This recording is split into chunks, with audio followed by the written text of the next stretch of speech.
Chapter 12:51 Change. It's not Dark Angel Sasra. The projection of Inuni has been eroded by the power that surged out from the Giant King's residence, becoming a monster that I can't understand at the moment. Furthermore, it looks like it can exist for a long period of time. Perhaps there's a bit of Sasra's will involved in this. With his left hand covering his face, Klein allowed the worms of spirit to burrow through the gaps in his fingers freely. What he couldn't understand the most was something else. He had clearly opened the palace where the Dark Angel lay slumber, but the deities and kings of angels showed no reaction. According to Klein's imagination, when the surging sea gushed out, be it the true creator, the god of knowledge and wisdom, blasphemer Amon, or Amon's brother who ultimately hid behind the scenes, they should have immediately descended or appeared to confirm Dark Angel Sasra's present state or snatch whatever corresponding items. To his surprise, the entire Giant King's court remained completely silent. No external powers exerted any influence. Could it be that they are still waiting for me to enter the Giant King's residence and to come into contact with that deputy of heaven? The true creator said to meet Sasra. My spirit body and physical body haven't recovered from the corrosion, which means that the true creator's goal has yet to be achieved. As Klein's thoughts raced, he realized that he was unable to control his emotions, be it anger, sadness, worry, or depression. He couldn't help but pull the corners of his mouth up and let out a scoff. The only thing he was glad about was that this didn't affect his brain. He could still think and use all sorts of beyonder powers, but sometimes his madness would suddenly be aggravated, turning him rash and aggressive. I wonder if the demigod of the mind has any way to treat this situation. In any case, the sealed artifacts or beyonder characteristics that I can summon can't do it. This is a result of an incomplete spirit. If I don't resolve my severed shadow, I probably won't be able to completely recover. However, perhaps there are methods that can allow me to temporarily return to normal. For example, create a virtual persona to make up for the incompleteness? Unfortunately, I can't enter Sapphira Castle. Klein's thoughts were in a mess as the scenes that surfaced in his mind gradually vanished. He then picked up the half-top hat that had dropped to the ground and wore it.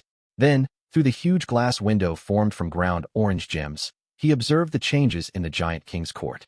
Unlike before, an illusory sun appeared high in the sky, allowing the magnificent building complex situated in the frozen sunset to enjoy the sun at noon. The troll statues that stood guard in the various palaces seemed to be draped with a cloak weaved out of shadows. Inuni, who had a pair of black, illusory wings on his back, and the shadow that originally belonged to Klein jumped over the railing and glided towards him. Klein's gaze froze as he subconsciously took a few steps forward, intending to fight the enemy. But very quickly, he snapped back to his senses and checked his current state. He quickly retreated to the ancient elevator, pulled the switch, and landed back in the barren tunnel.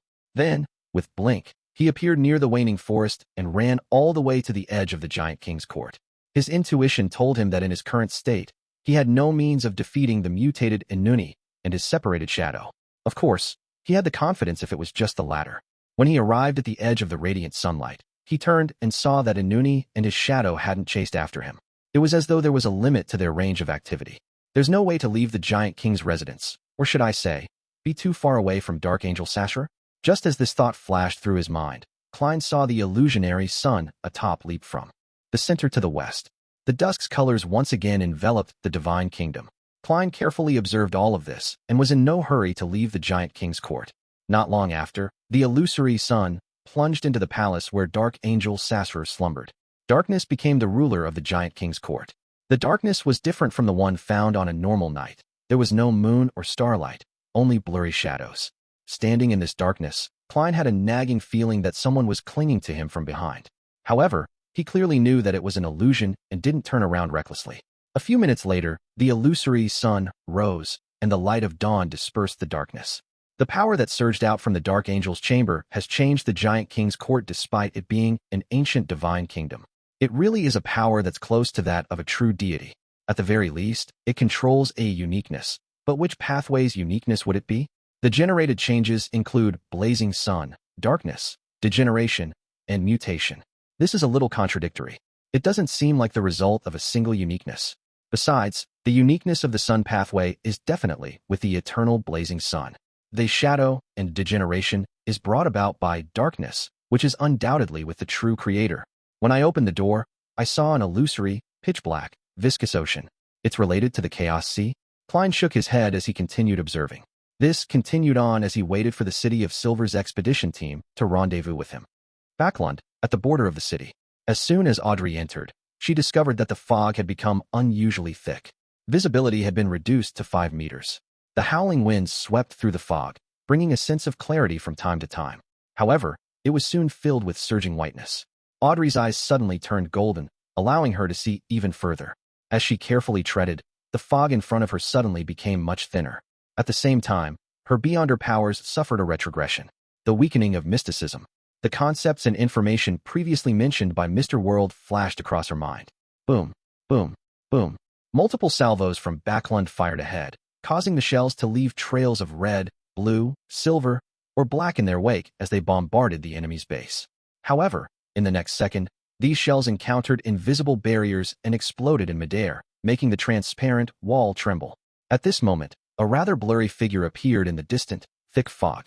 He was in human form, but he was more than 10 meters tall. His torso and waist each had 2 arms extending out as he emitted a rich darkness. For some reason, as the figure that seemed to arise from a legend appeared, the Fasak and Intis allied forces base stirred. Every soldier and officer there seemed to have returned to their childhood. They were walking alone on the dark road with no one around them. Everything was silent. They felt uneasy deep down. The fear of the unknown stemmed from the fear of their imaginations. Instantly, they broke down and turned to flee. At this moment, radiant sunlight shone on them, allowing them to see light and bringing them courage.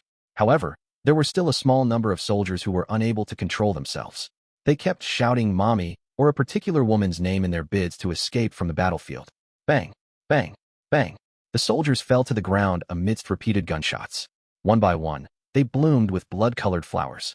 They landed on the ground, turning motionless after slightly twitching. No one cared what their names were, nor did anyone know of their past. Right on the heels of that, under the commanding officer's orders, the invisible barrier that enveloped the Intis and Fasak allied forces was dispelled. Crimson-red flaming spears were thrown out towards the lone base as though they could blot out the sky. Just as the flaming spears approached their target, they scattered in a sudden bout of chaos. They stabbed into the ground, creating one pitch-black hole after another. It was the first time Audrey was seeing such a large-scale usage of beyonder powers. Momentarily stunned, she couldn't help but recall the people she knew and the roles they played in this battle. Glaint and the other young nobles had joined the army and took on the roles of officers at different ranks. They were scattered all over the battlefield and could be killed at any moment. The magician had left Backlund with Judgment's family and was hiding in a small city in East Chester County.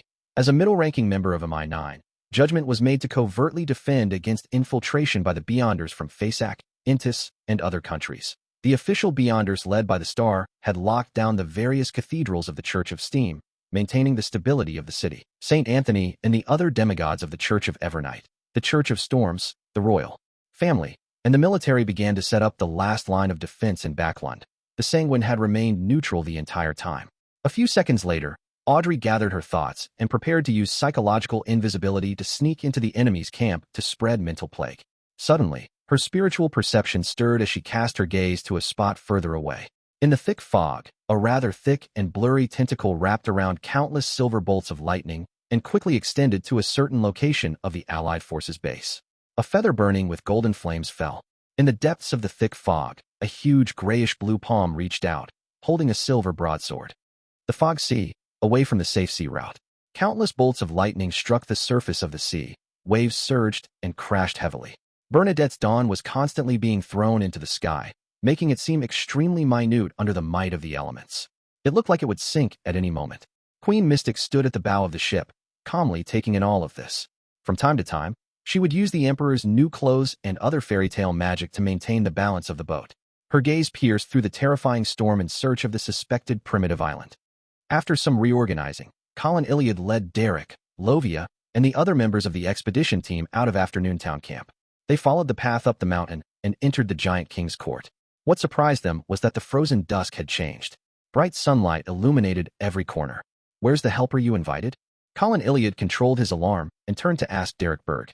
Just as Derek was about to speak, he suddenly saw a figure walk out from a half-collapsed tower. The figure wore a black trench coat and a silk top hat.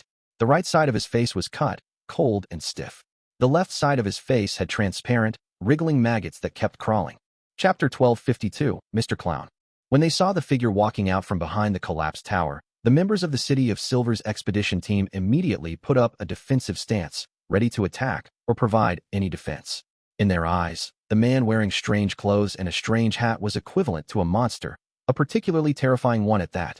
Even normal Beyonders would view themselves as monsters after being subject to such a physical mutation. Upon seeing the reactions of the half-giants, Klein grinned widely and said with a beaming smile, "Hello everyone, I'm Gehrman Sparrow. All of you should be glad that I can still control myself. Otherwise, you would have lost your minds because you looked at me directly." As he spoke, the transparent maggots on the left side of his face and neck were still squirming slowly. Beneath the clothes on the left side of his body, there were protruding marks that gently squirmed. A monster. The members of the City of Silver who were not demigods were increasingly certain of their own judgment. You are the war. No, Mr. Sparrow. Derek Berg finally managed to recognize Mr. World, who he had met once. Klein raised his left palm and covered his left cheek. He smiled and said, "Life is always about encountering the unexpected." Without waiting for Little Sun to respond, he paused and said, "I have already opened the door to the Giant King's residence."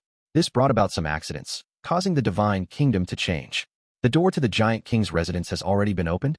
The grizzled and scarred Colin Iliad narrowed his eyes. He subconsciously looked up at the magnificent buildings shrouded in golden sunlight. However, due to the distance, he couldn't see the situation at the apex. However, to have the frozen sunset become replaced by the blazing sun at noon had explained many things. Klein's gaze swept across the City of Silver's chief and elder Lovia, who was dressed in black armor, of the six-member council. He then looked at the sun and continued with a smile. "This has also brought me some negative effects, just as you have already noticed." At this point, he clapped his hands and said in a commanding tone, like an adult instructing children, "All right, Beyonders below the level of demigod are to fall back. The Giant King's court after the anomaly is not a place you can enter." The members of the expedition team, apart from Colin, Derek, and Lovia, felt an inexplicable sense of fear as they cast their gazes at the chief. Colin Iliad remained silent for a few seconds before turning to them and saying, "Leave the Giant King's court and wait at the periphery. If you see the signal, immediately act according to plan." The hand-picked expedition team members were not only strong themselves and close in strength to a demigod, but they also had different powerful sealed artifacts that complemented each other. Even if they were facing a saint, they weren't without hope when it came to defeating one. However, in the City of Silver's original plan, they weren't the main force. Therefore, Colin Iliad had led them here in the hope that, when he and the other demigods shaved off the hidden enemies, these team members would be able to shine. They could then use the different sealed artifacts to deal with different incidents, preventing the entire team from suffering from any weaknesses. Now, with powerful help from the outside joining them, and the fact that the Giant King's court had indeed experienced some sort of anomaly, no one knew what they would encounter if they went deeper. With the utmost caution, Colin Iliad believed that Gehrman Sparrow's suggestion wasn't a problem. Furthermore, he had his own selfish thoughts. He didn't want members other than the demigods to suffer any unnecessary risks or meaningless casualties. Therefore, he agreed to the opinion of the monster-like powerhouse. When the time came for an opportunity to show itself, he, Lovia, and Derek would be able to give a signal and let the team members rush over a cleared path to provide reinforcements. As for the entire team's Beyonder powers not being able to deal with different situations due to it collectively becoming relatively monotonous, Colin Iliad wasn't too worried since the former shepherd, Lovia, was around. The members of the expedition, who weren't demigods, exchanged looks and hesitated for a moment. In the end, they still chose to listen to Colin Iliad. "Yes, Your Excellency." At the same time that they answered, they gave Derek Berg a deep look, as though they were trying to remind their chief to be careful of this sequence for demigod. He actually knew a living, monster-like powerhouse. This was very suspicious to the residents of the City of Silver, who had barely seen any outsiders. Sensing his companion's obvious distrust, Derek's heart ached as his eyes nearly welled up in tears. But eventually, he didn't make any excuses. He maintained his silence and straightened his back. After the other members of the expedition team retreated from the Giant King's court, Klein smiled and pointed at the two demigods. "Let me guess. You must be the chief of the City of Silver, the former demon hunter, the present Silver Knight, Colin Iliad. You are the Hanged Man's believer, Black Knight Lovia, who had helped him shepherd." Lovia's gray eyes, which were hidden behind her visor, narrowed. "You really look like a clown." The Hanged Man. Upon hearing Mr. World's words, Derek almost doubted his ears. He even imagined that Elder Lovia had something to do with Mr. Hanged Man. But he quickly remembered the exact image of the fallen creator, a naked man hanging upside down on a cross. Mr. World used the Hanged Man to refer to the fallen creator. Elder Lovia chided him for being impolite. Derek, who had just exceeded 2 meters in height, nodded thoughtfully as he praised Mr. World's guts from the bottom of his heart. He actually dared to give a true deity a nickname, and even said it out loud in front of his follower. Colin Iliad looked at Gehrman Sparrow and then at Lovia. Unable to tell who was right or wrong, he calmly said, "Let's continue moving forward." He had already pulled out the two swords on his back and allowed them to be blanketed with the dawn's glow. "No problem." With a smile, Klein turned around and walked to the left of a huge stone staircase with the three demigods of the City of Silver. After walking for a while, they saw the familiar rugged pathway. On one side of the road was a towering cliff, and on the other side was an afternoon sun-soaked, bottomless cloud. At this moment, Klein and company felt the vibrations of the ground. They saw large amounts of illusory, pitch-black gases surging out from deep within the golden cloud. With a whoosh, the rugged pathway collapsed, falling into the dark water surface. Beneath the water surface, there seemed to be invisible maelstrom lurking. Haha, it collapsed. There's no way out. Haha. Klein bent down laughing loudly, making Colin's, Derek's, and Lovia's nerves tense up. It took Klein a few seconds to regain control of his emotions. He straightened his body and took out a piece of white paper from his pocket with a smile plastered across his face. He folded it into a plane. Phew. He blew at the head of the paper plane, swung his arm, and threw it towards the clouds that had been devoured by darkness. At the same time, the glove on his left hand was covered with slippery fish scales. Upon seeing this scene, the originally confused Colin Iliad nodded slightly before casting his gaze at the flying paper object. A violent wind stirred as it carried the paper plane forward in flight for a few seconds. Then, it suddenly dissipated, and like a stone, it rapidly plummeted into the dark clouds, without causing any ripples. From the looks of it, flying is useless. Klein turned halfway around and smiled at Derek and company. Lovia didn't respond as she released a translucent soul that enveloped a piece of gravel. In the blink of an eye, that piece of rock disappeared from its original spot, blinking to a spot above the dark clouds. Following that, it fell down uncontrollably and sank into the clouds. "Teleport doesn't work either," Lovia said in a slightly deep voice. As Klein pressed at his abdomen, he bent down and chuckled before saying, "It looks like we can only enter through the main entrance." Derek immediately turned around and was about to head back when Colin Iliad and Lovia looked at each other and nodded indiscernibly. The four demigods quickly returned to the huge, grayish-white stone staircase and looked up. Above the flight of silent stairs which had very high steps, the majestic city walls were covered with burn marks. There were even arrows shafts as thick as ordinary trees. In the middle of the city wall was a door that was tens of meters tall. It was grayish-blue in color, and there were golden nails embedded on its surface. On both sides of the door stood a guard that stood at 6 meters tall in a domineering manner. They wore exquisite silver full-body armor, one holding a great sword, the other a huge axe. Behind their visors was an orange glow. Silver Knight. These were 2 Silver Knight's guards. Without wasting any time, Colin Iliad quickly retracted his gaze and said to Gehrman Sparrow, "I'll hold back one of the Silver Knights. Quickly finish off the other one." He wasn't very sure of Gehrman Sparrow's strength, but from the admiration and respect that he sensed from Derek Berg, as well as the fact that he had opened up the residence of the Giant King, he determined that this demigod who was blessed by the Fool was no weaker than him. Under such circumstances, whether it was Gehrman Sparrow or Colin Iliad, it wasn't difficult for them to quickly kill a Silver Knight guard with the help of Lovia and Derek. After all, they weren't living demigods, but a special statue without any intelligence. Just as Colin Iliad finished his sentence, he saw Gehrman Sparrow bend his back and laugh out loud. "Why do you care so much about these 2 toys? If they were still alive and could think, Real Silver Knights, I would definitely be as cautious as you are. But now, haha, watch." As he spoke, Klein used his left hand, which had many worms of spirit crawling about, to press down on his top hat. He straightened his body and briskly walked up the stairs. Then, he was surrounded by strong winds as he approached the main door of the Giant King's court. During this process, he casually raised his right hand and shook it a few times, as if he was stretching his wrist or grabbing the air. At the end of the last action, Klein's shoulder sank slightly as if it had frozen, but nothing appeared in the void. Colin Iliad originally wanted to have an understanding of Gehrman Sparrow's strength, so he didn't stop him. He only signaled for Lovia to follow, to back him up if he made any mistakes. However, at that moment, he suddenly slowed down. He frowned slightly as if he had caught the scent of something. As for Derek, he looked at him with slight admiration.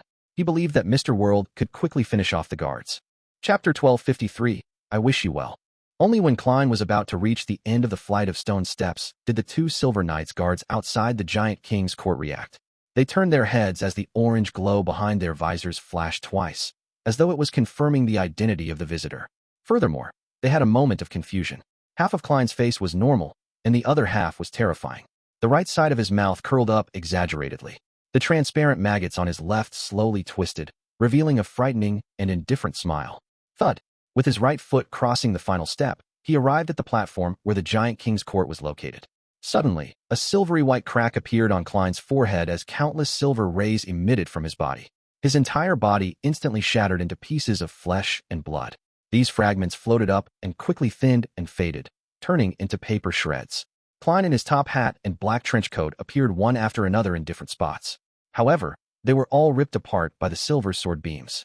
Some of them degenerated into illusions, while others turned into paper figures. At this moment, a figure suddenly appeared outside the main door of the giant king's court where two guards had disappeared. It was a huge doll dressed in a dark and complicated long dress with evil vines wrapped around it. Tinker. When Klein climbed up the stone steps, the person he summoned was none other than Miss Messenger. However, she had appeared in wraith form, so Colin Iliad, Lovia, and Derek didn't see her. At this moment, the two silver knights who had concealed their evil intentions and were hiding with the help of the light were chasing Klein out of instinct. They had already exposed their whereabouts after the angel-level powerhouse's prolonged observations. Tinker's bright red eyes immediately reflected a seemingly blank area. There was a flash of light, and a white rabbit suddenly jumped out of nowhere. It bounced around and circled the area, its eyes abnormally vapid. Immediately following that, Miss Messenger took a step forward and disappeared. In another area, the remaining knight in silver armor appeared. His actions turned stiff and slow. He had been possessed by a wraith. Klein, who had used himself as bait, stopped blinking. He pressed his hand to his chest and gave a very ceremonial bow. "I've found the two of you. I wish you well." He straightened his body, raised his right hand, and snapped his fingers. Boom. The white-furred rabbit suddenly exploded, its flesh splattering all over the ground. Then, he walked towards the silver knight guard who tried his best to struggle, but to no avail. When the two figures crossed each other, Tinker's historical projection returned to the fog of history, while the silver knight followed closely behind Klein and very obediently returned to the edge of the stone steps with him. He had already become Klein's marionette. "We can enter." Klein smiled as he said to Colin Iliad and the others at the bottom of the stone stairs. Derek's eyes lit up as he inwardly marveled. Mr. World is really powerful. He managed to finish off two silver knight guards single-handedly so quickly. Colin Iliad turned his head to glance at Lovia. From her gaze, he could sense her heavy emotions. The City of Silver's chief had no change in expression. He held the two swords that refracted the light of dawn and steadily walked up the stone steps. He came to Klein's side and whispered, "Mutant." Klein pressed down a worm of spirit that formed his left eye and smiled without answering. After Derek and Lovia walked up the stairs, the four demigods and a marionette turned and arrived at the main door of the giant king's court. During this process, Klein stowed away the silver knight beyonder characteristic that had seeped out from the rabbit. This was a reward for Tinker. According to the agreement between him and the angel, the spoils of war that Klein had obtained from summoning a historical projection would be split equally with Miss Messenger. Tinker took the beyonder characteristic, while Klein obtained a silver knight marionette. He looked up at the main door and made the silver knight guard, who was much taller than him, take a few steps forward and insert the sword into the ground. Then, the silver knight bent down and stretched out his hands to press on the door that was dozens of meters tall. After a heavy screeching sound, the door with golden nails slowly opened. At this moment, the sun in the sky leaped, and the entire giant king's court froze into an orange-red dusk. The huge door opened faster and faster, and the scene inside was gradually revealed to Klein and company. A grayish-white figure was covered in orange-red light. Countless stairs extended from behind the door all the way to the tallest and most magnificent residence of the giant king. On the way, there were no obstacles. There were palaces and towers on both sides. Giant statues covered in iron-colored armor stood in front of different buildings, guarding the path that led to the residences of the god. "It's time for you to perform." Klein turned his head to the side and gave an exaggerated smile to Colin Iliad and Lovia. The former demon hunter, Colin, nodded slightly without any objections. Behind Lovia, an illusory figure covered in silver armor with dark red eyes that was several meters tall appeared. "Pa, pa, pa." The giant statues on both sides of the Divine Kingdom's staircase emitted silvery white beams as they emitted shattering sounds. The silver flowers that bloomed kept spreading upwards as if they were welcoming the guests. Before long, three silver knights, Colin Iliad, the soul grazed by Lovia, and the marionette controlled by Klein, cleared out the giant statues guarding the Divine Kingdom's staircase, leaving only the area closest to the giant king's residence. They didn't attempt it out of caution. At that moment, two figures flew out of the giant king's palace and slid towards the three silver knights. One of them had a shadowed face, black, curly hair that reached its shoulders, and a pair of black wings on its back. The other was a pure shadow that distorted to the sides from time to time. They were Inuni, who had mutated at some point in time, and Klein's shadow, who were both under the influence of the Dark Angel. In the battlefield filled with thick fog, a layer of grayish-white dragon scales suddenly appeared on Audrey's body. This was a result of her seeing something she shouldn't see. Even with the fog blocking her view, high-level creatures at the angel level could still corrupt and damage living beings that saw them. As a demigod of the spectator pathway, Audrey immediately retracted her gaze and calmed her mind to control herself from losing control. As her thoughts raced, she took a few steps back and used psychological invisibility to hide in the thick fog. She was in no hurry to infiltrate the Intis and Fasak allied forces camp. She was waiting for an opportunity, one that she believed would definitely appear. Time passed by so slowly that Audrey imagined that it had stopped. After an unknown period of time, she finally saw the fog over the allied forces' base turn dark, like the sun plunging past the horizon. Night had begun to rule this world. Silently, the Intis, Fasak soldiers and officers closed their eyes and fell asleep. This included many other Beyonders. Audrey, who was hiding not far away, also fell asleep. However, as a dreamwalker who had been cued in advance, she managed to stay lucid. Then, without knowing how long the opportunity would last, she used dream traversal to enter the Intis, Fasak allied forces base. She walked among the soldiers and secretly left behind the seeds for a mental plague. This plague could make the infected panic, fluster, and break down emotionally. It was difficult to be placated with normal methods. The sound of a horn pierced through the gaps between reality and dreams, shattering the hazy world and awakening the soldiers and officers. Audrey didn't hesitate. At the instant before the dream completely shattered, she traversed to the other end of the camp, far away from the group that had planted the seeds of mental plague. In the next second, the dream world completely collapsed, forcing her back into reality. She appeared at the borders of the Intis, Fasak allied forces base. Thud! A silvery white beam lit up, exploding beside Audrey, tearing apart the fog. Audrey didn't panic because being attacked was within her expectations. After entering the Intis, Fasak allied forces camp, she knew that her psychological invisibility was very likely to be seen through by others using other clues, such as not being able to completely conceal her malice. Therefore, apart from her psychological invisibility, she also used similar techniques in Hand of Horror's Disorder to create another fake version of herself to mislead the possible attackers. In other words, there was still a layer of illusion hidden under her psychological invisibility. And the facts prove that Audrey's understanding of the enemy was correct. The fake version of her had indeed encountered a sudden attack. Taking this opportunity, she retreated into the depths of the fog. Then, a grayish-white dragon that was still in human form appeared. It had mysterious and three-dimensional symbols engraved on its huge scales. They were infiltrating inwards and extending outwards, as though they were interweaving into something indescribable. Something that didn't belong to reality would cause one's mind to go into a frenzy and distort their thoughts just by looking at it. At the same time, a figure dressed in a Fasak general's attire appeared at the spot where Audrey was standing. His face, neck, and palm were covered in silver armor, giving off a cold feeling. Inuni and Klein's shadows landed on a platform covered in orange light. The three silver knights retreated and returned to Derek's and Klein's side. Klein raised his hand to cover his left cheek and laughed at the shadow and Inuni. It looks like you can't leave that area. He took a few steps forward and spread out his palms. He sked and said, "What a pity. That way, you won't be able to hit me." Bang! This shadow opened its mouth and released an air cannon. Chapter 1254, Exaggerated. Bang! When the shadow blasted an air cannon forward, Klein acted as though he had sensed it ahead of time. His body jerked backward, and he somersaulted in the air, landing steadily several steps away. During this process, his right hand continued to press down on the half-top hat on his head, making him seem rather relaxed. Seeing that Inuni and the shadow didn't attempt to chase and continue their attacks, the smile on his face became even more obvious. It's really impolite to interrupt others while they're speaking. I wanted to discuss how to deal with you in front of all of you, but I can only avoid that now. As he spoke, his left face, which formed from a cluster of transparent maggots, trembled twice, as if he was trying to wink at his former marionette and his former shadow. Then, with a beaming smile on his face, he walked back to Colin Iliad, Derek, and Lovia and shrugged. The owners of this place aren't welcoming us. We can only head out and discuss how to resolve the problem. Them. Colin Iliad didn't think lowly of this exaggerated powerhouse just because he didn't seem capable of controlling his emotions. This was because he had shown his expertise and meticulousness towards detail when handling the previous matters. This wasn't something a demigod who had lost his mind could do. All right.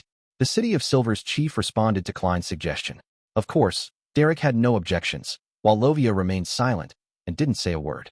Hence, the four demigods and the Silver Knight marionette retraced their steps. They walked out of the giant king's court's door, and Klein even got the silver-armored guard to pull the huge door and slowly close it. It appeared like a very polite gesture. Throughout the entire process, Inuni, who had layers of black wings on his back, and the pure shadow, just stood watching. They didn't attempt to stop him, as though an invisible wall had restrained their movements. After a while, dusk dissipated and darkness descended. All awaited the light of dawn to illuminate everything.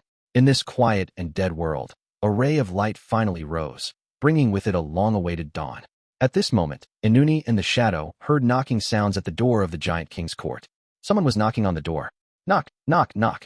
After this continued a few more times, the door let out a creaking sound as it opened heavily. Wearing a black trench coat, Klein maintained the smile on the right side of his face as he entered the giant king's court first. He walked up the stairs step by step, and the other demigods, along with his marionette, followed one step behind. After reaching the end of the halfway, Klein stopped and said to Inuni and the shadow, who were more than 10 meters away, "Please forgive me for not waiting for you to say come in. Perhaps it's because this spot is too far from the main door, so you didn't hear my knocking. As you know, as a gentleman, I only know how to use my fingers to strike, not slap with my palms." The moment he finished speaking, Inuni, who hadn't spoken since the beginning, spoke. "Next, you'll deal with Shadow by yourself and let the people of the City of Silver hold me back." "Oh." Klein let out a loud nasal grunt while wearing an exaggerated smile, as though he was waiting for Inuni to give a further explanation. At the same time, he raised his left hand and pressed his face. The transparent and twisted maggots began to squirm about, some boring in, others crawling out, and quickly completing an exchange. With a shadow over his face, Inuni, with his black, slightly curled hair that reached his shoulders, continued in a deep voice. "You didn't summon a projection from the historical void in advance, because you know that Shadow can summon the projection of the Staff of the Stars and simulate the powers of the Angel of Time. It will accelerate the flow of time to disperse your angel helpers." Similarly, he didn't make any preparations. Because of the same reason. And if you summon a saint that can last longer, he can do the same. Both of you offset each other. "I hate playing cards with myself." Klein nodded heavily, expressing his agreement, and laughed out loud. Inuni, whose face was blurry, glanced at him and the three demigods of the City of Silver. "Therefore, you turn the Silver Knight guarding the door into your marionette, planning on using it as a chip to tip the balance. This problem is his, not mine. He actually doesn't have a target to turn into a marionette. Or perhaps, why don't you sacrifice yourself?" The corners of Klein's mouth curled up as he said to his former marionette, Inuni. Inuni retracted his gaze and turned to examine Colin Iliad, Derek, and Lovia. "You and Shadow cancel each other out. The prerequisite for using a marionette to win is that they can hold me back." Just as he said that, the two shoulders of the marionette that had been corrupted by the power of the sleeping dark angel squirmed as a head grew out of each. The three heads were covered in shadows and had black curly hair that reached his shoulders. However, they gave people the feeling that one was young and the other old. Before Klein and the demigods could react, Inuni's right body suddenly tore apart, causing the aged head to take away a third of his body. The body that split apart rapidly squirmed and instantly became complete. On the shadow over the head's surface, a pair of eyes protruded with vertical, pale golden pupils. Suddenly, the magnificent staircase leading to the ancient god's residence collapsed, turning into a desolate moor. At the end of the moor was a pitch-black city overgrown with weeds. City of Silver. Derek's heart tightened upon seeing such a realistic scene. He was worried that the unknown enemy would drag him and the other demigods to the City of Silver and destroy it. As for Lovia, her gaze froze as her body trembled when Inuni grew two heads. It was as if she could sense the aura of an absolute high-leveled entity. Colin Iliad surveyed his surroundings and crossed his two swords that were covered in the light of dawn before pushing them out. He said in a deep voice, "This is fake." At this moment, Klein covered his mouth with his left hand that was made of transparent maggots. He yawned and asked Inuni's main body with a smile, "Will you be stronger in dreams? Or can you cross the boundary and launch an attack?" "Yes, if it were me, I would definitely consider using a dream to lure the enemy into entering my attack range." The moment he said that, the desolate moor and the distant castle dissipated at the same time. The magnificent staircase, which was illuminated by the light of dawn, appeared once again. At this moment, the left side of Inuni's body tore away. The young head had taken away a third of his flesh. The shadow covering his face was quickly replaced by a resplendent golden light. It was as if there were two miniature suns in his eyes. The sun. Klein first voiced out a question before laughing so hard that he couldn't straighten his back. "Haha. You want to use the unshadowed domain to break through the Silver Knight's light concealment? Yes, we have 3 Silver Knights on our side. That is worthy of your attention. But have you considered the feelings of shadow? You don't. You only think of yourself. He's only a shadow. So have you considered how weakened he would be in the unshadowed domain? At this point, Klein laughed even louder. Even the transparent worms of spirit crawling on his left face sped up their movements. Ha ha ha.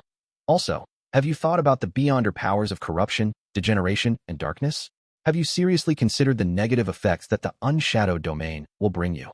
After laughing, Klein straightened his back and asked seriously, how should I address you now? And then, you? And then I. Inuni, whose main body was still covered in shadows, slowly took a deep breath and said, if you had chosen the hunter pathway, you would definitely be stronger than you are now. Before he could finish his sentence, the layers of black wings on his back suddenly spread out. They kept expanding, covering the sky and wrapped towards the magnificent staircase. Faint shadows immediately covered the area. Then, Inuni directly crossed the invisible boundary and descended in front of Colin Iliad, Lovia, and Derek. He actually had the means to break through the obstruction. The young him, who had split off as the Sun Saint, immediately raised his arms. The light of dawn turned blazing hot, illuminating every corner of the magnificent staircase, leaving no shadows. Nothing could hide within. Unshadowed domain. However, the shadows around him didn't fade. The dark wings that enveloped Inuni's body blocked out pure sunlight. As for shadow, it seemed to be covered in a cloak. Although it was much dimmer, it didn't show any signs of weakness. At the same time, Inuni's split-off aged body pushed out his right palm. A violent but illusory gust of wind appeared around him, carrying with it an invisible, multicolored intent that gushed towards Klein and his Silver Knight marionette. Mind deprivation. It could awe the target, make him feel fear, show signs of frenzy, or lose a portion of his rationality. And now, because Klein's spirit was incomplete, he was on the brink of losing control. He couldn't even control his emotions and reactions very well. If he were to suffer the effects of mind deprivation, there was a high chance that he would lose control on the spot and break down into a monster. Inuni understood what had happened to him and understood his weakness. The moment he launched the attack, he allowed the Spectator Saint to use an area of effect attack that Klein would find difficult to defend against and find unbearable. The strong winds that were tainted with all kinds of emotions and will instantly engulf Klein. However, half of the crazy adventurer, who had half a normal body and half a terrifying body, didn't show any sign of warped expressions, manifestation of godhood, or physical breakdown. Instead, his exaggerated smiling right eye became extremely calm. While waiting for the City of Silver's expedition team, he had already summoned Miss Justice and got her to make up a virtual persona that stemmed from his lampooning, clown-like character, allowing his spirit to become complete for a certain amount of time. This was the reason why he appeared relatively rational when he left the guard's residence, only to appear exaggerated and crazy when he rendezvoused with the City of Silver's expedition team. Furthermore, this virtual persona could also withstand several attacks from the mind domain. The coldness in his eyes quickly faded away. The corner of his right lip curled up, becoming symmetrical with a curled worm of spirit that was crawling on the left. This was a sincere smile. Chapter 1255, Mocking Himself. As the smile of sincerity appeared on Klein's face, the face of the Spectator Saint that Inuni had split suddenly cracked open. The silver cracks were all over the place, intertwining with each other, appearing extremely chaotic. Klein seized the opportunity and used his Silver Knight marionette's silver sword to condense a silver rapier to attack him. A sharp light shot out, dicing that figure into countless small pieces. However, these small blocks were abnormally illusory, with zero corporealness. The Spectator Saint had used the technique of psychological invisibility to create an illusion, concealing his existence. Swoosh, swoosh, swoosh.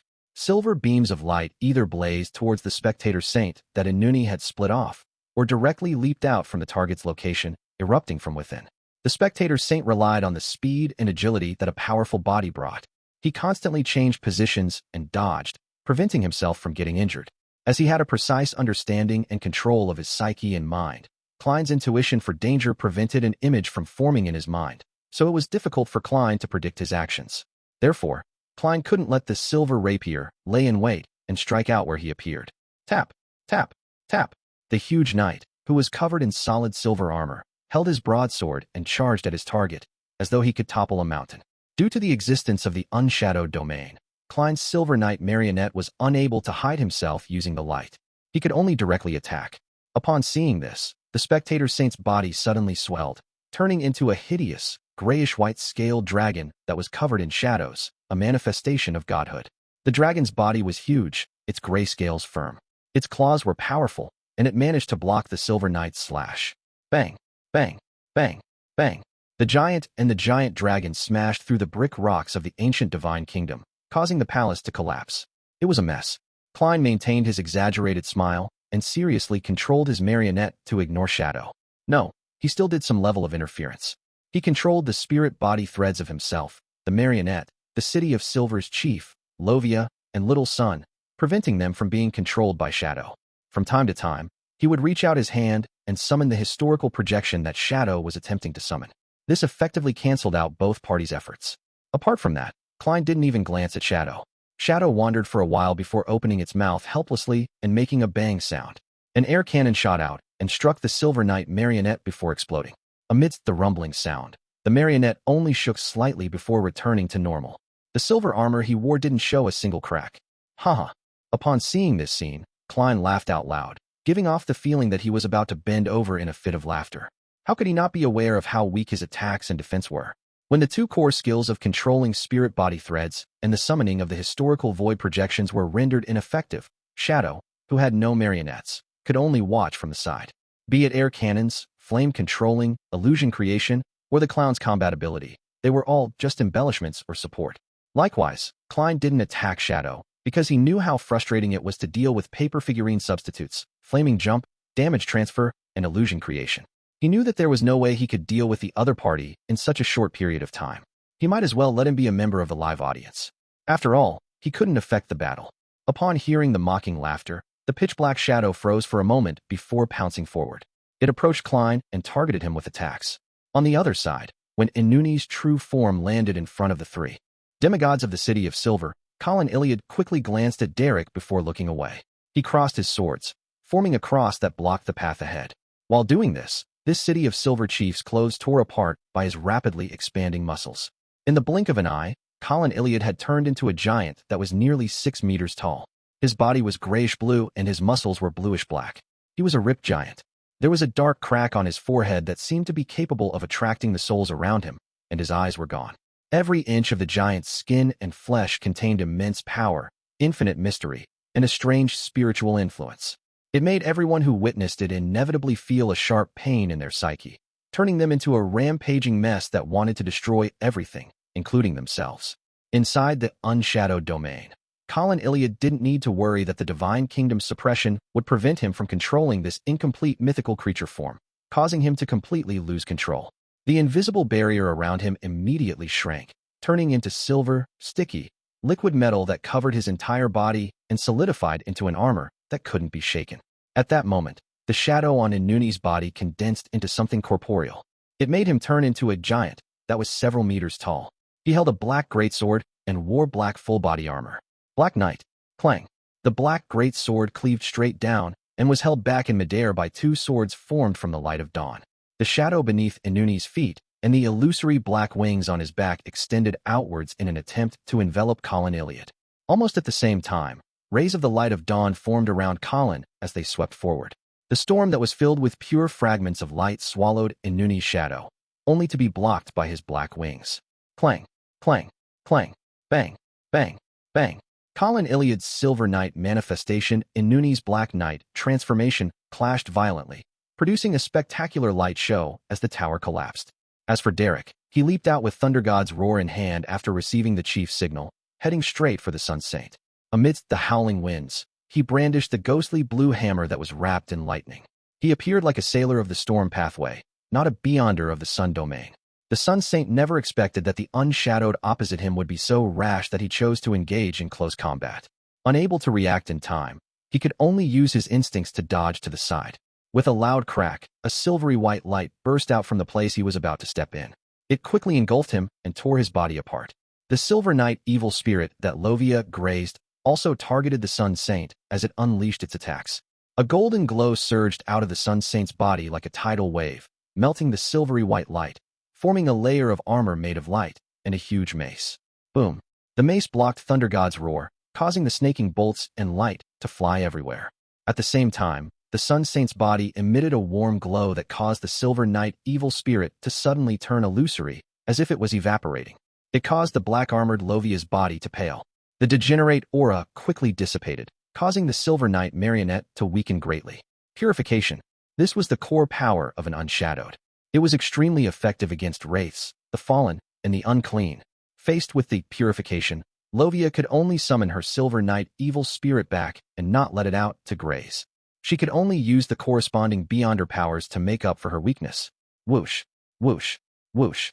Silver beams of light occasionally blinked, flying at high speeds, forcing the Sun Saint to block and duck to protect himself. After taking a glance, Derek stopped brandishing Thunder God's roar again, nor did he pester the Sun Saint any further. He took a few steps back and cast his gaze towards the battle between the Black Greatsword and the Double Swords of Dawn. He then joined the battle between Colin Iliad and Inuni. His expression turned solemn as he spread his arms wide, as though he was hugging a gift from a deity. The unshadowed domain immediately became even brighter, as though sunlight had penetrated through the barrier and shone in. Right on the heels of that, a ball of pure light surrounded by countless holy flames descended out of thin air. It enveloped Colin Iliad and Inuni without any regard whether they were friend or foe. Flaring sun of an unshadowed. This was the theurgical spell that Klein had used to kill Magos and the fetus in her womb. It caused tremendous damage to creatures in the domain of corruption, degeneration, and undying. It could even directly destroy them. In the holy spherical light that was surrounded by holy flames, the illusory black wings on Inuni's back began to emit a faint mist. The pitch-black armor covering his body melted, and part of his body cracked open, igniting his leaking degenerated aura. Colin Iliad was also injured. The silver armor on his body turned into liquid metal. Derek didn't pay much attention to this. He once again used Flaring Sun, and once again enveloped Inuni and Colin Iliad. He believed that compared to the enemy who was of the degeneration and corruption domain, the chief who was of the warrior pathway would suffer a lot less damage under the assault of Flaring Sunday. He was able to last much longer. And after dealing with the main enemy, he could get Mr. World to summon Life's Cane to treat the chief. This was the fastest way to deal with Inuni. This wasn't something that Derek had come up with himself, nor was it part of the plan that Klein had come up with. It was something that Colin Iliad had suggested himself. Previously, when they were discussing outside the door, Klein had only introduced Inuni and the Shadow's possible abilities. He didn't come up with any proposals and had left it to the City of Silver's chief to decide on the battle plan. This was because he knew that Shadow understood him very well. He could think of anything he could think of. If it was based on his own train of thought, it would be easy to resolve. Therefore, trusting an experienced former demon hunter was the best solution under the present circumstances. Colin Iliad didn't stand on ceremony. He confirmed that the main target they needed to deal with was Inuni, who had been corrupted by the Dark Angel. He formulated a plan around this key point and came up with a plan to clinch victory through internecine means. He wasn't afraid of being hurt. He was only worried that there wouldn't be an opportunity such as this. The spherical light that was surrounded by infinite holy flames blasted down, illuminating the surrounding area. It made Klein's shadow dim significantly, making Inuni's black wings become fainter and fainter, almost to the point of an illusion. But at this moment, a pair of black wings suddenly separated from Inuni and transformed into a deep sea. Chapter 1256. I have something you don. The deep sea swallowed the bright spherical light, darkening the entire unshadowed domain. Silver bolts of lightning burst out from its interior, turning the area where Inuni and Colin Iliad were fighting into a forest of lightning.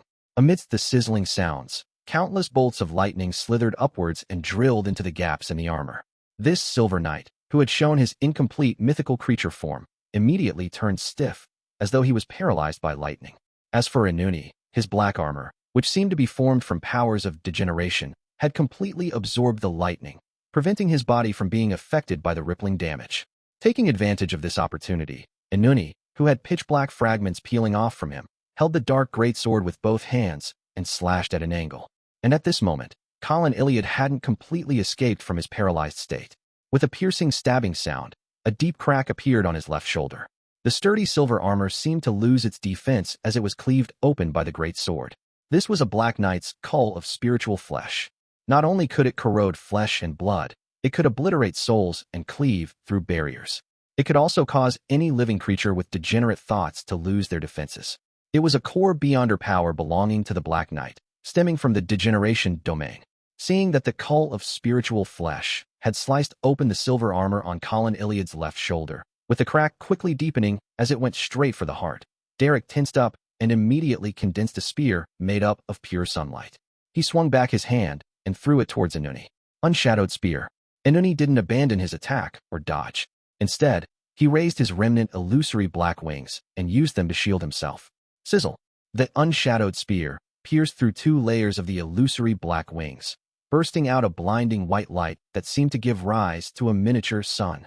At the same time, Colin's entire body melted, turning into a pool of silver liquid metal. The liquid flowed rapidly, reforming the body of Colin Iliad in the distance. He still resembled a giant, and he was still wearing silver armor. However, half of the City of Silver's left shoulder and arm had fallen to the ground. The incision was clean with no blood flowing out. With the use of mercury liquefaction, Colin Iliad sacrificed an arm to avoid Inuni's lethal blow. His gaze behind his visor didn't waver at all. He grabbed the remaining Sword of Dawn and ran towards his target once again. It was like an unusually terrifying steam locomotive that exceeded its speed limit. Derek quickly condensed his unshadowed spear again from the side, causing the spears of light to fly towards Inuni. During this process, he opened his mouth and solemnly said, "God says that the purification is effective." This was the beyonder powers of a notary at the unshadowed level. Its compatibility with the unshadowed domain created by the Sun Saint made the battlefield brighten even more, causing the degenerate auras on Inuni and Lovia to further weaken. God said it's ineffective. The Sun Saint immediately denied Derek's proclamation, causing the unshadowed domain's purification effect to return to its former state. Amidst the crackling sounds, the unshadowed spear approached Inuni. As for the black illusory wings on the Black Knight back, a few pairs had already faded under the miniature sun's illumination. He only had half left. Inuni couldn't effectively dodge the pure, bright long spears closing in on him since his hands were full fending off Colin Iliad. He made a pair of illusory black wings spread out fully, disintegrating into darkness. As soon as the unshadowed spears came into contact with the darkness, they were stained with a layer of thick, sticky blackness. They either instantly corroded and broke, piercing the magnificent staircase, or left a curved arc in the air as it spun around and tore at Derek Berg. All of them degenerated at that very moment. Upon seeing this, Derek followed his battle instinct that he had honed from all his years of training and his patrolling and exploring experience. He jumped forward and rolled. Sizzle. Black spears landed behind him, corroding a large segment of the staircase. At this moment, the Sun Saint was also throwing unshadowed spears, creating pure white beams that shot across the air. This forced Lovia to use one of her grazed souls to constantly blink in an attempt to approach the enemy. To her dismay, she could only use the ability of one soul at a time in such a state. She couldn't blink while condensing silver rapier to cull the Sun Saint from a distance to create an opportunity for herself. Meanwhile, the battle between Klein and his shadow was exceptionally intense. Amidst the booming sounds of air cannons, the flaring of scarlet flames, pieces of paper scattering in all directions, and illusions turned into bubbles described the battle. The Silver Knight marionette had basically suppressed the Spectator Saint. After all, no matter how strong the Mind Dragon's body was, it wasn't a match for a demigod of the giant pathway when in close combat. Of course, the Spectator Saint wasn't in any danger. After all, he had revealed an incomplete mythical creature form. If it wasn't for the fact that his opponent was only a marionette, and Klein had already digested the Sequence 3 potion and seen many high-level creatures, he could use his exposed godhood to interfere with his opponent's thoughts, slowly driving him crazy and losing his rationality. Without the advantage of the godhood's influence, the Spectator Saint could only use the hypnotist's battle hypnotism to force the target to act erratically, such as attacking in the wrong direction. Using this opportunity, he escaped from the melee battle and entered a psychological invisibility state again in an attempt to perform a sneak attack on Klein. A hypnotist's battle hypnotism could forcefully hypnotize the enemy during battle, making him do all sorts of erratic actions. However, such actions couldn't directly cause harm to the victim, and it couldn't be maintained for too long, as the target would quickly wake up. Of course, the battle hypnotism target of the Spectator Saint was definitely not the Silver Knight marionette. This was because it was essentially a dead person. This made it immune to all psychological effects. The target of his interference was the thoughts Klein transmitted through the spirit body threads, targeting them so that the information the marionette received would be erroneous. As such, it would act differently from what Klein wanted. This was actually a psyche interference and not a psyche hypnosis. The effects were undoubtedly not as effective as the original version, but not every saint of the Spectator pathway could grasp such an effect. It was a result of digging deep into one's beyonder powers and experimenting. To the Spectator Saint, there was nothing he could do about this. This was because, be it mind deprivation, mind storm, or mind breath, none of them were effective on a marionette. The grayish-white dragon that had its head covered in shadows had tried to close the distance with Klein several times, or to use its area of effect beyond her powers, but it was stopped by the Silver Knight marionette. It kept being forced to dodge the silver rapier, which could erupt within its body. As Klein controlled his marionette, he distanced himself from the spectator saint and dealt with his shadow. It wasn't too easy, but it wasn't too much of a burden. Suddenly, his spiritual perception was triggered as he entered a state of clarity unique to instances when his dream or mind secretly intruded. With his lucidity, Klein allowed a portion of his consciousness to rise to the sky and looked down at his island of consciousness. Then, he saw Inuni, the one who looked aged with a face covered in shadows, walk out of the boundless sea of collective subconscious, opening the door to his body of heart and mind. This spectator saint didn't attempt to change the island of consciousness in Klein's mind. All he did was produce a dark spherical light, which had tentacles growing out of it. He turned it into a seed that was hard to discover before letting it sink into the ground. A mental plague seed. Without any hesitation, Klein immediately switched locations with the Silver Knight marionette, preventing the mental plague seed from landing in his island of consciousness. The spectator saint noticed this change. Not only was he not disappointed, he even revealed a smile. This was because he had long used virtual persona to secretly plant the mental plague seeds on the still island of the Silver Knight marionette. Although this couldn't affect the marionette, it could unknowingly corrupt the enemy who swapped positions with the marionette and other targets in the surrounding areas. This was a kind of corruption and infection that targeted the island of consciousness and the psyche. It wasn't a direct attack, so it was difficult to use virtual persona to offset it. When the time came, the problem that Klein had temporarily concealed with virtual persona would completely erupt. He would quickly plunge into a passage for losing control, entering an irreversible situation. Shadow was no stranger to such situations, as Vin Rambis had used such a method before. As he secretly laughed at Klein for becoming crazy, reckless, arrogant, and acting like a clown, one who had forgotten lessons of the past, he snapped his fingers, summoning a scarlet flame. He then used it to jump over, embroiling himself with Klein. Another round of paper shreds flew in all directions as the intense battle destroyed the afterimages. After a short while, Klein suddenly stopped. He raised his left hand that was wrapped with transparent maggots and covered his left face. Ha ha ha ha. He let out a maniacal laugh, controlling the spirit body threads around him like a madman, no longer distinguishing between friend and foe. On his right cheek, pale meat tendrils protruded out, as if they were worms of spirit that were about to bore out. When Shadow saw that Klein had gone crazy and was about to lose control, he was worried that he would be infected by the mental plague. He hurriedly made a scarlet flame rise up and swallow himself. In the distance, his figure emerged from the flames that had yet to extinguish.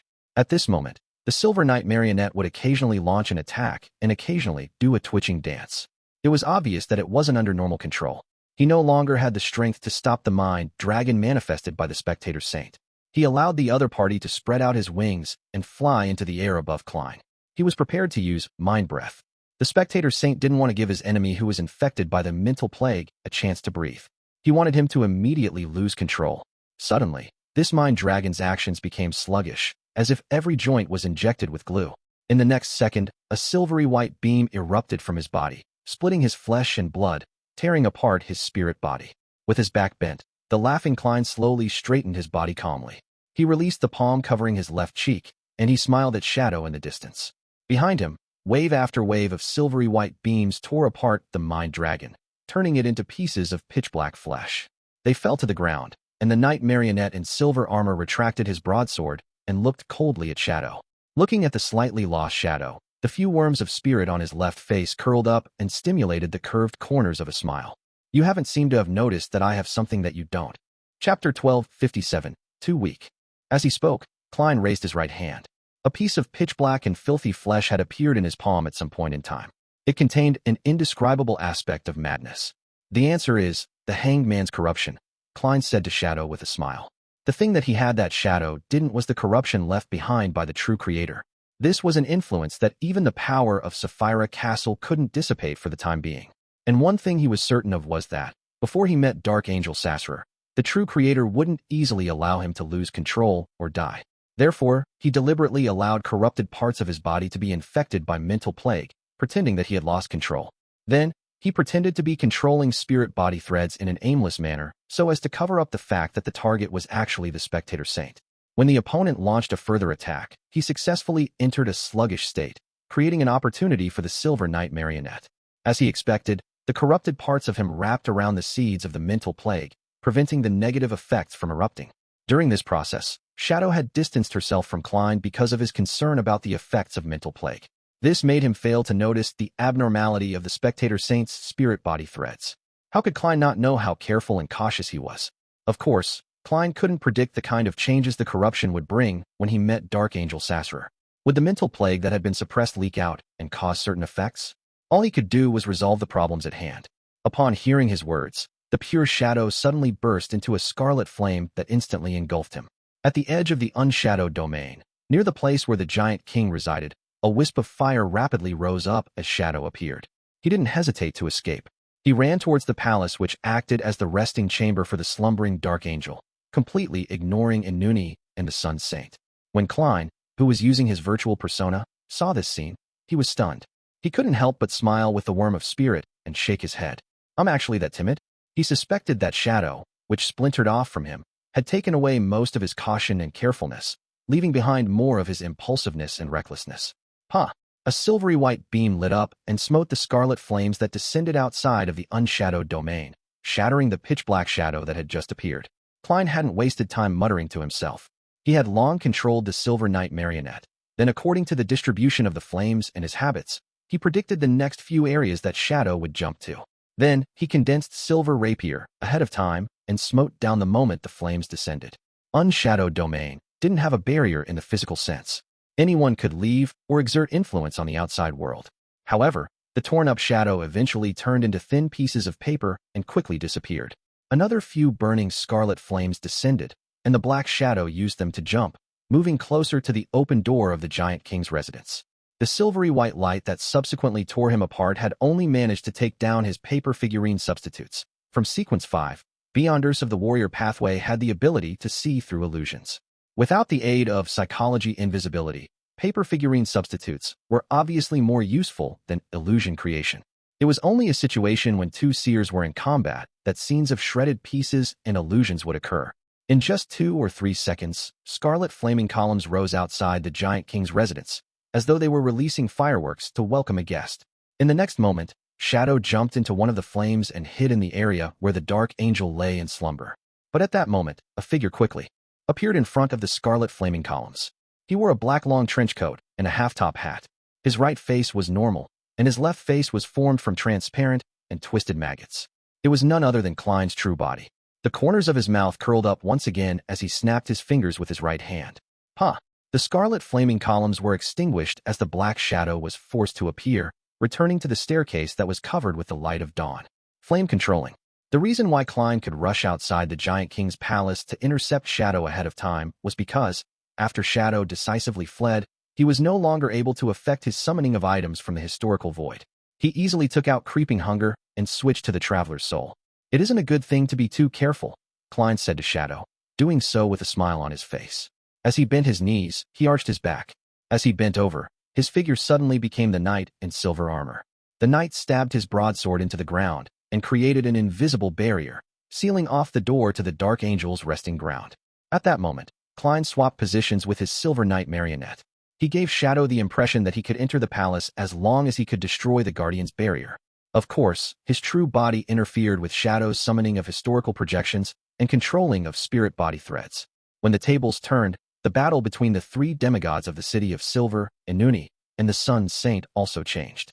When Colin Iliad once again kept Inuni, who had lost his black armor, busy, Derek repeated their previous strategy. At times, he would use Flaring Sun as an area of effect attack to trade injuries to the chief for a victory. At other times, he would condense a pure, white, unshadowed spear and engage in precision attacks.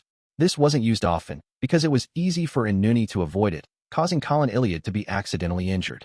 After 3 rounds of Flaring Sun, Inuni finally reached the end of his rope. He once again spread out the last 2 pairs of illusory black wings, turning it into a pitch-black sea that devoured all light. He then drowned out Colin Iliad, causing the City of Silver's chief's body to be covered with a layer of thick black liquid. His actions were clearly affected. Seizing this opportunity, Inuni escaped from the entanglement and avoided the subsequent unshadowed spear. He transformed into a shadow and quickly moved towards the giant king's residence in an attempt to join forces with Shadow to break through the barrier. At that moment, a silvery white beam burst out from his body, ripping him into blobs of dark red flesh. This sudden surgical strike came from Lovia. This six-member council elder had actually given up on dodging the attacks of the Sun Saint. At the instant Inuni was about to escape the battlefield, she decisively switched the Gray's soul to the Silver Knight evil spirit, dyeing her black armor silver. Sizzle! The dazzling white and pure, unshadowed spear hit the lady, causing her to shrink slightly and the blazing sun to completely devour her. The blobs of flesh in Inuni's body remained sentient. They quickly gathered together in an attempt to rebuild the body. However, at this moment, the black sticky liquid restricting the movement of Colin Iliad exploded with specks of light. They turned into a storm and tore through the obstruction, allowing the silver armor to resurface. Right on the heels of that, the gigantified Silver Knight took a step forward and swung the Sword of Dawn in his hand, allowing the hurricane of light from before to continue sweeping forward, inundating the blobs of dark red flesh.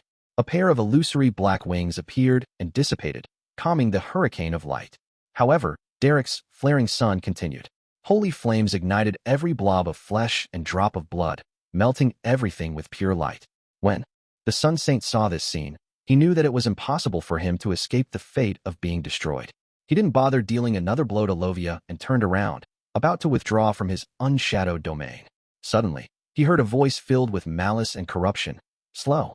Lovia struggled to free herself from the remnant powers of unshadowed spear and teleported to a spot not far from the Sun Saint. Then, she switched the Gray's soul to a devil and used the language of foulness. At that moment, the black armor on her body had completely shattered.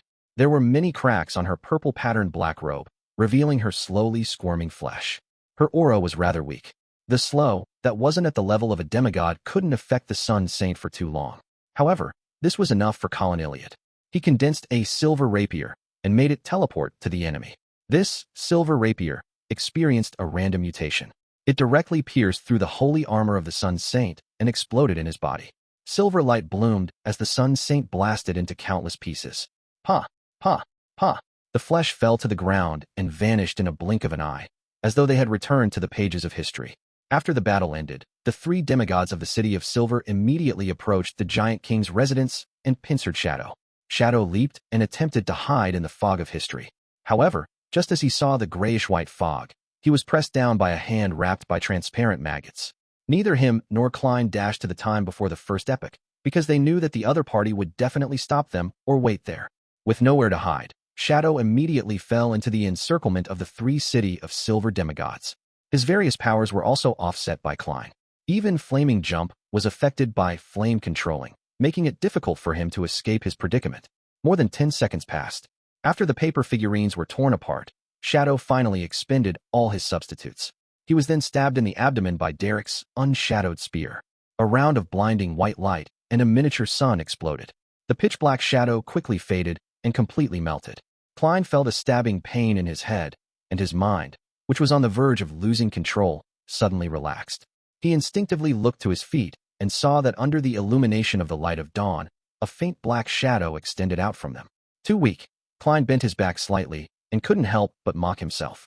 After all, without the powers of a scholar of yore, without a marionette, and without the ability to control spirit-body threads, a seer was relatively weak against other demigods of the same sequence.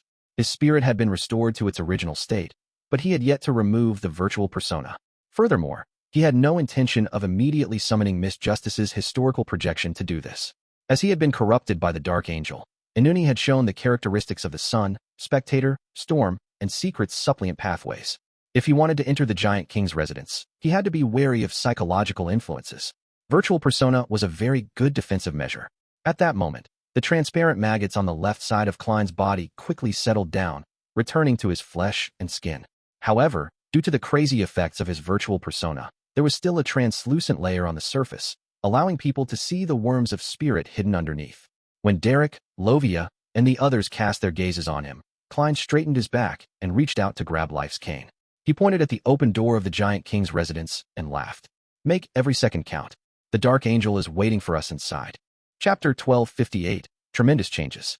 Although Klein was urging them on the surface, he actually threw Life's cane to the bottom of the magnificent staircase and threw it at Lovia, allowing her to treat herself and Colin Iliad's injuries. As a former Rose Bishop, Lovia was the least afraid of the negative effects of Life's cane. Regardless of the changes in her body, as long as it didn't involve the spirit, she could treat them. At the same time, Derek quickly ran towards the collapsed battlefield in the middle of the stairs, picking up the severed arm of the chief. As long as a broken limb wasn't lost, Ligh's cane could heal the injuries, restoring it anew. With an exaggerated smile, Klein nodded at Colin Iliad and leaped into the fog of history. He dashed to a time before the first epoch and hid in a fragment of light.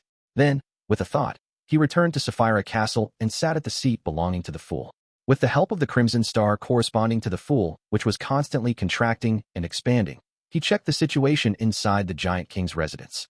However, under his true vision, there was a deep darkness inside, indistinct and indiscernible. As expected of the left hand of God, the deputy of heaven, a king of angels that is suspected to be related to the Chaos Sea. Klein sighed silently as he frowned slightly. He now suspected that, even if Little Sun entered the palace and prayed inside, it would be difficult for him to see the exact situation through the darkness, unless he became an angel and truly gained ownership over Sapphira Castle. In addition, Klein's spiritual intuition told him that there were still many unknown effects hidden in the slumbering grounds of the Dark Angel. He definitely couldn't be careless. He immediately reined in his thoughts and observed the situation around him. He searched for high-level existences like Adam and Amon, but he didn't find anything unusual. After letting out a breath, Klein hurriedly shattered the miracle Invoker Beyonder characteristic that he had separated from the curtain. He made the parts consisting of sequence 9 to sequence 3 gather together, making the sequence 2 portion pure. Then, he returned to the historical fragment and was once again affected by virtual persona, becoming more like a clown. In the next second, he left the grayish-white fog and reappeared in front of the door that opened into the residence of the Giant King. The Silver Knight marionette that had inserted the sword into the ground and created an invisible barrier immediately stood up. At this moment, the severed arm of Colin Iliad had already been reattached. Lovia had also recovered from her injuries. However, at some point in time, a few golden wheat heads grew from the back of her head and swayed. They walked to the door together with Derek and returned Life's cane to Klein. After receiving it, he shook it and stopped maintaining the projection, making it vanish into thin air. Right on the heels of that, he made a grab with his right hand, intending to summon the historical void projection of Miss Messenger when she was in perfect condition. At this moment, Colin Iliad suddenly asked, "You plan on summoning that angel?" "It's not necessarily that one. I have too many choices." Klein spoke the truth in a slightly exaggerated tone. Colin had already dispelled his giant state and regained his original height of more than 2 meters. After all, maintaining an incomplete mythical creature form was still a huge burden to him. At that moment, he was wearing a silver armor he conjured. He held 2 swords that had returned to their normal sizes and said calmly, "That corrupted monster showed the characteristics of degenerating living creatures. The place where the Dark Angel sleeps should have similar effects. What the chief means is that the angel projection that Mr. World summons might rebel after entering the residence of the Giant King. And a fallen angel, even a projection, is easily able to make us pay a heavy price." Derek easily understood what the chief meant. On the other side, the flesh on Lovia's head was squirming as she enveloped the few wheat heads and fused them with herself. "Makes sense." Klein smiled and nodded, gently snapping his fingers. Then, he dragged out an ordinary raven from the fog of history, allowing it to fly past the open door and enter the dark interior.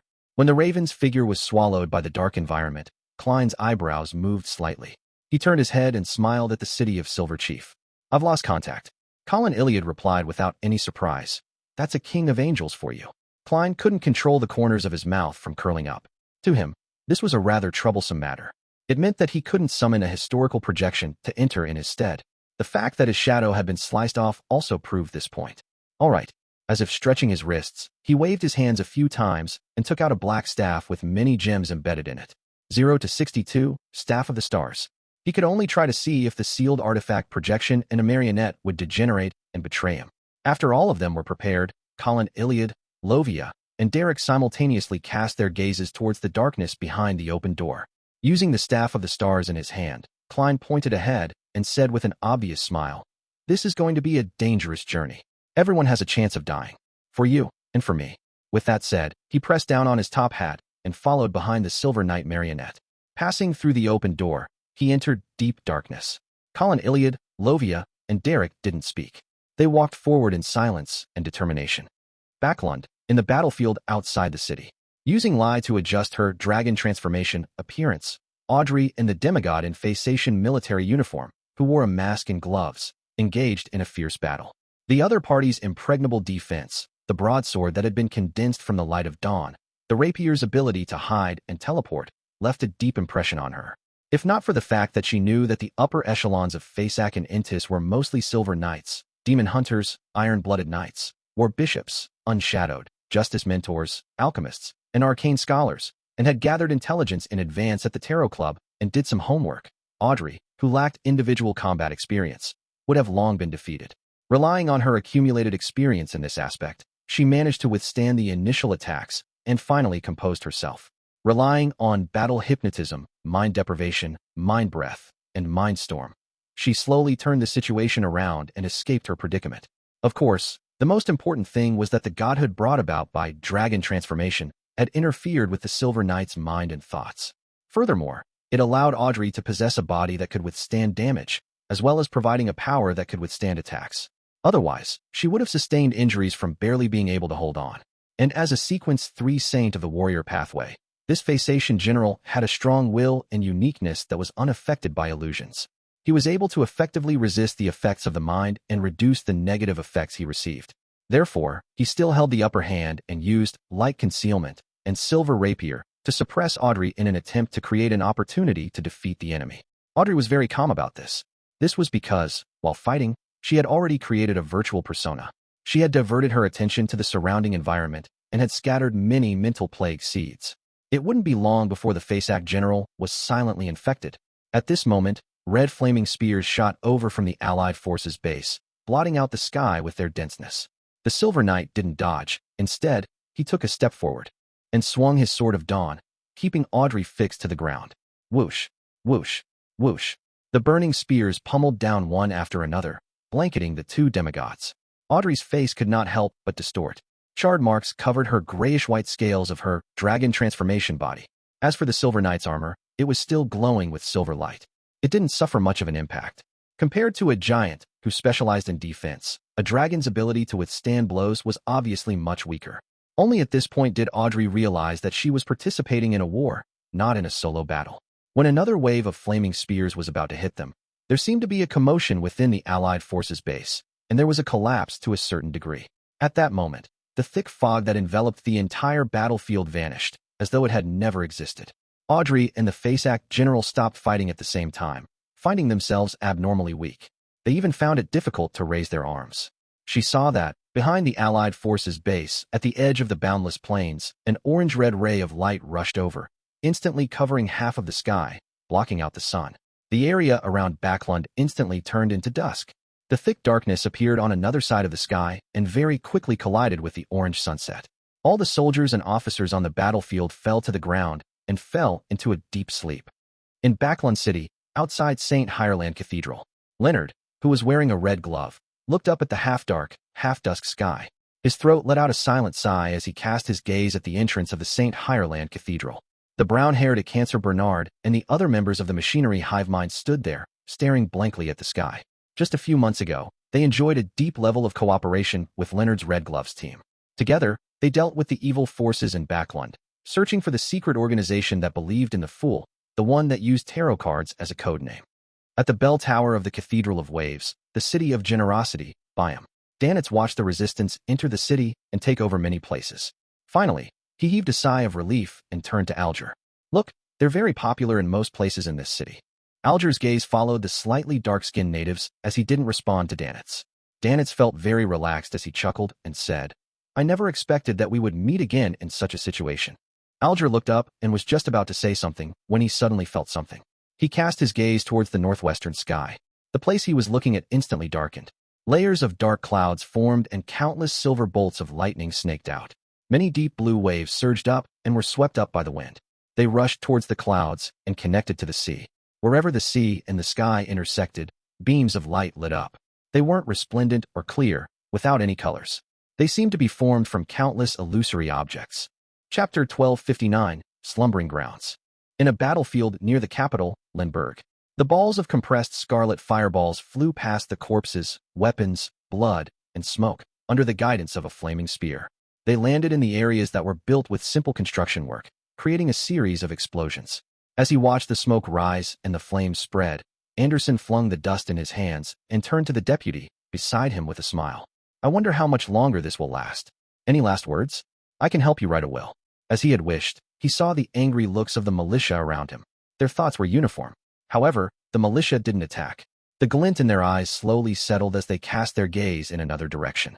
You actually didn't respond to my provocation. Anderson pricked up his brows. This means that you're planning something.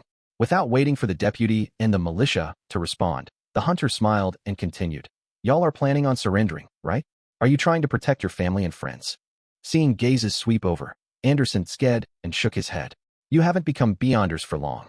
It's only through the war that you obtain the main potion ingredients from the enemy. Only then did you become hunters, provokers, and pyromaniacs. However, when it comes to plotting conspiracies, y'all are still too inexperienced. I'm very curious. Why don't you try to convince me to surrender together? I don't think I project the image of being very firm usually. Besides, I'm not a believer of the God of knowledge and wisdom. Having said that, Anderson looked thoughtfully at his deputy. Is it because the enemy's brass is totally furious at me? They gave the order not to accept my surrender. The deputy remained silent for a few seconds before saying, Since you already know, why are you asking? With a swoosh, the nearby militia raised their right hands and aimed their palms at Anderson, appearing to have come to a collective understanding. If I don't ask, how can I be sure what everyone's thinking? Anderson said with a smile without panicking. He rubbed his stomach with his left hand and placed his right hand into his pocket. It was unknown what he was looking for. At that moment, the sun in the sky suddenly expanded and became extremely huge. The blazing golden sun made Anderson and company unable to open their eyes. They found it difficult to think any further. Immediately following that, an illusory tower appeared. Every level was made up of thick books. Each book had a brass eye on it. The higher one looked, the darker it became. It was filled with the aura of insanity, destruction, inauspiciousness, and disaster. The tower extended into the sky, as though it had encompassed the entire world within itself, including the gigantic sun. Backland, within the Odora family's luxurious villa. All the sanguine in the city had gathered here to prepare for the impending outcome of the war. Emlyn White, who had become an earl, had his hands in his pockets. He stood by the window, bathed in the mixed light of dusk and night as he watched members of his fellow race discuss the current affairs uneasily. Suddenly, his spiritual perception was triggered as he cast his gaze out the window. In the garden, a bunch of withered grass was dyed green once again. They rapidly grew and soon, they reached the height of a person. In other places in the city, some of the street-side trees that had not been affected by the previous bombardment were wildly absorbing nutrients from unknown sources. One by one, they rose up and soon grew to tens of meters tall. The branches were thick and the leaves were like umbrellas. These towering trees were connected to one another, covering half of the sky and backland. Many buildings were crushed, or they were entangled by the branches and vines. It was as if they had been abandoned for more than a century. In just 7 or 8 seconds, many places in Backland had become a primeval forest. After passing through the open door and entering the dark interior of the giant king's residence, Klein immediately observed the silver knight marionette in front of him, the staff of the stars in his right hand, and creeping hunger on his left hand. They didn't show any abnormalities for the time being. The corresponding spirit body threads didn't show any signs of degeneration. After confirming the situation in this area, Klein cast his gaze around and observed his surroundings. The place was enveloped by thick corporeal darkness. They couldn't see further than 5 meters away. The ground was paved with grayish-white bricks that looked like they were pieces of a frozen sunset. They didn't reveal anything extraordinary. After some thought, the corners of Klein's mouth curled up. He reached into the void, grabbed, and attempted to summon an angel. In the next second, he laughed out loud because he had lost a clear connection with the fog of history. This was the reason why the historical void projection he had summoned to enter had lost contact after entering this region. Laughing, Klein suddenly turned around and walked back to the area from which he had entered. Mr. War, Sparrow, what do you want to do? Derek, who was also scrutinizing the various restrictions on him, asked in surprise. Klein replied with a beaming smile. Now is not the right time to explore this place. I plan to come in again later. Are you planning on summoning a sequence for historical projection and try to see if it will degenerate and betray you after you bring it in? Colin Iliad said after some thought. Klein spread his left palm and said, No one set the rule that we can't go out once we enter, or not being able to enter after leaving. Although in such a situation, Mr. World's words sounded a little strange, Derek still felt that it made sense. This was because the City of Silver had done the same thing when exploring the surrounding areas. Through repeated acts of entering and exiting, they gradually accumulated intelligence and details to finally resolve whatever problems they faced. Lovia didn't say a word or object. From her point of view, it was undoubtedly a good thing that she could make more preparations. In an exploration that determined the fate of the City of Silver, they definitely couldn't be rash. After taking a few steps back, Klein suddenly stopped and laughed out loud. It looks like the owner doesn't want us to leave. The faint light at the door had already been devoured by the deep darkness and disappeared. Colin Iliad surveyed his surroundings and said, "We can only proceed forward." Seeing the chief and Mr. World turn around at the same time, Derek took a deep breath and raised his left hand, letting it emit a golden glow that illuminated the surrounding darkness. This revealed thick columns with indiscernible tops. Some of them had their silhouettes outlined, while others were hidden deep in the depths, barely visible. Derek retracted his gaze, preparing to head forward with Mr. World and Chief. At that moment, he failed to see another familiar figure from the corner of his eye. Derek's pupils dilated suddenly. Then, he quickly turned his head to look for Elder Lovia, who had been standing beside him moments ago. This demigod who believed in the true creator had disappeared. She had disappeared without a trace. Derek's abnormality was noticed by both Klein and Colin Iliad. At the same time, they cast their gazes at the spot and saw that the black-robed Lovia had disappeared without a trace, as though she had evaporated into thin air. With the spiritual intuition of a seer and the reconnoiter abilities of a demon hunter, they failed to realize when Lovia had gone missing or how she vanished. The curl on the corners of Klein's lips grew even wider. Without any hesitation, his mind raced and allowed his spirit body to enter the world above the gray fog, combining with the dark red illusion of the Fool. Right on the heels of that, he cast his gaze towards the crimson star that symbolized the sun. He hoped to find clues through his true vision. However, everything was still obscured by the darkness. Nothing was revealed, just like how Klein predicted before entering the Giant King's palace. Without any time to think further, Klein immediately returned to the real world. In the span of 3 or 2 seconds, there was only Derek and the Silver Knight marionette by his side. The city of Silver Chief, who was wearing silver armor, had disappeared. What just happened? Klein asked with a warm smile. Derek looked at him in shock, confusion, and panic. Didn't you see it? The moment he finished speaking, the shadow under Derek suddenly came alive. It rapidly extended upwards and enveloped him and the sunlight he emitted. After the shadow completely covered Derek, it fused with the surrounding darkness, no longer separable. Klein had originally raised his black staff to prevent an anomaly from happening, but in the end, he didn't do anything. All he did was watch with a smile. After a few seconds, he noticed that his body had turned black and dull, as though he was being melted by the environment. Similarly, Klein didn't try to save himself. The corners of his mouth curled up as he watched with a slightly shaking head. After his figure completely disappeared, his vision changed. The darkness was gone. The grayish-white stone bricks, the surrounding walls, and the huge pillars appeared clearly. They were covered in a layer of faint shadows. Outside the window, there was no sun, no moon, and no stars. However, a faint light shone through the window, making the entire palace appear sinister, dark, and cold. In the deepest part of the palace stood a very faint shadow, resembling curtains. Lovia, Colin Iliad, and Derek stood at a distance not far away from him. They carefully observed their surroundings as though they had come to another world. Unfortunately, my marionette can't enter. Klein waved the staff of the stars in his hand and smiled at Derek and company. His indifferent attitude and the chief's calm and composed manner made Derek quickly calm down. He no longer allowed his fear and panic to grip him. Colin Iliad nodded slightly. Just as he was about to share his speculations, he suddenly felt something and turned to look at the deepest part of the palace. Klein, Derek, and Lovia did similar actions. In the deepest depths of the palace, that faint shadow dissipated, revealing a flight of steps meant for giants and an iron-black throne at the top of it. Sitting on a throne was a man with black, slightly curly hair that reached his shoulders. His eyes were covered in shadows, and his actual appearance was extremely blurry, preventing others from seeing him clearly. Layers and layers of black wings fell down from behind him, covering most of his body. The robe was black with silver threads embroidering it. They formed complicated patterns and had gorgeous accessories hanging on it. At that moment, the man had his left elbow on the armrest, holding up one side of his face with his palm as though he was in a deep sleep. Chapter 1260, Omniscience. Without needing anyone to make the introductions, the 4 demigods present clearly understood a reality. The giant-like man who was sleeping on the iron-black throne was the left hand of God, the deputy of heaven, Dark Angel Sassurer.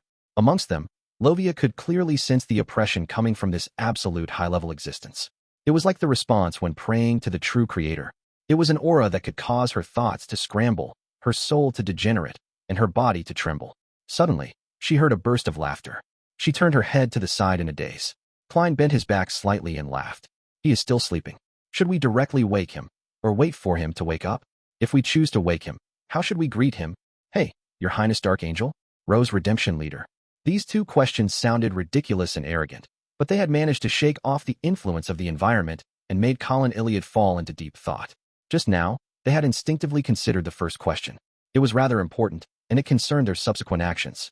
Colin Iliad thought for a moment before saying, "Let's not wake him up for the time being. Try approaching him and search for clues and information." "That's my thoughts as well." With his left hand, Klein casually snapped his fingers and walked towards the Black Throne. At this moment, he felt fortunate that he had already taken care of Shadow and restored his spirit to its complete state. Otherwise, he wouldn't have been able to completely restrict his virtual persona. When he was imagining how to do the greeting, he almost blurted out, "Hi, Sassy." Seeing that Gehrman Sparrow had taken 2 steps forward, Lovia finally snapped out of her daze. "I'll give it a try using a grazed soul." This was a relatively safer method, which wouldn't harm the expedition team. Klein nodded. With his black staff in hand, he turned to his side with a beaming smile. A 3 to 4 meter tall phantom image appeared in front of Lovia. A pair of goat horns lined with mysterious patterns sat atop its head. Its skin was black and matte, exuding a sinister fullness. It was a devil. It was different from the devils that he had seen before.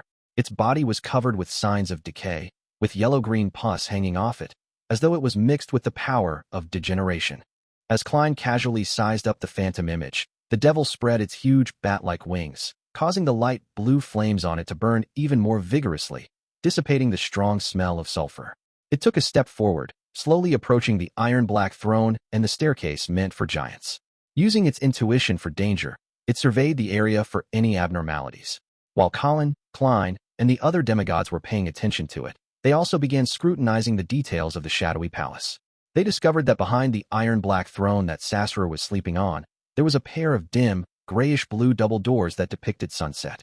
This might be the door that leads to the outside world. This thought flashed across the minds of the 3 city of silver demigods, Colin Iliad, Derek, and Lovia. At this moment, the devil, who had traveled midway, suddenly paused.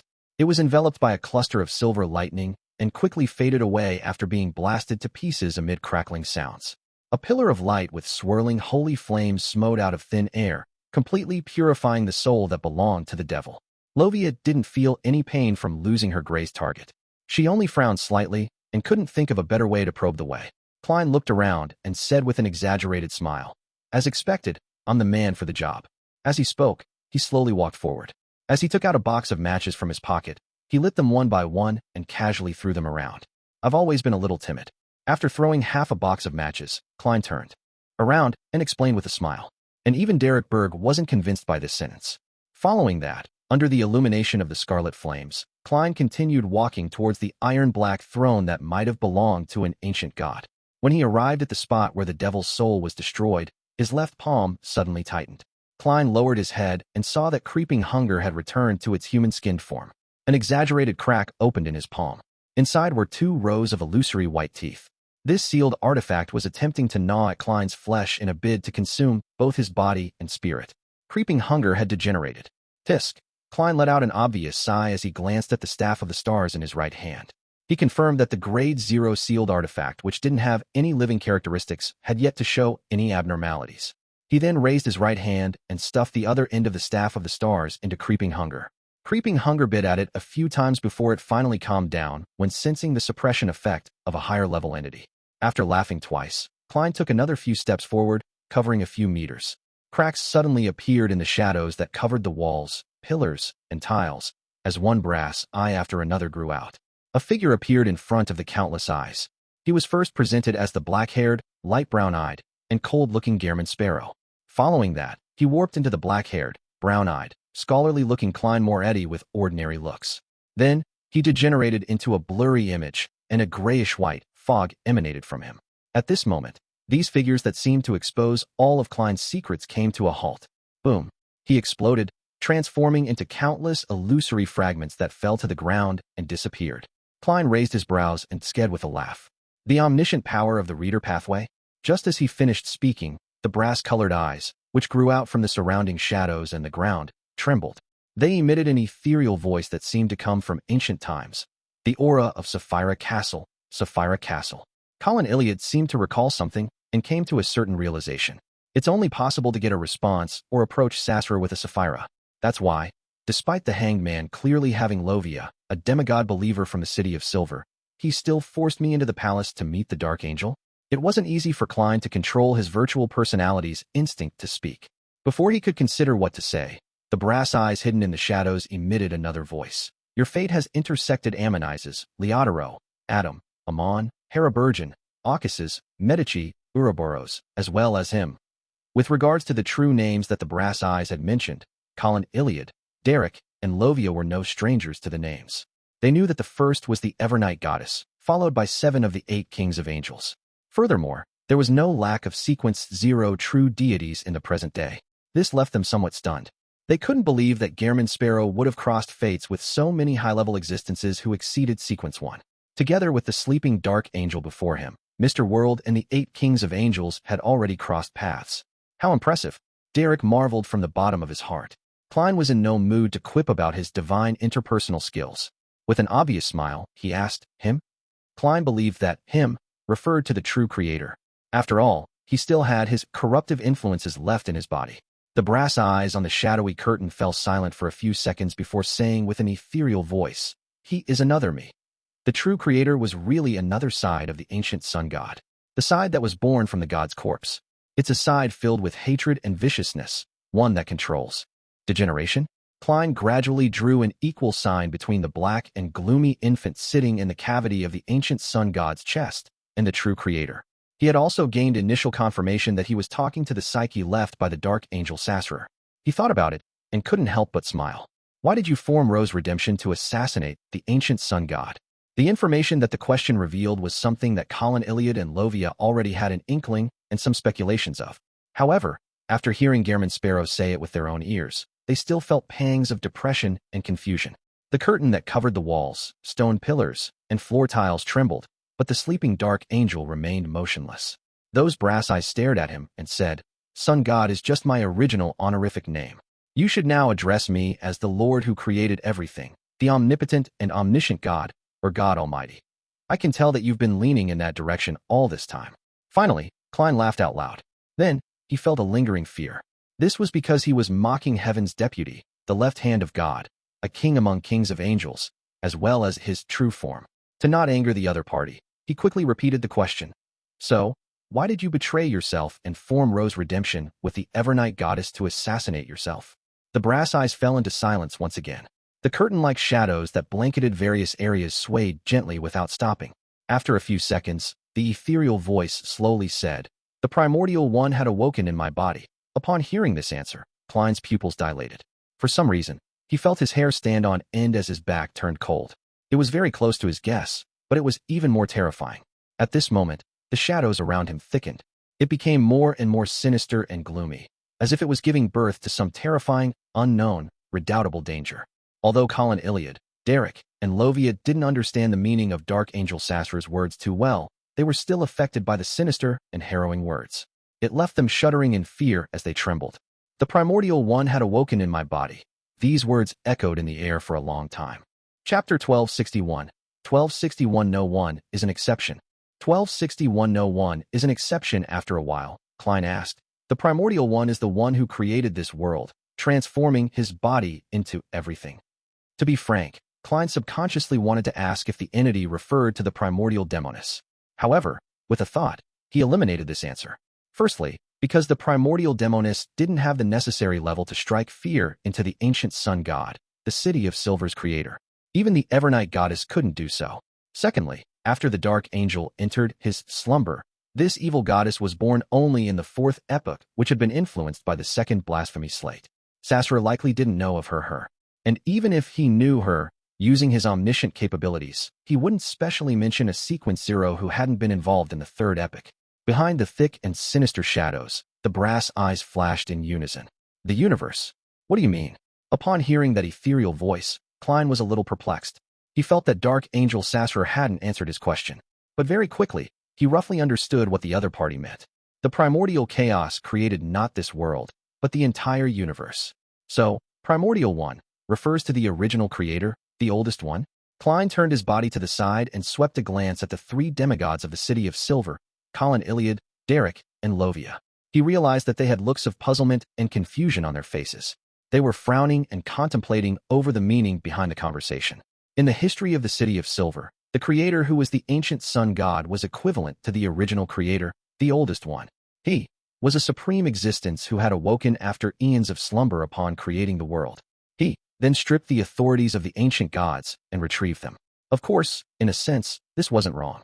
It was just that the original creator's method of awakening was different from what the City of Silver residents had imagined. The universe. Klein thought for a moment and asked, the primordial one awakened in your body because of you gaining control of Chaos C? Then, what would happen to him in the future considering how he had gained initial control of Sapphire Castle? Those brass eyes stared at him for a few seconds before saying, that isn't the only reason. The higher the sequence, the closer one is to the primordial one. Therefore, every pathway's king of angels and sequence 0 might have the original creator, the oldest one, awaken in them. When Klein heard that, he tensed up and his heart sank. He then thought of another matter. The higher the sequence, the easier it was to be corrupted by the things underground. Combined with the fact that Chaos C was underground, could it be possible that the higher the sequence, the easier it would be to be influenced by Chaos C, resulting in the original creator awakening in one's body? The thing that the dragon of imagination Anquelt sealed in the City of Miracles in Grozel's travels wasn't the underground corruption, but the awakening of the original creator? Of course, this is the most powerful and terrifying form of corruption. And the source of all this is where most, or perhaps all Beyonder characteristics originated from, the original creator. They are all part of his body. Klein thought of various possibilities and came up with all kinds of speculations.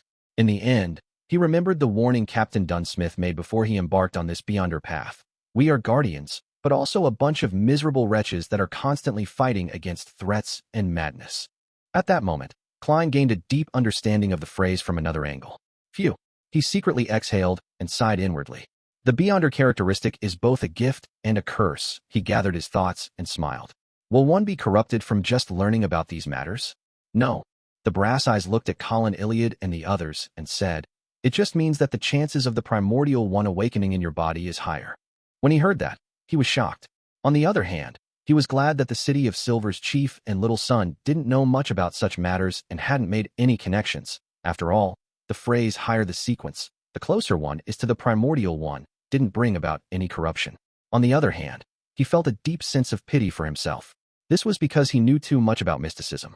Now with all of that chained together, he had no idea what kind of negative changes might happen to him once he left the giant king's court, an ancient god's kingdom. Furthermore, this didn't look like something that could be resolved by sealing his memories. After all, the Beyonder characteristic had already fused with his body and spirit. Consider the method employed by the dragon of imagination. Actually, I don't need to worry too much. Amon and his brother definitely know about this, and nothing has happened to them yet. As long as I don't approach Chaos C, as a Sequence 3, I don't need to worry about such problems. It would be the same even if I were to advance to Sequence 2.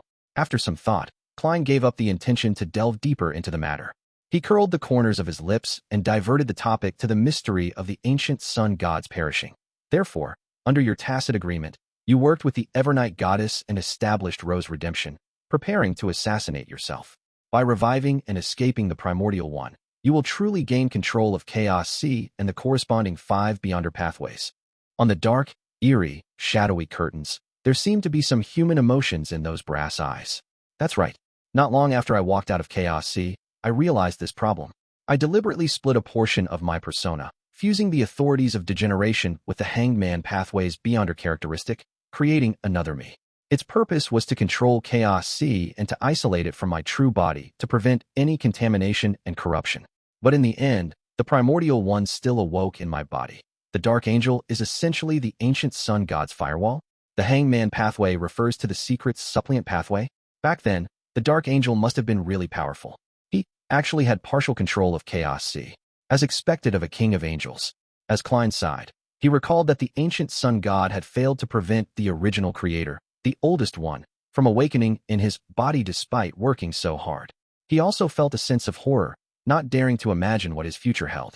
That's why I convened Leodoro, Aucases, Heraburgen, Medici, and Ouroboros, inviting the various deities and kings of angels with Ammonizes to establish the Rose Redemption. The voice left behind by Dark Angel Sasrer echoed hoarsely. It's no wonder it's called redemption. It's no wonder kings of angels like Medici and Ouroboros, who are completely loyal to the ancient sun god, would participate as well. Klein couldn't help but smile. Why didn't you invite Amon and his brother?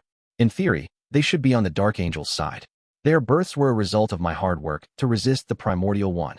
I was worried that inviting them would bring about an accident. The brass-colored eyes then cast their gaze back onto Klein. These secrets left the three demigods of the City of Silver in a daze. Even the chief of the six-member council, who had read quite a number of ancient documents, had emotional upheavals despite all his knowledge and rich experience. So that's the case. I knew that the ancient sun god wouldn't have children for no reason. It wasn't easy for Klein to control his virtual persona from voicing the thought out loud. Before he could ask another question, the spirit left behind by Dark Angel Sassurer seemed to sink into his memories as he continued. After I was finished preparing everything, I entered this place and sealed off the palace. I returned to my body through my slumber and strengthened my consciousness. It formed a balance with the primordial one, creating an opportunity for Ammonizes and the others. Ultimately, they successfully killed me. According to my original plan, I would have been revived in the Giant King's court. I would accommodate the corresponding uniquenesses and beyonder characteristics via the correct method, but Leodoro, Aucuses, and Haraburgen betrayed me and ate my body. I could only rush to fuse with my extreme emotions before dying, in which I was reborn within the corpse. I then took away the beyonder characteristics of the hangman pathway and the authority of degeneration. It's similar to what I imagined.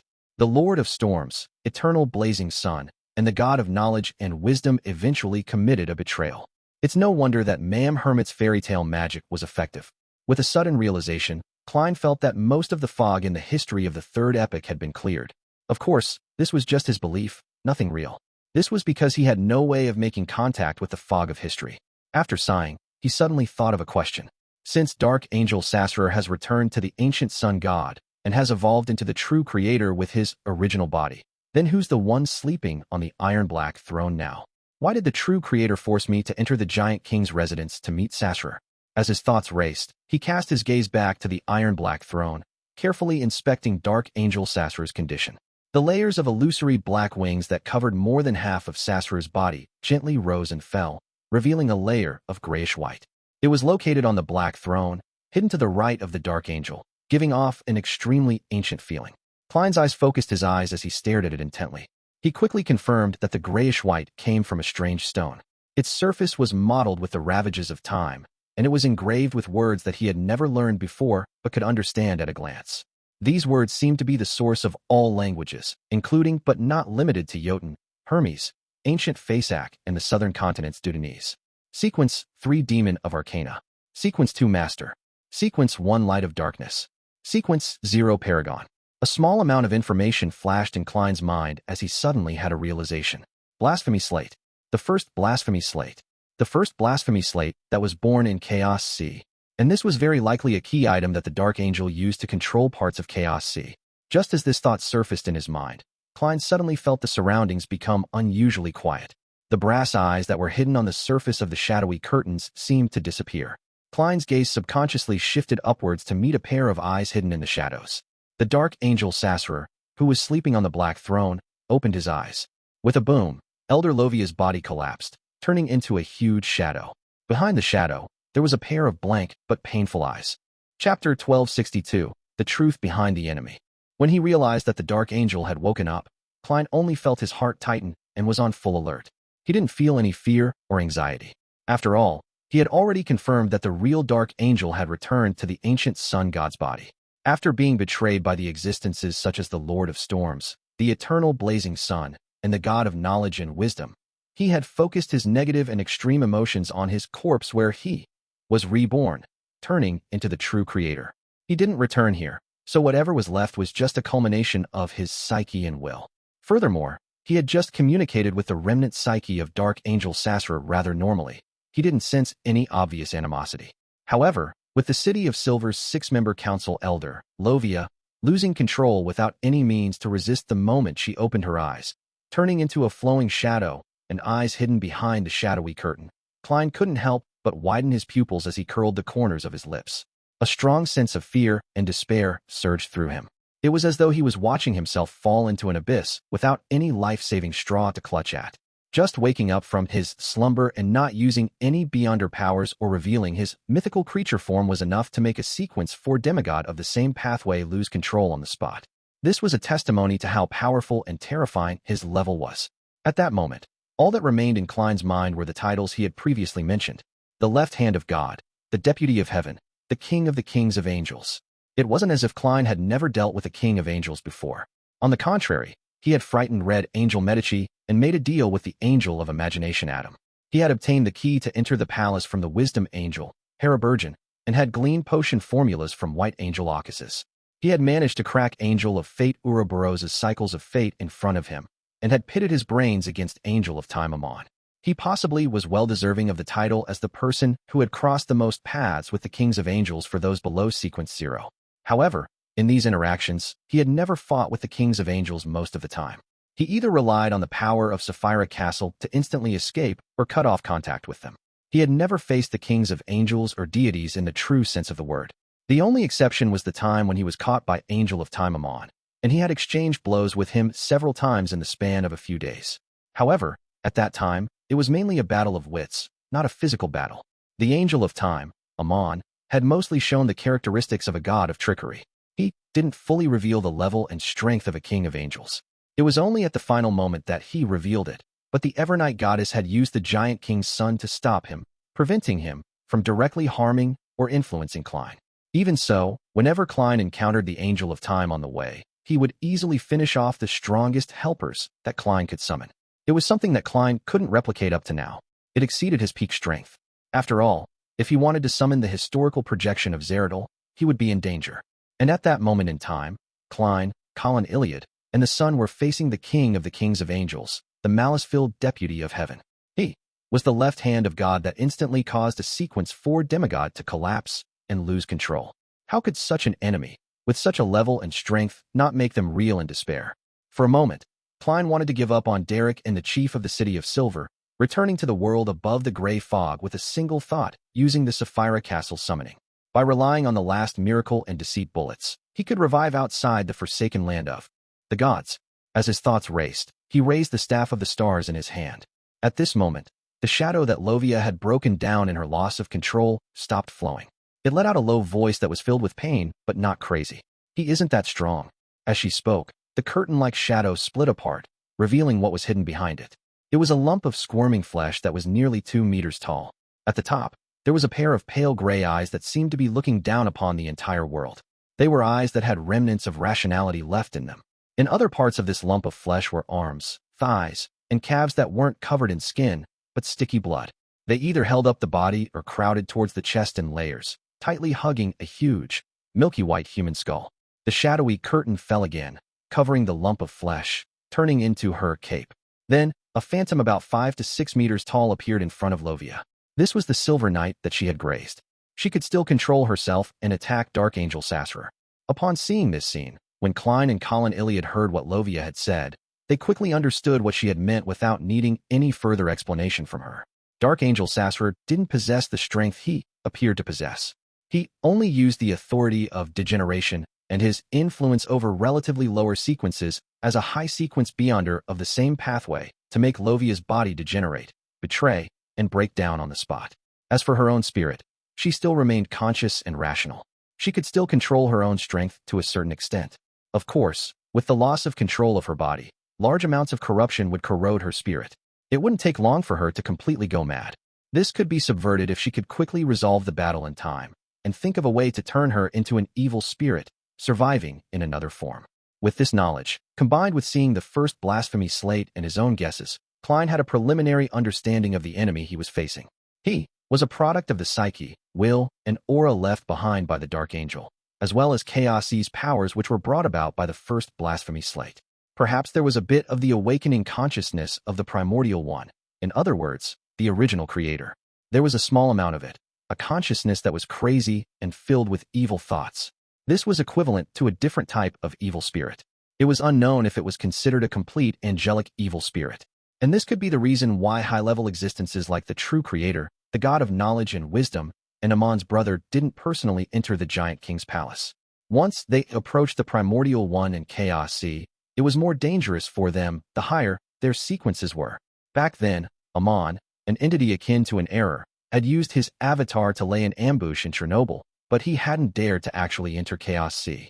All he did was climb down the cliff and hide near Chaos Sea, pretending that he had climbed out from it.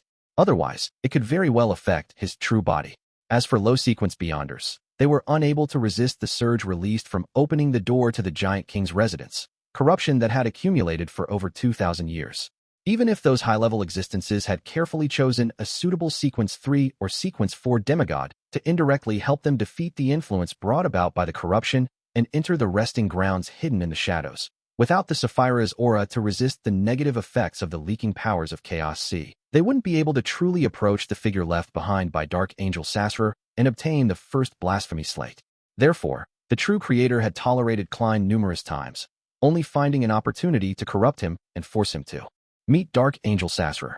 This was because he was the only viable candidate. By the same logic, the god of knowledge and wisdom, Heraburgen, the angel of imagination, Adam, and the other deities and kings of angels who had an interest in this matter had more or less made some arrangements for Klein, blessing him to a certain extent, pushing him to where he was now. Without any hesitation, Klein outlined an image in his mind through the staff of the stars he raised. Colin Iliad took a step forward and bent down. This city of silver's chief's body swelled rapidly, once again revealing an incomplete mythical creature form. He became a 5 to 6 meter tall silver knight covered in silver armor, holding a pair of gigantified swords of dawn. Derek was slightly slower than the two experienced demigods. He quickly spread his arms, as though he was hugging the void in front of him. At that moment, two pitch-black flames ignited in the eyes of the awakened Dark Angel Sassurer. He, who shared the height of a giant, immediately pressed down on the armrest by lowering his arm, slowly getting to his feet. The gorgeous accessories on his body hung down one after another as layer after layer of black wings spread open on his back. During this process, the shadow cape on the lump of squirming flesh, Lovia, came alive. It suddenly tightened, fixing her firmly in place. At the same time, Dark Angel Sassurer had silver threads wrapped around him. In front of the black robe with mysterious patterns, silver bolts of lightning appeared out of thin air. They sizzled and intertwined with each other in a thunderous manner. They rapidly extended forward, transforming into a resplendent lightning sea that attempted to drown the entire Shadow Palace. Gong! An illusory chime sounded from a distant history as the melodious sound echoed in the Shadow Palace. An ancient mottled wall clock appeared in front of Klein. Its face was separated into 12 different segments by grayish-white and bluish-black colors. Each segment had different, mysterious, and asymmetric symbols. The 3 fingers, which seemed to be formed by worms of time of different length, began to tick lightly. When the chime rang again, the lightning sea that was rapidly spreading in the Shadow Palace clearly froze. Klein had successfully used the Staff of the Stars to reproduce Angel of Time Amon's beyonder powers, and the effects were much better than his previous attempts. This made him suspect if he had obtained the approval of the god of deceit, and even obtained blessings from him to a certain degree. It wasn't true that merely simulating Amon's beyonder powers would gain his notice, but that this king of angels was almost equivalent to the Marauder Pathway's uniqueness. He was the ruler of the corresponding domain, and he was the wielder of the corresponding authority. He could make a certain level of adjustments to particular powers in advance, enhancing or deleting them. From the looks of it, Amon appeared to be looking forward to seeing Klein enter the Giant King's residence to meet Dark Angel Sassurer.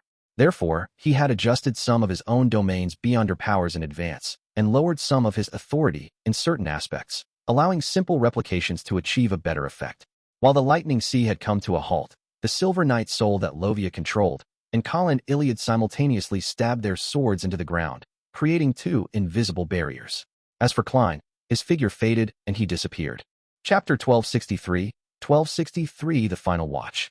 1263 The Final Watch. After a short pause, a brilliant silvery white glow continued to stretch out in front of them, completely drowning out the 2 invisible barriers that shielded Colin Iliad, Derek Berg, and Lovia. The barrier blocking the silver snaking lightning began to violently tremble. A crack that resembled tree branches appeared. As for how long the barrier could last in the lightning storm, that remained a question. At this moment, behind Dark Angel Sassurer, there was an area that wasn't covered by the forest of lightning. Klein's figure, in his black trench coat and silk half-top hat, appeared. He was like a precise and cold machine. Without any hesitation, he aimed the Staff of the Stars at the side of the special evil spirit, quickly outlining all sorts of information related to the beyonder powers in his mind. He had previously performed tests. He couldn't wander too far with the Staff of the Stars within the Giant King's court, so he could only use blink in a tiny vicinity. Therefore, he gave up on the idea of directly sending Dark Angel Sassurer out the Giant King's court and seizing the opportunity to take the first blasphemy slate and leaving by opening the door. As the various gems on the Staff of the Stars lit up, Sassurer's eyes, which burned with pitch-black flames, suddenly closed. He had been forcibly dragged into a dream by Klein.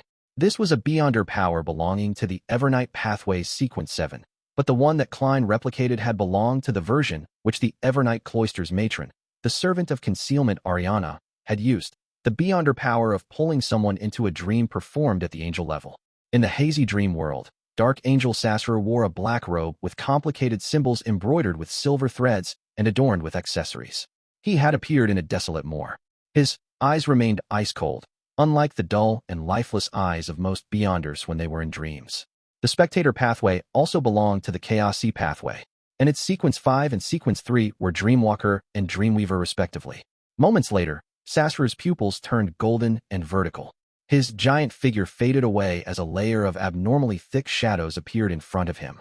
This shadow completely blocked Sassurer, making it possible to vaguely make out a pair of eyes hidden behind the curtain. In the blink of an eye, the curtains parted, revealing an indescribable color, like a sea that seemed to contain all secrets. Boom. When Klein, the conjurer of the dream, saw this scene, his mind erupted with thoughts before he could analyze the details. It was as though his brain was a boiling pot of wheat porridge. The corners of his mouth curled up instinctively, and most of his virtual persona disintegrated. He nearly let out a tragic cry as transparent maggots under his left cheek began to drill out one by one. The meat tendrils on his right face grew more and more obvious, becoming thinner and thinner, approaching that of worms of spirit. The forcefully induced dream disintegrated, and Dark Angel Sassurer's consciousness returned to the real world. However, at that moment when the special evil spirit fell into a deep slumber, the sea of lightning faded away. The three demigods of the City of Silver struck back at the same time. Colin Iliad straightened his body and struck out with the Sword of Dawn in his right hand, causing the silvery white light to blink to Sassurer's body. As Lovia resisted the restraints of the shadow cloak, she got the Silver Knight evil spirit she grazed to swing its great sword upwards from below, bringing with it a terrifying storm formed from blobs of light. Derek condensed a dazzling white, unshadowed spear, thrusting it at the Dark Angel as it left crackling sounds in its wake. At this moment, Sassurer's figure emitted infinite pure light, as though he had suddenly become a sun that descended into reality. Under the sun's illumination, the unshadowed spear melted. The hurricane of light calmed down, and the silver beam dimmed. All the latter could do was damage the target's aura and not deal any harm to his body.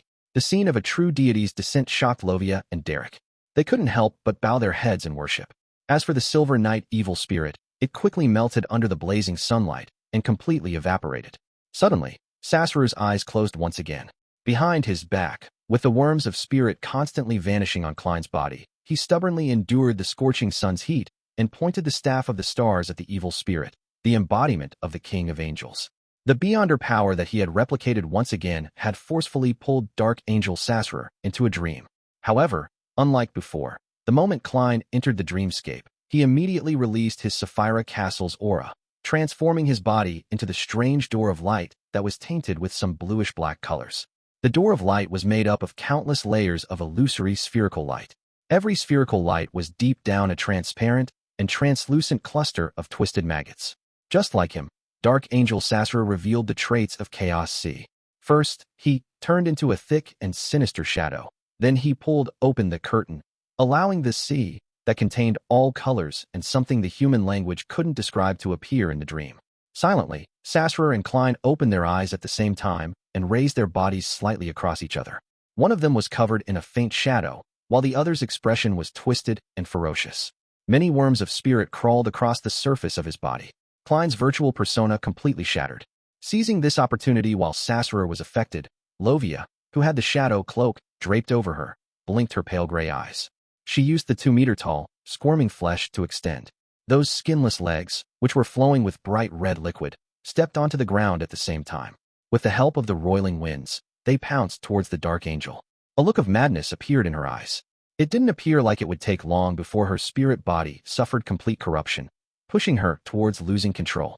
However, at that moment, Lovia's eyes were filled with more rationality and determination. She knew what she was doing and knew her current state and her subsequent end. Amidst the howling winds, her collapsing body, along with the shadow cloak, landed on Dark Angel Sassurer's body. The squirming flesh and blood intruded as the thick shadow rapidly expanded, binding the two figures together. Without waiting for Lovia to speak, Colin Iliad had already understood her intentions. He immediately roared in a low voice, "Attack!" Boom. His two swords tore through the void at the same time, allowing the silver light to surge at Lovia and Dark Angel Sassurer, who were embroiled with each other. Upon hearing the chief's words, Derek bit his lip and spread open his arms halfway. The palace that was shrouded in the shadows suddenly lit up as huge balls of light, filled with holy flames, appeared out of thin air. They enveloped the Dark Angel and Lovia within, quickly melting them and igniting their flesh. Flaring sun. Amid this bright glow, Lovia's pale gray eyes revealed the pain that she acutely felt. Her voice echoed in an ethereal manner. "I have never betrayed the city of silver." Before she could finish her sentence, the flesh and the shadow cloak she used to envelop Dark Angel Sassurer's body swelled up. Boom. Lovia's collapsing body was sent flying before she fell to the ground. Her shadow tore apart, turning into a thin, illusory veil that slowly floated down.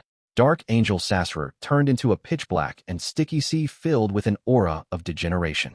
It swallowed the remaining silvery white light and flaring sun, reducing it to nothing. He immediately returned to his previous appearance, a giant dressed in a gorgeous black robe with silver threads. However, the black wings on his back had thinned significantly. At the same time, his pupils turned vertical and turned golden. A violent but surreal wind surged around him and filled every corner of the Shadow Palace with all sorts of thoughts. Mind deprivation. Derek's recently condensed, unshadowed spear disappeared. He stood rooted to the ground in shock. Although Colin Iliad had a strong will, he suffered from the madness, cruelty, and bloodlust of an incomplete mythical creature form. All he could do was divert some attention to resist the influence so as to prevent himself from losing control. Just as Klein calmed down and allowed his worms of spirit to burrow back into his body, he suffered an intense fear brought about by mind deprivation. His body instantly convulsed, preventing him from using the Staff of the Stars. Lovia's body had already collapsed, and with her soul almost completely corrupted, she was in a worse-off state. She rolled on the ground struggling, leaving behind blood-colored sticky liquid. At this moment, Dark Angel Sassurer raised his left hand. The golden colors in his eyes was replaced by two blazing white suns. Rays of holy flames fell down one after another, striking Lovia's body, destroying her soul and purifying her flesh. Lovia's aura rapidly dissipated as her pale gray eyes lost their luster. Her body, which had collapsed into a lump of flesh and blood, curled up. The skinless arms covered in bright red liquid wrapped the milky white, large human skull tightly in front of her chest and pressed it under her.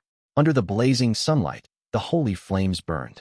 Lovia maintained this posture, not allowing herself to move, nor allowing the human skull to be revealed and receive any damage. Another column of light shot down. Lovia's body couldn't help but bounce up, but she still huddled there writhing. Finally, this lump of distorted, disgusting, squirming flesh stopped moving and covered the surface of the human skull. It was dark, dull, and damaged. During the Dark Angel Sassurer's act of murdering Lovia, Klein quickly recovered from the effects of mind deprivation by using his unique traits and past experience. He felt an uncontrollable sense of despair towards this battle. They had used all their strength, but they had only slightly injured the evil spirit. Now that they had lost a demigod, the situation that followed would probably be even worse. What should I do? As Klein used creeping hunger to change his position, his thoughts raced in search of any possible weaknesses. It's intrinsically an evil spirit. An evil spirit. Just as his figure appeared elsewhere, he suddenly had an idea. He cast his gaze on the grayish-white stone slate on the iron-black throne. Some evil spirits had beyonder characteristics, but most of them didn't. The source of their powers stemmed from other places, such as the spirit world. The existence of evil spirits needed something to rely on. This might be the territory that he was born in, or perhaps something special. The common point was that evil spirits could use them to connect to the spirit world or even the underworld to obtain the power to maintain their existence. And this evil spirit that originated from Dark Angel Sassurer might even be mixed with some of the will of the primordial. Where did his powers come from? This was the forsaken land of the gods, and the connection with the spirit world was sealed. It was almost completely severed, making the powers difficult to be effectively utilized. Klein could teleport only by relying on the uniqueness of a divine kingdom or the divine kingdom's embryonic form. As for the giant king's court, it was clearly unable to provide the powers of the spectator, the sun, the hanged man, reader, and tyrant pathways. The traits the Dark Angel formerly possessed clearly belonged to the true creator at present, making it not present here. Therefore, the answer to the source of the evil spirit's power was very simple: Chaos C. In the Shadow Palace, the only thing directly connected to Chaos C was the blasphemy slate. When Klein cast his gaze at the iron-black throne, he noticed that the City of Silver's chief, Colin Iliad, had also glanced over. Chapter 1264, Succeeding. There was no need for any communication. Just from this sudden locking of eyes, Klein knew that Colin Iliad had the same thoughts as him. He didn't hesitate to flip the black staff embedded with many gems and point it at himself. In the next second, it was as if Klein's body was a sketch that had met an eraser. It was wiped away inch by inch, and he quickly disappeared. This was the power of concealment, one that also came from the leader of the ascetics of the Church of Evernight, Ariana. As the power of concealment that was replicated by the Staff of the Stars was definitely much weaker than the original version, and the evil spirit's level was rather high, Klein didn't attempt to use it on Dark Angel Sassurer. Instead, he targeted himself. At the same time that he was concealed, Colin Iliad fused into the faint light that illuminated everything in the Shadow Palace with his two swords of dawn. Around Dark Angel Sassurer, who was dressed in a silver-threaded black robe, silver beams lit up one after another. Colin struck the evil spirit from different angles, forming a tornado that swept upwards. During this process, the gigantified Colin Iliad didn't appear at all. Furthermore, he hid his malicious intent, making it impossible for the enemy to determine where his next attack would come from. Derek Berg recovered from the shock and quickly condensed bright white, unshadowed spears as he wildly thrust them forward. Amidst the crackling sounds, the unshadowed spears were either blocked by the black armor formed by the aura of degeneration or by the layered silvery white sphere of lightning. He failed to truly hurt Dark Angel Sassurer, but it effectively affected his opponent's actions. While the two City of Silver demigods were holding back that special evil spirit, Klein, who was in a concealed state, approached the iron-black throne. In his concealed state, he saw veiled scenes that were covered in a dark fog. He could only roughly tell where he was and what the surrounding objects were. He was unable to exert any influence on the outside world. If not for this, the moment he entered the concealed state, he could secretly control Sassurer's spirit body threads. It would be a method impossible to fend against. After rapidly approaching the iron-black throne, Klein ended his concealed state, allowing his figure to instantly appear to the right of the target. Following that, he aimed the Staff of the Stars at the grayish-white ancient stone slab. Ignoring the contents on it, Klein quickly outlined a very familiar beyonder power in his mind. Boom! Silver bolts of lightning shot out with a strong destructive aura, striking the first blasphemy slate. This was the lightning storm power from the Sea God Scepter. Boom! Amidst the silver light that illuminated the surrounding area, an illusory light that was almost invisible appeared between the first blasphemy slate and Dark Angel Sassurer.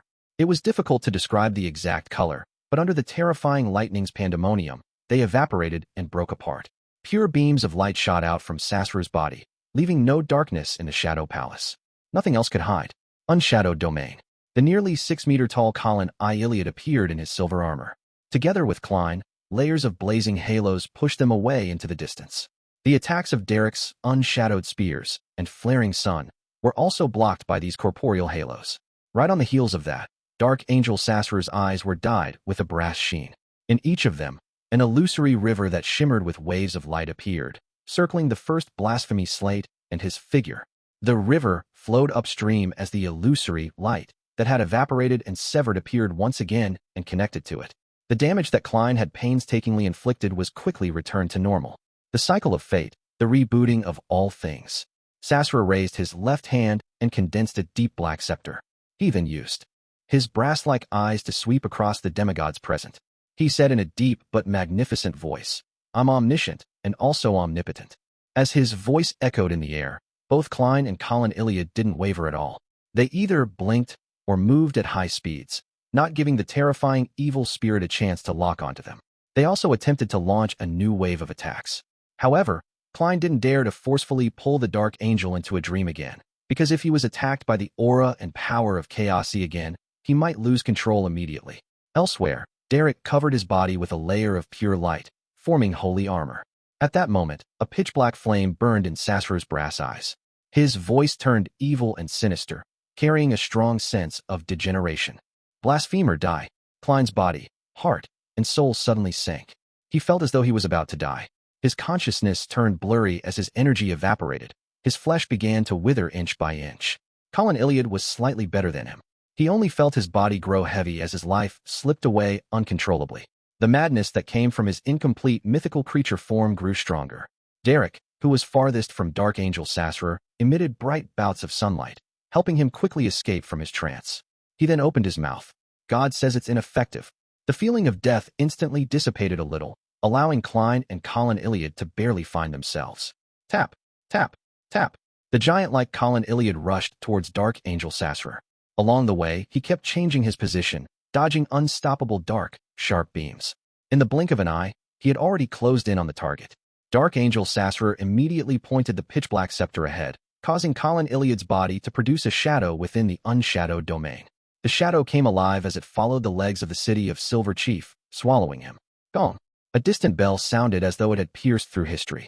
The ancient, mottled stone wall clock appeared in front of Klein once again, bringing with it a brief respite. As he made use of this respite, Klein used the Staff of the Stars to reproduce the unshadowed spear and cast it at Colin Iliad's shadow. The blazing light exploded, dispersing the shadow like the sun. Colin's face under his visor twisted, but he didn't hesitate at all. He jumped up, appearing right above Dark Angel Sassurer, and cleaved down with his two swords of dawn. Gong! Sassurer seemed to see through Colin Iliad's intention. He raised the black scepter horizontally and blocked the other party's cleaving strike. Suddenly, Colin Iliad's body melted. He became sticky, heavy mercury, surging down like waves, instantly drowning Dark Angel Sassurer. It was as if he was wearing a set of full-body silver armor, without any gaps in between. Colin wanted to suffocate the entity inside. Sassurer's actions were immediately restricted. Taking this opportunity, Klein's figure suddenly turned transparent as he appeared beside the iron-black throne. Teleportation. Then, he raised the Staff of the Stars and conjured a certain beyonder power. It was one of the core powers of the Marauder pathway. Theft. Just as he had expected, the theft was carried out rather successfully. It was as though the current Sequence 2 angel, Palaz Zoroast, had personally taken action. The light that connected the Dark Angel and the first blasphemy slate separated from Sassurer, shifting to Klein. At that instant, Klein's thoughts nearly exploded. The indescribable color and form appeared in front of him once again. It was abnormally illusory, as though it was a sea containing all secrets. Just as he was about to lose control due to the aura and powers of the Chaos Sea, the parts of his body that were corrupted by the true creator suddenly experienced a change. They seemed to be attracted by a strong attractive force as they rapidly gathered together and began to take over the nearly invisible light, making him stop at the edge of a proverbial cliff. Indeed, as Klein sighed, he tried his best to restrain his mind that had been inundated. He was temporarily unable to move. Bang, bang, bang. The silver armor covering Dark Angel Sassurer's body began to crack in the darkness. These beams of light that came from the cull of spiritual flesh tore out, turning the mercury into tattered pieces and flying far away. With a loud snap, the mercury fell to the ground, regathering into the form of Colin Iliad. There were gaping holes in the chief's body. Inside it was a black, frozen, decadent, and illusory aura. At that moment, the illusory, layered black wings on Sassurer's back dimmed significantly. His eyes had once again worn a brass sheen, a faint flickering illusory river appearing in them. Upon seeing this scene, Colin Iliad instinctively recalled what had happened. As these thoughts flashed through his mind, he relied on his intuition to charge out without hesitation, filled with great resolve. His body ignited a transparent flame, emitting the bright light of dawn. These beams of light came from his soul, his body, his beyonder characteristic, and the two swords he struck out merged together, turning into a raging, violent storm that swept out. At this moment, Colin Iliad's eyes were filled with the light of dawn he created, and the towering figure dressed in a gorgeous black robe with illusory black wings. Bearing the light, he charged towards the light, Sassurer. The terrifying hurricane of light instantly enveloped the Dark Angel, tearing at his body, interrupting the beyonder powers that he was about to use. It made the evil spirit that had lost the source of its power rapidly fade away amidst the fragments of light. When the light dissipated, holes appeared on Dark Angel Sassurer's body. The layers of wings on his back were spread out, but he failed to borrow any strength. Colin Iliad immediately turned into sticky mercury, once again covering most of the evil spirit's body, restricting his movements. Then, the city of Silver Chief shouted in a low voice to Derek Berg, just like he did when he was facing Lovia, attack. Chapter 1265 Warrior. 1265 Warrior attack. Upon hearing the chief's words, Derek froze for a moment before instinctively spreading his arms. During this process, his vision blurred, and he let out an extremely repressed voice from the depths of his throat. A blob of light covered in holy flames descended out of thin air, devouring the figures of Dark Angel Sassurer and Colin Iliad. Before the blast of light exploded, Derek pulled back his arm, forming a bright white and pure, unshadowed spear in his palm. Amidst the crackling sounds, the long spear of light tore through the holy flames and accurately hit the evil spirit's head. Dazzling light burst out, completely covering the entire area. Even the crazed Klein couldn't avoid it, as he was too close to it. He couldn't help but close his eyes, his face contorted into a grimace. He felt as though his worms of spirit were evaporating one after another. The connection between the blasphemy slate and the true creator's power of corruption had been greatly purified before they could fully be established. The sun seemed to rise in the sky. Dark Angel Sasrur's indistinct figure appeared, twisting and distorting amidst the blinding white light and holy flames, melting away. Then, the shadow that covered the walls, stone pillars, and tiles began to disintegrate, revealing inches of orange-red light. The palace hidden in the residence of the giant king finally failed to sustain its existence in the real world. It no longer blocked out the influence of the outside world. This also meant that the special evil spirit that had lost contact with Chaos C had truly been cleansed. Just as the Shadow Palace began to collapse without completely disintegrating, an invisible force finally pierced through the barrier, causing a minute amount of it to descend. This caused the corrupting nature gathered inside Klein's body to increase in intensity. They protruded out from his chest, turning into a black ball of flesh. The flesh immediately broke free from Klein's body, severing all invisible connections with him. It quickly squirmed and grew, turning into a gigantic shadow hand. It followed the illusory light between itself and the first blasphemy slate, and it grabbed the item. At the same time, in the ruins of the battlefield of the god's dream world, in front of the projection of the giant king's residence, dressed in a pointed hat and a classic black robe, Amon sat on the tall, grayish-white railing, with his back facing the orange-red path that separated the clouds. He leisurely looked at the grayish-blue door covered with golden nails. It was a mystery as to how long he had been waiting there for. Suddenly, he adjusted the monocle on his right eye and easily jumped down the railing, arriving at the door of the giant king's residence's projection. The power of Chaos C is beginning to fade. I can use the bug in all of this to directly enter. As he smiled, he reached out his right hand and pressed it on the door shadow. His figure immediately softened and lost its corporeal feeling before he entered the door like a stream of light. Backlund, somewhere on the battlefield, with short blonde hair and dark green eyes, Crestet Sesamir genuflected on the ground, stabbing a pure white-boned sword that wasn't more than 1 meter long in length in front of him to support himself. His body was covered with charred holes and cracks that went straight through his body. His teeth were protruding and sharp, like that of a beast. This high-ranking deacon, whose consciousness was beginning to blur, struggled to shift his gaze from the weak enemy who wasn't far away towards the sky. The orange sunset had partially invaded the dark night. Crestet Sesamir tried his best to pull out his bone sword and stand up to fight. He wanted to be a night watcher to the very end, but his arm trembled violently as his breathing weakened. In the astral world, in an endless and silent darkness filled with moonflowers and night vanilla, suddenly, orange beams of light shone into the kingdom, causing a portion of the area to return to dusk. One by one, the plants withered. In the desolate dusk, a gigantic mountain-like figure walked out. His limbs were abnormally long, and he wore tattered silver armor.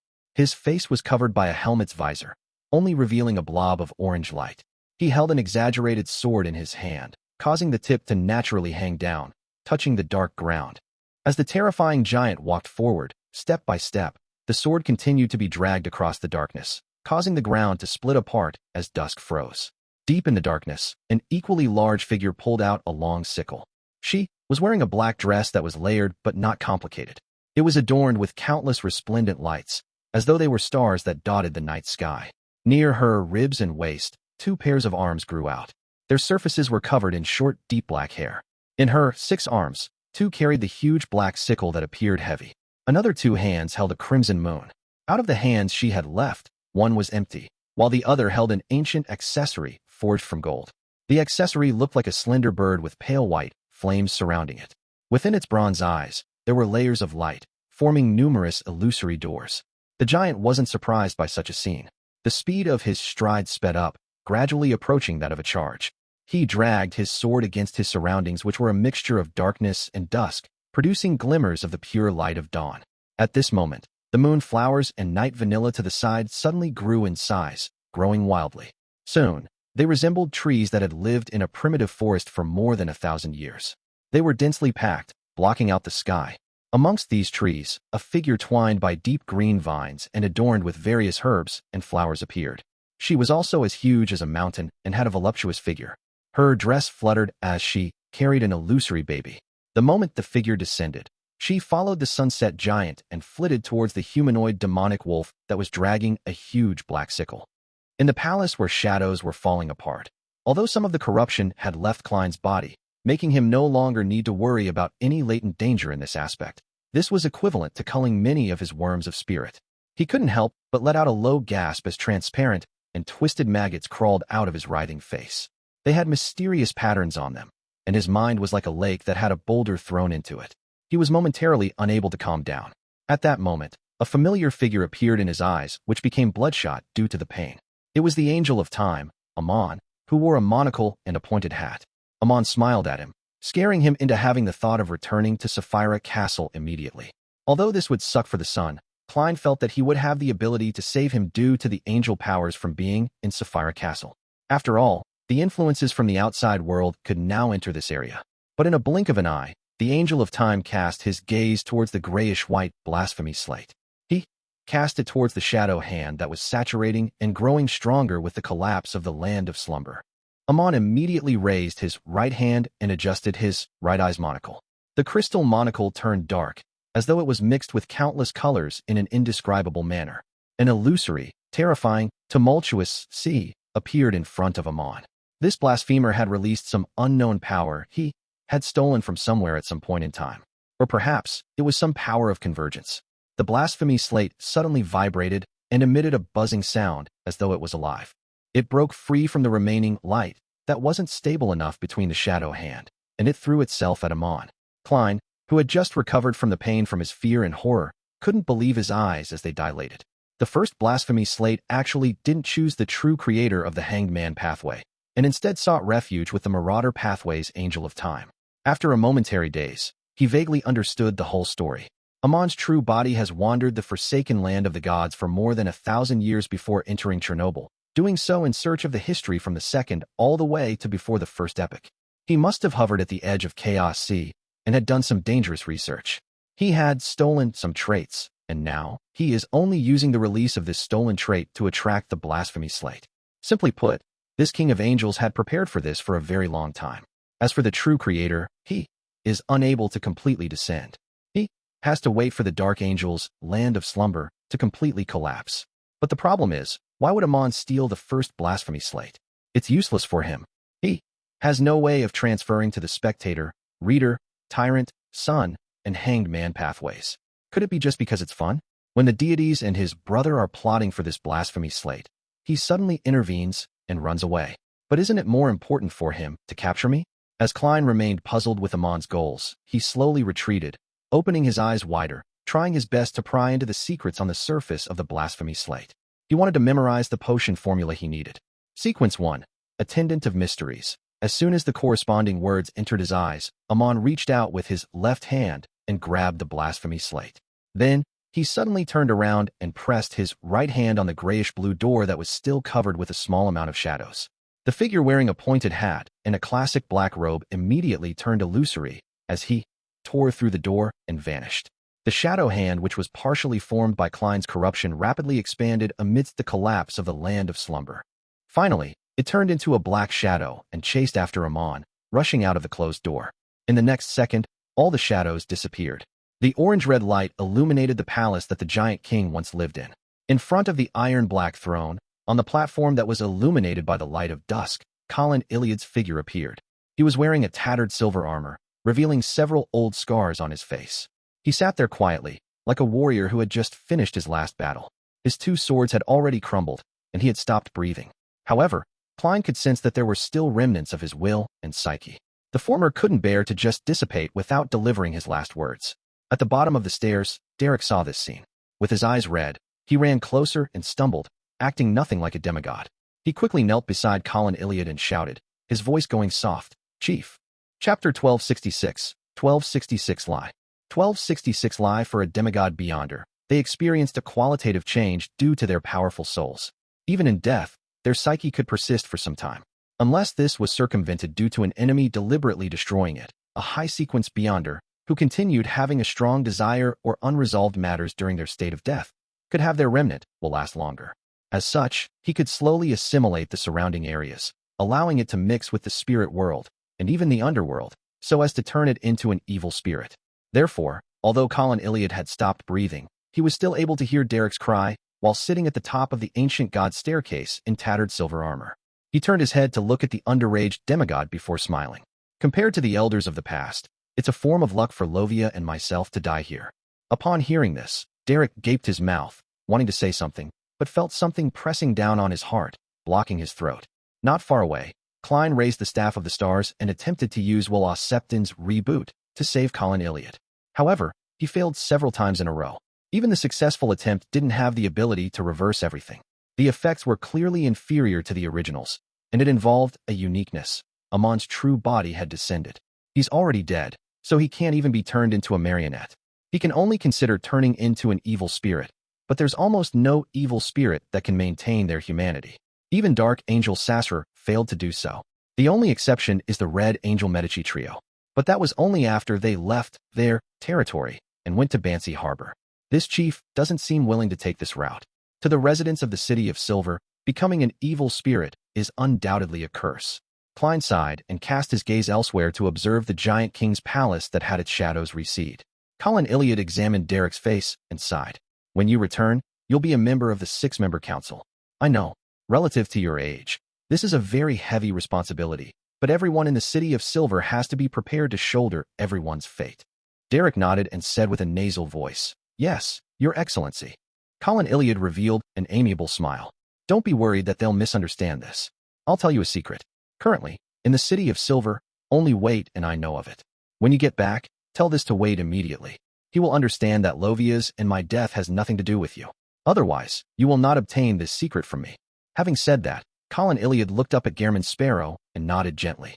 From today onwards, everyone in the City of Silver can freely change their faith to Mr. Fool. Derek wasn't excited at all. He nodded heavily, indicating that he understood. Colin Iliad immediately retracted his gaze. A layer of solemnity and bitterness appeared on his clearly exhausted face. That secret is related to the second god-level sealed artifact of our City of Silver. It's called Gift of the Land. Derek wiped his eyes with his arm and listened attentively to the chief's description.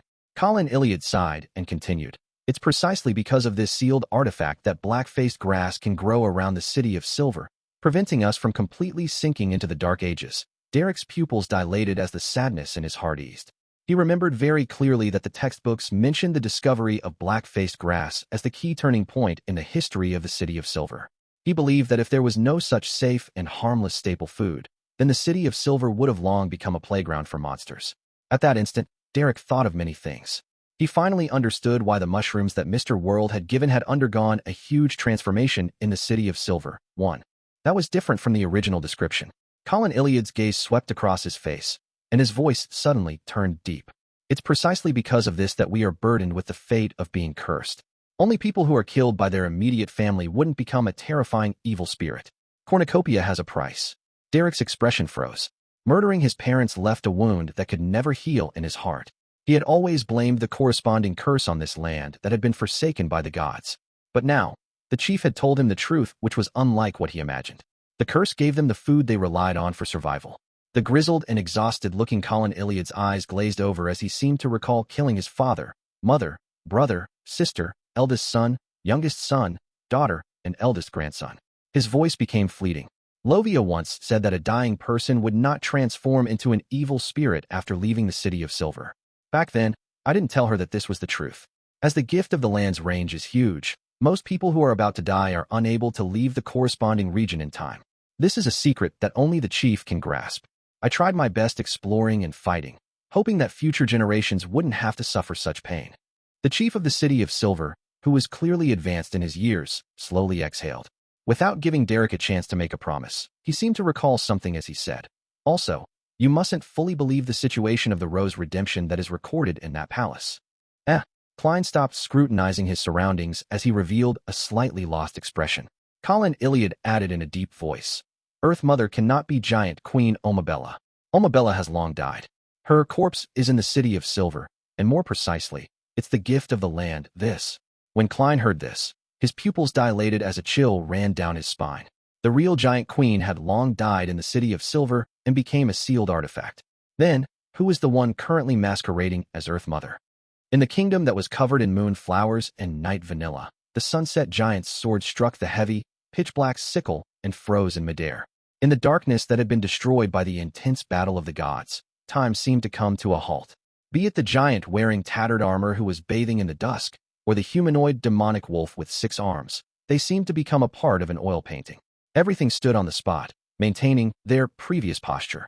However, a dark brown wooden cane had stabbed through the back of the sunset giant, piercing through its heart as it frantically drained the life of the deity, dragging him down in an act of returning it to the land, returning to a mother's embrace.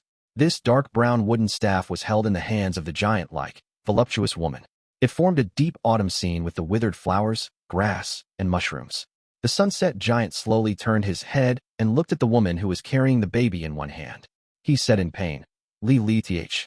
At this moment, the dress-wearing demonic wolf, with the head of a female human, let out a chuckle. The bird-shaped golden accessory in her hand flew out and accurately pierced through the gap of the sunset giant's visor. Then, she threw the crimson moon in her 2 other hands at the voluptuous woman. In the next second, a portion of the sunset giant's body collapsed. An orange-red sunset pierced through the serene darkness and landed in the real world. Some landed on the battlefield, causing countless soldiers to die. Some crushed the mountains, creating a lake that made all living creatures age. Some fused with some lucky creatures, turning them into crazy and powerful monsters, while others enveloped the great twilight hall outside St. Millom. The solidified orange light was extinguished. In the Amantha mountain range, outside the Cathedral of Serenity, Abomination Sua and other mythical creatures, who were helping Fasak and Intis angels attack, seemed to sense something. The battle came to a halt. After the bloodshot eyes growing on the pitch-black tree rolled once, Abomination Sua immediately entered the void and escaped into the spirit world. In the outskirts of Backlund, in a small cathedral that no one paid attention to, a golden-bearded pious priest wearing a simple white robe opened his eyes. They revealed a childlike innocence and purity. He calmly took out a golden potion and opened the lid, pouring the liquid inside into his mouth. The war ended just like that. If Audrey hadn't seen it with her own eyes, she never would have believed that the war would end just like that. After the dark night swallowed the orange dusk and faded away by itself, the silver knight in front of her seemed to suffer a heavy mental blow. Even after recovering and composing himself, he didn't continue attacking his enemy. He fled in a rather sorry and perplexed state. Just like this silver knight, the angels and saints of the Fasak and Intis allied forces fled one after another. As for the Beyonders that formed the backbone of the army, they collapsed in an uncontrollable manner. However, on Lone's side, the demigods, low and mid-sequence Beyonders, and ordinary soldiers didn't attempt to pursue them. This was because they were equally confused, perplexed, and puzzled. Audrey walked back into the city and saw the surviving Backlund residents coming out of their houses, shelters, or hiding spots, one after another. They stared blankly at the scene, which resembled a primeval forest. They didn't cheer, shout, or vent their emotions. Their expressions were numb, and their eyes were vacant. They didn't know how and why the disaster had suddenly ended. There was no lack of people who had once been saved by the Charity Foundation. Many of them looked familiar to Audrey, but their condition wasn't much different from when those who queued up to collect food. Audrey silently observed this scene before returning to Empress Borough and back to her villa. She saw her father, mother, elder brother, butler, servants looking out of the window in confusion, just like the citizens on the street. For some reason, a sentence suddenly flashed across Audrey's mind. Dying, he knew not his executor. Surviving, he knew not the circumstances. An orange dusk calmed the lightning storm that blazed with frequent bolts of lightning. It sank into the dark, blue sea with an indiscernible bottom, nearly swallowing the dawn with it. Queen Mystic had used her other Grade 0 sealed artifact in time, allowing the ship to avoid a terrifying disaster. She frowned slightly as if she had sensed something. However, her expression eased up immediately, allowing the Dawn to continue moving forward on an unsafe sea route. It was to engage in all kinds of dangerous battles with strong winds, huge waves, lightning, and sea monsters. In the dark environment, Bernadette's gaze seemed to penetrate through many obstacles, allowing her to see the light that she was chasing after. No matter how many obstacles she faced, she would not stop her approach.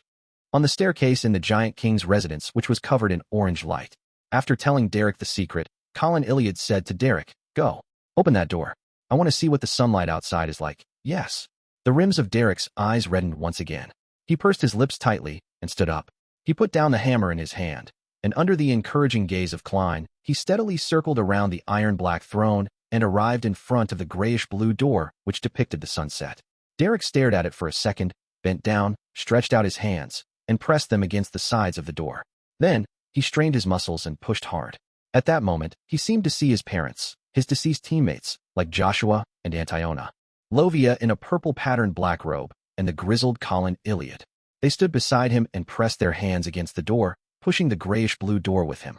Beads of water streamed down Derek's face as a heavy creaking sound echoed in his ears. A crack appeared, letting golden sunlight flood in. The gap grew bigger and bigger, and a golden sea gradually appeared in Derek's eyes, presenting itself in front of Colin Iliad's eyes. Upon seeing this scene, the corners of Colin Iliad's lips twitched slightly as he bathed in the warm sunlight. The corners of his lips pulled up slightly as he revealed a faint smile and a faint yearning, his body evaporating bit by bit. Light was the meaning to everything. End of the 6th volume, Lightseeker. Chapter 1267, Welcome. Beyond the open grayish-blue door, a flight of stone stairs led to a sea that glowed with golden light. This, along with boundless light, once again entered the eyes of the residents of the City of Silver, such as Ligh and Candace. As members of the former expedition team, this wasn't the first time they had seen such a scene. Even so, their souls remained deeply shocked as they subconsciously held their breaths. With the Thunder God's roar hammer in hand, Derek stood at the front with his 2-meter-tall, wide-shouldered build. He was silent. Nearly a minute later, Ligh probed. Elderberg, when are we leaving? He was a Sequence 5 Guardian who stood at nearly 2.5 meters tall. This made his limbs' physical proportions slightly abnormal. Derek stared at the sea that was rippling with golden spots for a few seconds before saying, "Wait a while longer." At this moment, several days had passed since he opened the door. He had led the expedition team back to the City of Silver with the ashes of the chief and elder Lovia, as well as their characteristics and sealed artifacts. He had also used the secret to obtain the trust of the current chief of the 6-member council, Waite Shermont. This time, Derek led the 20 City of Silver Beyonders to do reconnaissance so as to find a safe passage to confirm the situation of the outside world. On this matter, he had rejected Mr. World's suggestion of using the Staff of the Stars to directly transfer the entire City of Silver from the forsaken land of the gods. He wanted to use his feet to take in the path of hope. He wanted to remember what the light that the City of Silver had finally found after experiencing 2,000 years of persistence and sacrifice was like. Upon hearing Elder Derek's answer, the members of the expedition team, such as Ligh and Candace, didn't say much. They all took a step back and continued enjoying the scenery. They still didn't trust Derek Berg much. After all, he had a close relationship with outsiders. And the chief and elder Lovia had both died during the previous expedition. Only this unshadowed and that outsider had survived. If not for the 6-member council choosing to believe him, they would definitely be hostile and wary. After an unknown period of time, the shimmering sea was suddenly enveloped by darkness. Deep in the darkness, they could barely make out a thin fog. In the fog, there was a black-pointed cathedral with all sorts of buildings. It gave people the feeling that it was both real and illusory. Derek and company were no stranger to darkness. He instinctively glowed, while those who needed to light up candles did so. They did it hurriedly without any signs of turmoil. After the 21-strong team was protected by light, they looked with curiosity at the town and fleeting pedestrians in the fog, unable to understand what was going on. This wasn't the darkness they were familiar with. At this moment, the naturally glowing Derek raised his left hand and said in a low voice, "Let's set off." Without waiting for his team members to respond, he took the first step through the door and followed the stone steps outside, taking one step after another into the darkness. Everyone exchanged looks, then gritted their teeth. Without falling behind, they followed the newly appointed 6-member council elder, Derek Berg, out of the Giant King's residence. In the rich darkness, as they walked down the stairs, their eyes suddenly lit up. They saw an orange glow and a row of black, cloister-like buildings. Is this the outside world? Candace looked around warily and curiously. She realized that all of them had unknowingly walked to the opposite side of the Giant King's court and were separated by a sea of orange-red from where they were. No. Derek compared the current environment to Mr. World's and Ma'am Hermit's description. He nodded slightly and said, "We still need to wait here for a while. Feel free to find a spot to rest." This unshadowed, who no longer had any hint of adolescence, calmly arranged everything. Ligh looked at the tightly shut black cloister and asked in puzzlement, "Is there no need to explore this place in search of an exit?" "There's no need." Derek shook his head. The members of the reconnaissance team didn't ask further, nor did they rest. They remained standing in their spots and waited patiently. As time passed, blinding sunlight suddenly shone into this world, turning everything bright and white. It then dimmed and vanished. Everyone subconsciously looked around and saw the golden sea once again. They felt a terrifying aura that daunted them from looking straight at. However, unlike before, they were already on an island. Behind them were huge patches of golden strange plants with smiling faces. They didn't seem to have any signs of degeneration or abnormalities, making every member of the City of Silver's reconnaissance team experience the joy of life. We're really outside. It really is a different world. Ligh, Candace, and company found it impossible to contain the amazement in their hearts. They immediately confirmed a fact. Elder Derek didn't betray the City of Silver. His cooperation with the outsider really had the goal of leading everyone out of the cursed land. Elderberg, Candace stammered. Thank you. Derek nodded slightly, his back straight. Instead of expressing the apologetic feelings in his heart like Candace, Ligh looked around and asked, Elderberg, how should we leave this place? Build a boat. The term, building a boat, was only limited to the words in their history books, so it sounded rather odd. There doesn't seem to be any materials here that we can use to build a boat. Candace and company immediately inspected the small island, but they couldn't find any trees or plants. Derek shook his head again. There's no need.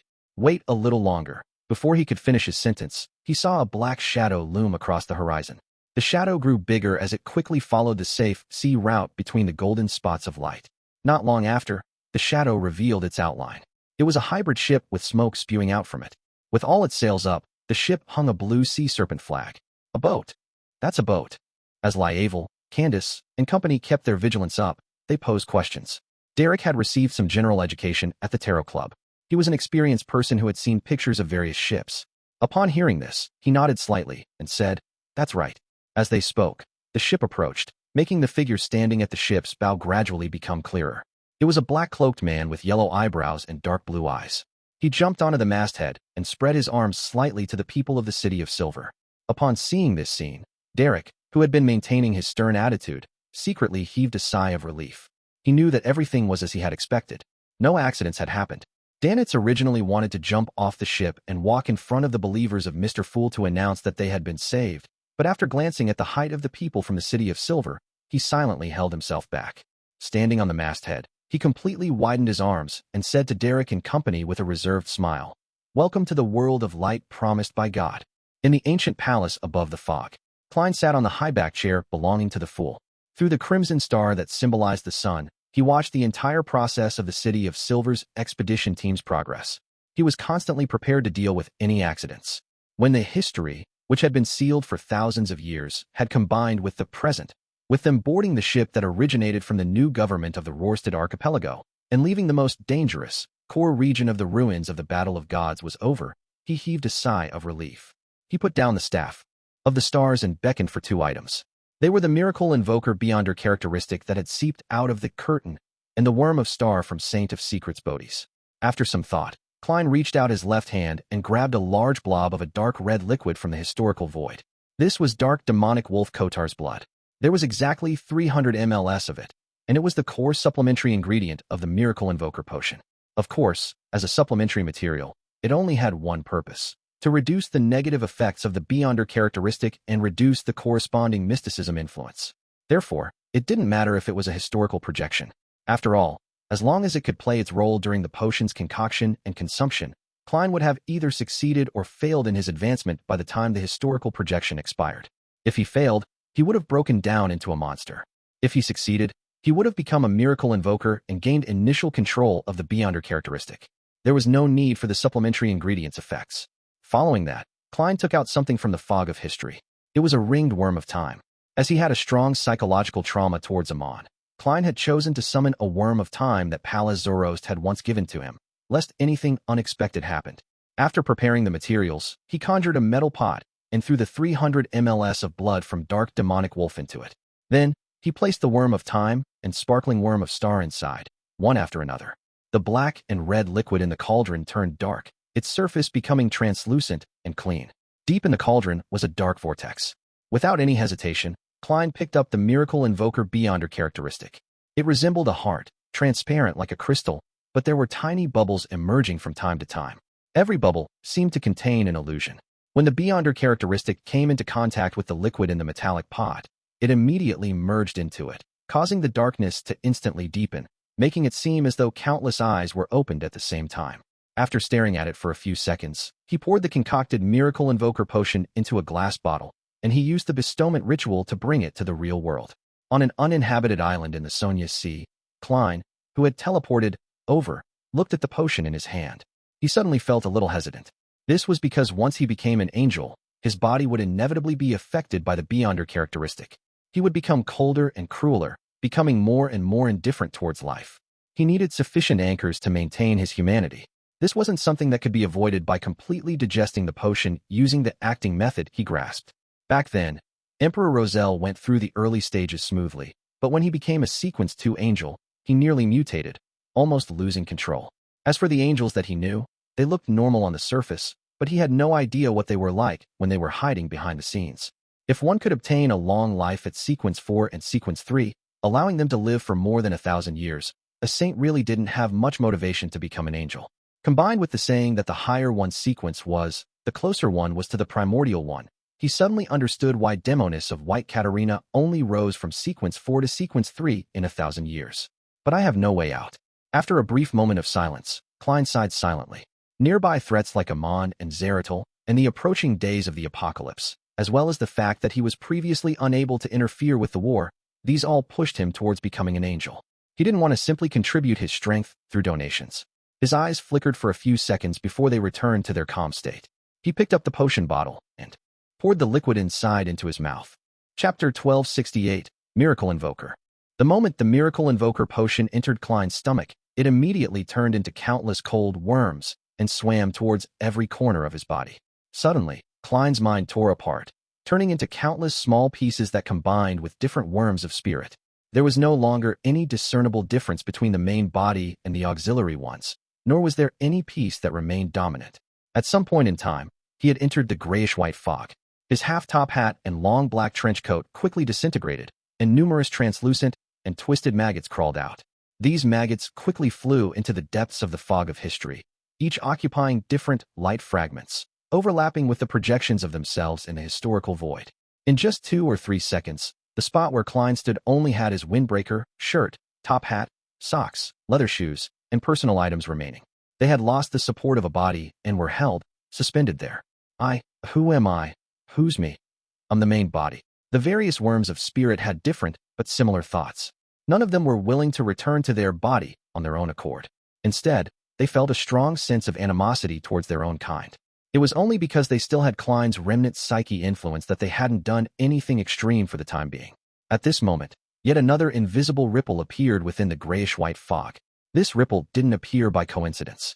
It had long existed in the fog, but compared to his collective whole, it appeared indiscernible. However, to a worm of spirit, it was obvious enough. It came from a portion of history that appeared in the present era. It symbolized the fragments of light from the end of the second epoch and portions of the third epoch. They symbolized the 2,000 years that the City of Silver had persisted in the darkness. This forgotten history had a certain clash with the present era. As it formed a corresponding historical void, ripples spread out in an indescribable manner. Such ripples seemed to exert a strong attraction on the worms of spirit, making them peek their heads out from the historical scenes. After a short period of time, one of the worms of spirit crawled out of the light spot from which it occupied, having failed to resist it any further, and also succumbing to the effects of Klein's remnant consciousness. It flew towards the center of the ripples. Right on the heels of that, worms of spirit returned from different spots in the fog of history, and they arrived at the fragments of light formed by the City of Silver's history in the present era. When they reached a certain distance from each other, a strong force of convergence finally appeared, pulling together countless worms of spirit into one. This wasn't an effect that could be produced by 2 or 3 worms of spirit. It needed to have a sufficient number for this phenomenon to happen. And when that portion of the worms of spirit was once again whole, Klein's incomplete consciousness completed the piecing together of his identity. Things finally turned simple. The worms of spirit formed a transparent and gigantic vortex, emitting a strong convergence force that sucked over the remaining, hesitant, nearby worms of spirit that were unwilling to return. After more than 2/3 the worms of spirit returned, a series of transparent tentacles grew out of the vortex. They extended towards the second epoch, the first epoch, and even the prehistoric city of an earlier time. They grabbed the last batch of worms of spirit, one after another, and stuffed them back into the vortex. In less than 20 seconds, the vortex began to extend, turning into a terrifying figure formed from transparent, twisted maggots. An invisible tentacle naturally extended from the figure's body. The tentacles pulled over the windbreaker, top hat, socks, and leather shoes that floated in the fog of history, dressing up the terrifying figure. The figure formed from countless worms of spirit pressed down on the top of his head, causing the translucent feeling on his body to quickly fade, forming a layer of flesh-colored skin. Short black hair and brown eyes grew out. This was the appearance of Klein Moretti, but his height had reached 1.8 meters. With great difficulty, he finally regained consciousness. Before Klein, who had made his soul body whole again, could analyze his present state, he felt two abnormalities. One was from the beyonder characteristic that fused with his body. It was a strong, terrifying, high, and mighty will that made it impossible to resist. It seemed to awaken a little as it transmitted one image after another. These images were filled with the mysterious knowledge of a miracle invoker. Some of them were dust that burned into suns, magnificent scenes generated by various celestial bodies. They were filled with a sense of desolateness, coldness, cruelty, madness, superciliousness, and void of any emotional imprints. They quickly assimilated into Klein's spirit, changing his state in an irresistible manner. Another thing that surfaced before Klein's eyes were the crimson stars and the numerous points of resplendent light. The prayers from the members of the Tarot Club emitted from those stars, including Justice, the Hanged Man, and the Moon. Most of the light points echoed with the prayers from the residents of Moon City. Together, they created an image that enveloped the grayish-white fog that looked at the world with pity. It was the image of an extremely high-level and secret existence. The two abnormalities reflected on Klein's body, causing his left body to be covered in a grayish-white fog. A slight smile showed on his face that had deep-set eyes. His right body fractured once again, turning into a cluster of translucent squirming maggots and a bloodshot eye that was filled with madness. At that moment, the right side was constantly corroded to the left, and the grayish-white fog was gradually compressed to the extreme. Without any hesitation, he raised his left hand with some difficulty, and he summoned the white bone scepter with blue gems embedded at the top from the fog of history. Circling the sea god scepter were prayer points of light. With the help of this medium, they were transferred onto Klein's body. Lightning bolts leaped out from the right side of his body as invisible winds and illusory waves swirled around him. This helped the grayish-white fog withstand the contamination from the left, allowing his entire body to come to a delicate balance. At this point, Klein recovered bits and pieces of his humanity and memories, making an initial recovery back to the state before he consumed the potion. He had finally advanced to the level of Sequence 2. He now had the level and status of an angel, a true miracle invoker. Originally, Sapphira Castle was about to be stirred by his change, but with a thought from him, all the abnormalities returned to normal. This proved that he had truly gained control of Sapphira Castle and had become the owner of the Sapphira. As for how much power he could unleash in the real world, he was still unable to estimate it. Phew. Thankfully, I made the history represented by the City of Silver return to reality, and it's powerful enough. If the ritual's effects were a little weaker, I would have lost control and collapsed here today. Klein rubbed his temples and slowly exhaled. He had a better understanding of anchors. The anchor wasn't a tool to help him maintain his humanity. Its main purpose was to form a corresponding understanding, positioning, and image, one that would resist the mental imprint within the beyonder characteristic so as to maintain an intricate balance. Under this balance, Klein could then barely maintain his humanity and not be severely affected by any other influences.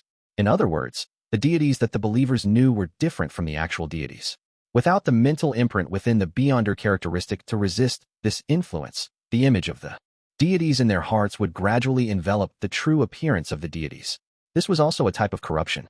Only at this moment did Klein realize why the Orthodox deities went from having humanoid statues to simply having sacred emblems. This prevented the believers from having a unified impression of them. This improved the effects they had as anchors to resist the remnant mental effects of the primordial one, whilst also not subtly changing their bodies. As for why the Orthodox deities took 1 or 2 epochs to figure this out, Klein quickly thought of 2 reasons. Firstly, he had the past images of the Orthodox deities for comparison. He had Emperor Rosel's diary as reference, and the corresponding mysticism knowledge to provide inspiration. Secondly, the mythical creature form of a seer was all about being split and separated. It made him very sensitive to such influences. This sort of balance isn't too stable, and it often tilts to a certain extent. This will cause problems with my conditioned stability. From time to time, I will end up scaring the people around me. Fortunately, this can be predicted ahead of time, so it can effectively be avoided. Also, when I'm in a delicate balance, I should try my best to show my humanity to strengthen my self-awareness. This is commonly chosen by many angels. The Rose School of Thought's indulgence can be considered to be doing the same. But Amon's believers are all himself. How does he maintain the balance? Could it be that the mythical creature that's born with the uniqueness itself has the will of the primordial one fused with him?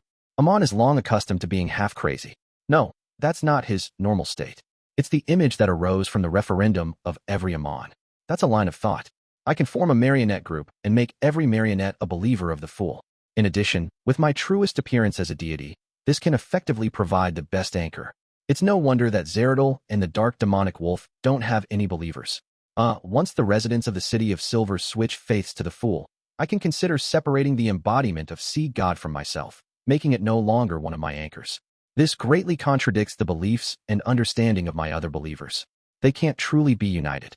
Klein instantly thought of a lot of matters, and after his thoughts finished racing, he returned above the gray fog.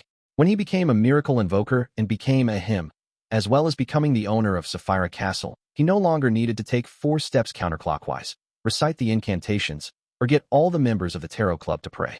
He could now easily return. However, he seemed incapable of expressing the full powers of Sapphira Castle. He could only enter with his spirit body, unable to bring his physical body along. After sitting in the seat belonging to the fool, Klein wasn't in a rush to check on the changes in Sapphira Castle. He first confirmed his advancement and digested the mysticism knowledge he had just obtained. Yes, the beyonder powers of a miracle invoker come from 2 different aspects. One is the greater utilization of the fog of history, and the other is the newly enhanced core power of wishes. The improved utilization of the fog of history includes several abilities. 1. Using the help of past worms of spirit to revive myself, but it will be ineffective after 4 times. I've already used it 3 times, so I can only revive 1 more time as a miracle invoker. Once I advance to an attendant of mysteries, there should be a corresponding increase in this number. 2. I am able to exert some influence on the future, causing the probability of certain things to increase or shrink to a certain extent. It's equivalent to interfering with the fate of the target. Haha, I'm finally wielding good luck. However, this aspect is still different from the die of probability. 3. Summoning from the historical void is no longer limited to just items. It can be extended to certain scenes I'm familiar with. Yes, the total number of items and scenes I can summon now is 9, but only 3 of them can be at the angel level. Wishes already make it a standard deity's ability, but it's a little strange. Only by fulfilling someone's wish can I fulfill my own wish. A small wish has to be granted before a bigger wish can be gradually granted. Chapter 1269, 1269 The Power of Wishes.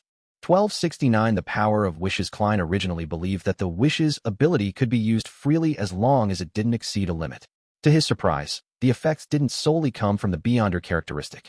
To put it simply, a miracle invoker needed to seek out and satisfy all kinds of wishes before they could make wishes and personally grant them during battles, turning the corresponding situation into a reality. Furthermore, at the very beginning, the wishes that Klein could fulfill were small and trivial. He had to accumulate them 1 step at a time before he could create a true miracle. He couldn't do as he wished. Yes, if I want to use Dark Demonic Wolf Kotar's wishing method to teleport, I would have to first satisfy many similar wishes. It comes from others, from simple to the more difficult wishes. I do have a solution in this aspect. I can use Creeping Hunger and the Staff of the Stars to fulfill the corresponding wishes. There's no need to start from the simplest. Speaking of which, the wishes ability resembled using an anchor. It's a type of collective ability. Since the faithful's understanding of deities can effectively affect the deities and become a certain definition for them, helping them resist the primordial one's mental imprint in the beyonder characteristics. In the same way, similar wishes of different creatures with spirituality can indeed help me create a miracle. This might be related to the sea of collective subconscious. It's not scientific enough, but it's fairly mystical.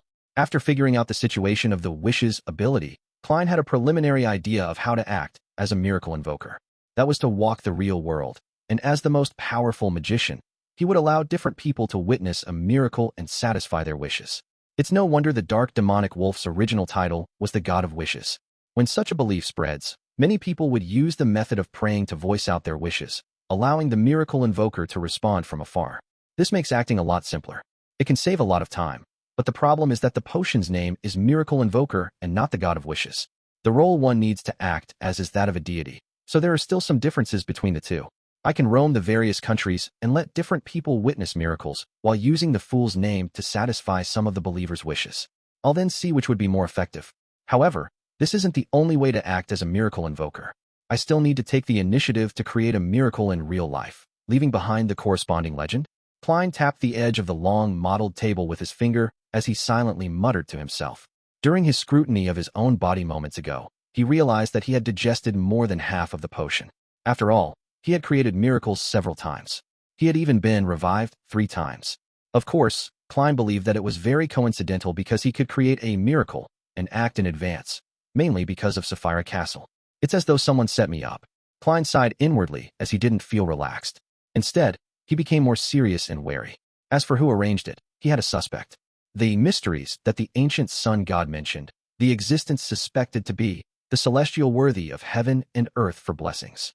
And what made Klein even more puzzled was that when he advanced to sequence 2 and became an angel, the celestial worthy of heaven and earth for blessings didn't appear, neither did he awaken in his body after he experienced the qualitative changes. This was completely different from what he had expected. There weren't any traces of it at all, apart from the initial mental corruption from the primordial one, something that will definitely arrive. It should be the spiritual imprint left behind in the Beyonder characteristic. Could it be that the celestial worthy of heaven and earth for blessings has completely perished despite making all the arrangements? He doesn't have the ability to influence me and revive from my body? If that's the case, then I have to thank him. Klein teased himself and stood up with caution and puzzlement. With this thought, he appeared on the grayish-white cloud and arrived in front of the strange door of light. Glancing at the transparent cocoons hanging above his head, Klein slowly extended his right hand and touched the door of light. When he truly became the owner of this mysterious space, he had clearly realized a fact when he returned. It was that the strange door of light was core to this place. It was Sapphire Castle in the truest sense of the word, and this boundless void belonged to the divine kingdom that Sapphire Castle came with. As for the ancient palace, the 22 high-backed chairs, the long bronze table, and the items that the members of the Tarot Club usually conjured, Klein believed that they were a manifestation of the wish's power. In other words, back when he wanted a palace and a gathering place, Sapphire Castle had satisfied his wish. And because he didn't have a specific description of his wish, Sapphire Castle had extracted scenes from similar wishes in the past. Klein suspected that the ancient Greek palace and the 22 high-back chairs were conjured by the existence that was suspected to be the celestial worthy of heaven and earth for blessings. As he moved inch by inch, Klein pressed his right hand against the edge of the door of light. This time, his palm didn't directly pierce through it as he touched something corporeal. Suddenly, the door of light began to tremble slightly, along with the hanging cocoons, which contained human figures. Above the grayish-white fog, there was only an ancient palace in the endless void. Numerous skyscrapers rose rapidly. Cars appeared one after another as pedestrians suddenly appeared. In one of the residential districts, in an ordinary rental apartment, there was a window illuminated by an energy-saving bulb that wasn't bright enough. This was what the old metropolis from before the first epoch looked like before the disaster. This was the place Klein had once lived. Looking around, Klein sighed, letting everything disappear before his eyes. Indeed, I can preliminarily use Sapphire Castle's powers. By relying on this point, I would already be close to the level of a king of angels when I'm above the gray fog. Furthermore, the authority I show isn't only that of miracles, but also a portion of a planeswalker and a Trojan horse of destiny. If I were to return to the real world, apart from being able to further utilize Sapphire Castle's aura, I would be able to directly obtain a portion of its powers. This should allow me to form a nascent divine kingdom and reach sequence 1 in here. Unfortunately, in reality, I can't use the high-level Beyonder powers of Marauder and Apprentice. As Klein evaluated the situation, he cast his gaze at the transparent cocoons hanging above the door of light. He ultimately didn't release the people inside, because they would definitely be used by Amon. After confirming everything, Klein returned to the ancient palace and sat on the high-back chair of the fool. He remembered that some of his memories were sealed, so he summoned the piece of paper from the junk pile. Upon opening it, Klein's eyes narrowed and his lips quivered as he muttered to himself, "Great Old Ones, outer deities, cosmos, creator, above the sequences." So that's how it is. At that moment, he completely understood the rationale behind the battle of gods that had just ended. He understood the possible origins of the apocalypse and understood why the 7 deities had given tacit consent to the birth of a black emperor, and their indifference towards the red angel evil spirits returned to the real world. From the information provided by Leonard and Miss Justice, Lone ultimately clinched victory. It's very likely that the god of combat has already perished. In other words, the goddess has succeeded, but I don't know what other conditions she is lacking to become a great old one that's above the sequences. I'll summon Arrodes later to inquire about the details of the situation and grasp the present situation. With this in mind, Klein recalled the various details of the past and connected many matters together. Earth Mother, whose identity had been unknown, had succeeded in acting as the giant Queen Omabella for thousands of years without being exposed. It's impossible without the help of concealment. Man, the goddess has been plotting something like this from the third epoch, or even the end of the second epoch. Why does this feel more terrifying than Amon? Yes, concealment can only hide traces of various aspects. It can mislead the corresponding prying and divination attempts, making it impossible for a person to don a disguise. For the Earth Mother to be able to pretend to be Omabella without being suspected by the god of combat, there may be other factors involved. For example, a particular existence helped her steal the fate of the giant queen. At that time, there was only one person who had the authority to participate in this matter, the ancient sun god, the second creator, Amon and Adam's father. If that's the case, the goddess and the ancient sun god should have cooperated from a long time ago, until the new creator awakened the primordial one in him. This can also explain why the first existence that Dark Angel Sasser sought out was the goddess. Of course, concealment is also an important factor. Ever since I obtained the uniqueness of the death pathway, the goddess has been setting up the trap. On the one hand, she wants me to take over the numinous episcopate's artificial death faction in Backlund to pretend that everything is normal. On the other hand, she didn't deal with the people or objects that might have discovered something was amiss, resulting in the leak of information. This way, in the eyes of the god of combat, the situation became the goddess trying her best to conceal the secret, but due to her lack of control while digesting the uniqueness, she was unable to do so. After that, be it tacitly acquiescing George III becoming the Black Emperor, or the aid provided to me in destroying his ritual, the goddess doesn't care about the final outcome of the matter. Her main goal was to show that she didn't have the ability to directly interfere with the real world, further deepening the impression that she was attempting to accommodate the uniqueness of the death pathway. There are a lot of similar details. To the god of combat, as he had a deeper understanding of the goddess, he definitely wasn't fully convinced in regards to this matter. Therefore, he chose to take it safe by first shaking the goddess's anchors, allowing her psyche to be corrupted. To him, this definitely made her divert a large portion of her efforts to resist the corruption before he chose to attack the goddess together with Earth Mother. And it's because of this that he fell into the goddess's trap. In other words, the true goal of the goddess's various actions wasn't to lay a trap with the uniqueness of the death pathway, but to let the other deities place their focus on this matter, and ignore the possibility that there was something wrong with Earth Mother. How terrifying! Klein sighed from the bottom of his heart. He felt that Adam and Amon were probably inferior to the goddess when it came to horror. He shook his head, conjured a pen and paper, and wrote his warning. Always remember you are a he, not a he. Chapter 1270, Visiting. On the ship, See God. The members of the City of Silver, like Ligh, Candace, and other City of Silver scouts, were seated on chairs that didn't suit their size. They watched the dwarfs around them warily. Of course, they knew that these were normal humans. After all, they all knew that their exaggerated heights were brought about by potions, but they still felt that the people on the ship were too short, including Lord Danitz, who called himself an oracle. After all, in the City of Silver, other than children, the residents who had yet to reach Sequence 6 had an average height exceeding 1.8 meters. Among them, there were no lack of Sequence 9 beyonders who were more than 2 meters tall. The slight sway of the boat made the half-giants feel somewhat uncomfortable, but their strong physique helped them quickly overcome this influence. And the contrast between the sea and the lone boat beyond the window made them unable to contain their unease, fear, and anxiety. It was like the first time they participated in an expedition. The surroundings seemed to have monsters lurking in the darkness that could attack them at any moment.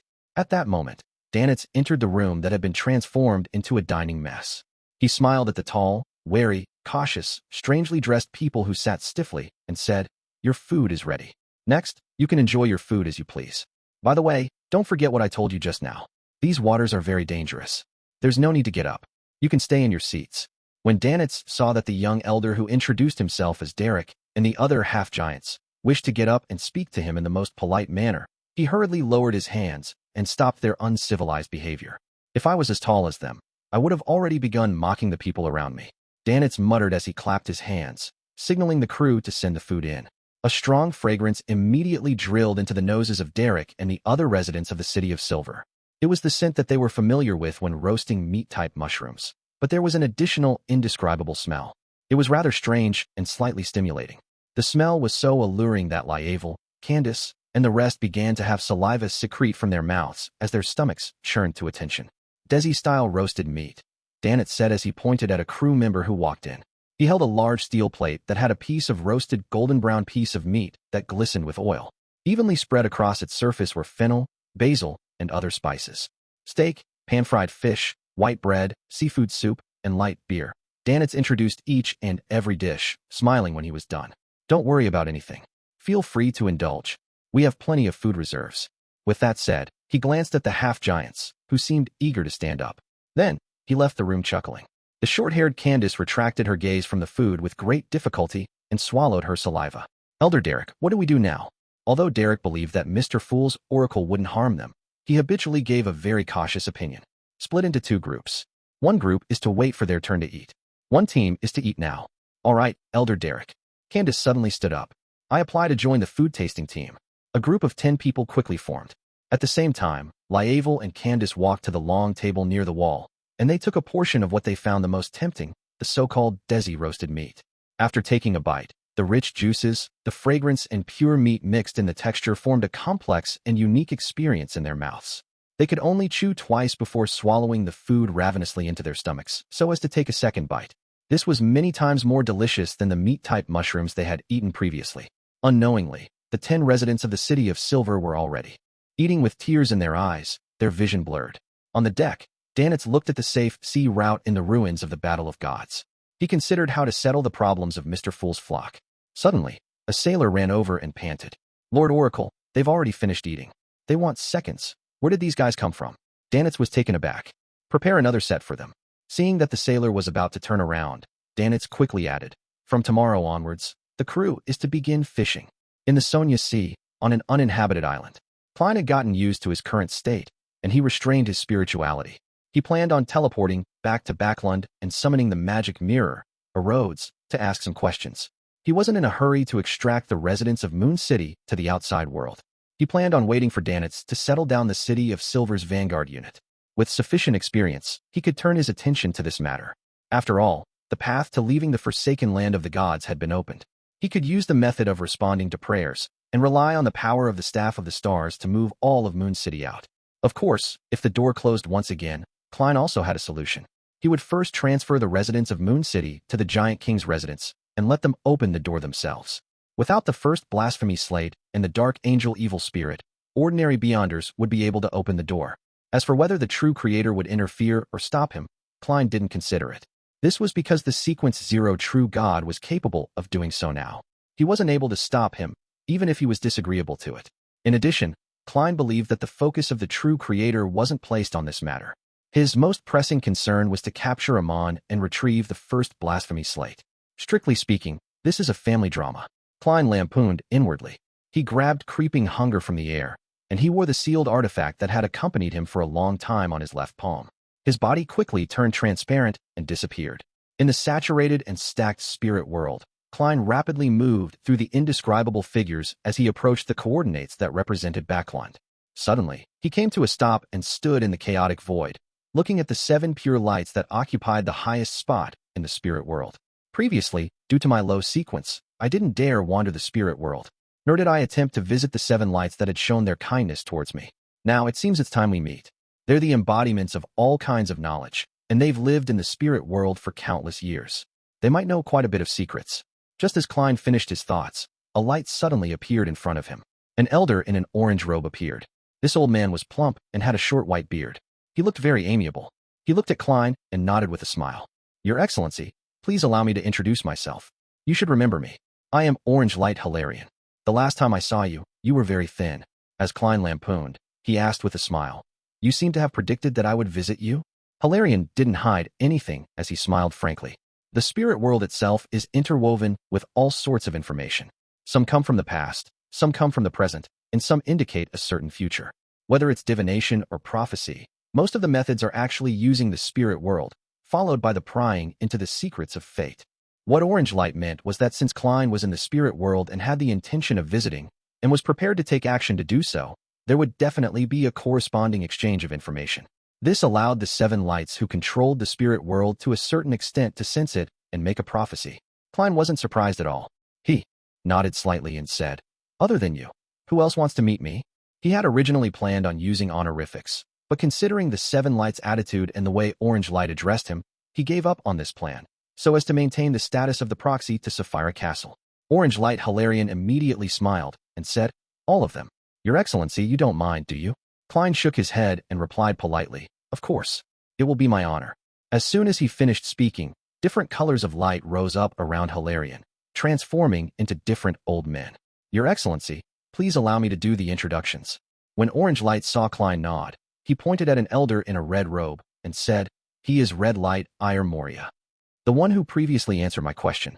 Klein immediately smiled and showed his gratitude and friendliness. In turn, Hilarion introduced Yellow Light Venethan, Blue Light Cthulhu, Green Light Serapis, Indigo Light Jesus, and Violet Light Saint Germain. Yellow Light Venethan. Is this the one who made an apocalyptic prophecy regarding the Abraham's ancestor? Klein looked at the thin, long-bearded elder in a lemon-yellow robe and said with a smile, "Let's sit down and have a chat." As he spoke, he raised his right hand. Dark red flames lit up in the surrounding area. It came from a fireplace burning high-quality charcoal. These flames immediately lit up a reclining chair, a grayish-yellow carpet, cupboards, sofas, coffee tables, cast sculptures, white porcelain teacups, and other items, forming a classic Backlund-styled activity room. "Please take a seat." Klein faced the 7 lights as he smiled and pointed at the sofa and high-back chairs. After the 7 lights settled down, Klein sat on the reclining chair, picked up a teacup, and said in a natural tone, "To be honest, I've always wanted to pay a visit to all 7 of you, but I couldn't find a chance. Now, I've finally fulfilled this wish. This has also been our wish." Orange Light seemed to be the brightest and most outgoing person among the 7 lights. He immediately responded on behalf of all his companions. I have the feeling that I've fulfilled someone's wish." Klein was delighted as he probed. "Might I ask, what do you know about the cosmos, or should I say, the great old ones and outer deities?" Indigo Light Jesus, who wore a linen robe and looked relatively young, answered seriously, "Your Excellency, the great old ones eyeing our world are Mother Goddess of Depravity, Mother Tree of Desire, Son of Chaos, Primordial Hunger, Ring of Comeuppance, Supernova Dominator, Inextinguishable Ravings, Monarch of Decay, and High-Dimensional Overseer." Isn't that a little too many? Klein was a little stunned when he heard that.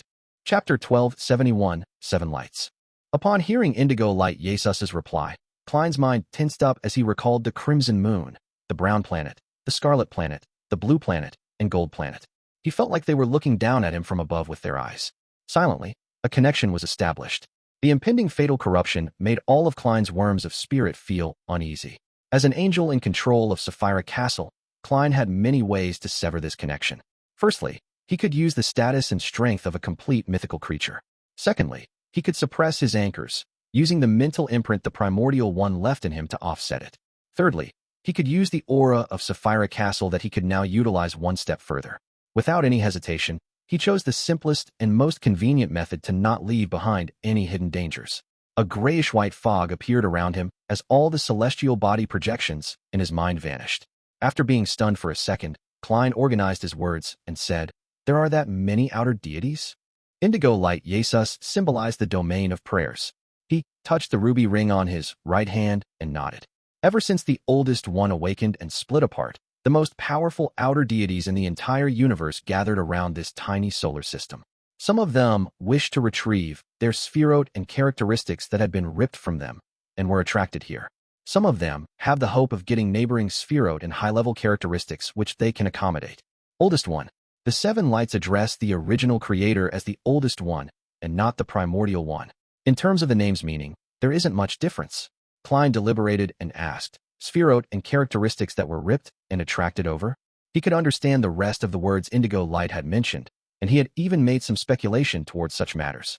There was just one point that caught him by surprise. Blue Light Cthulhu, who was a symbol of the domain of cogitation and used love and wisdom as a characteristic of his body, explained kindly, "Your Excellency, you shouldn't be unfamiliar with the law of convergence of beyonder characteristics." Seeing Klein nod, the thick-bearded elder with a sapphire tied around his forehead continued, "This isn't just a law for the sequence pathways. It's also suitable for describing the spheroid and the characteristics related to the outer deities, especially the ones that were directly nurtured and created from the oldest one.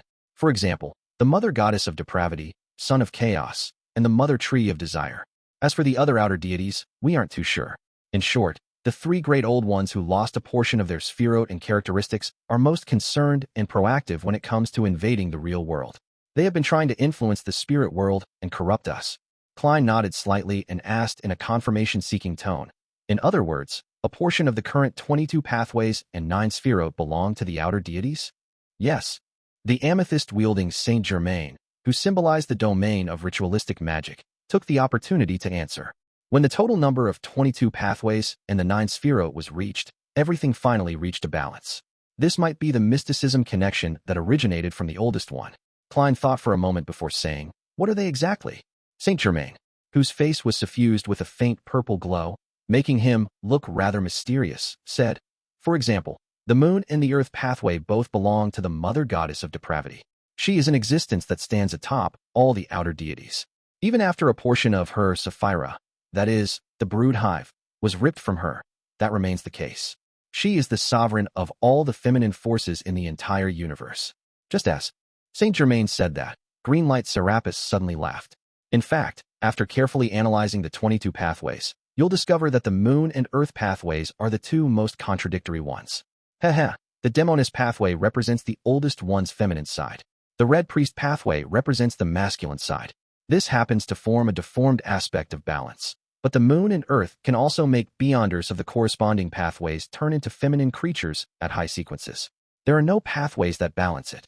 Seeing Klein wince his eyebrows, Green Light, who had the long hair of an artist, added with a smile, "The earth pathway sequence 2 is Desolate Matriarch, and the moon pathway sequence 1 is called Beauty Goddess.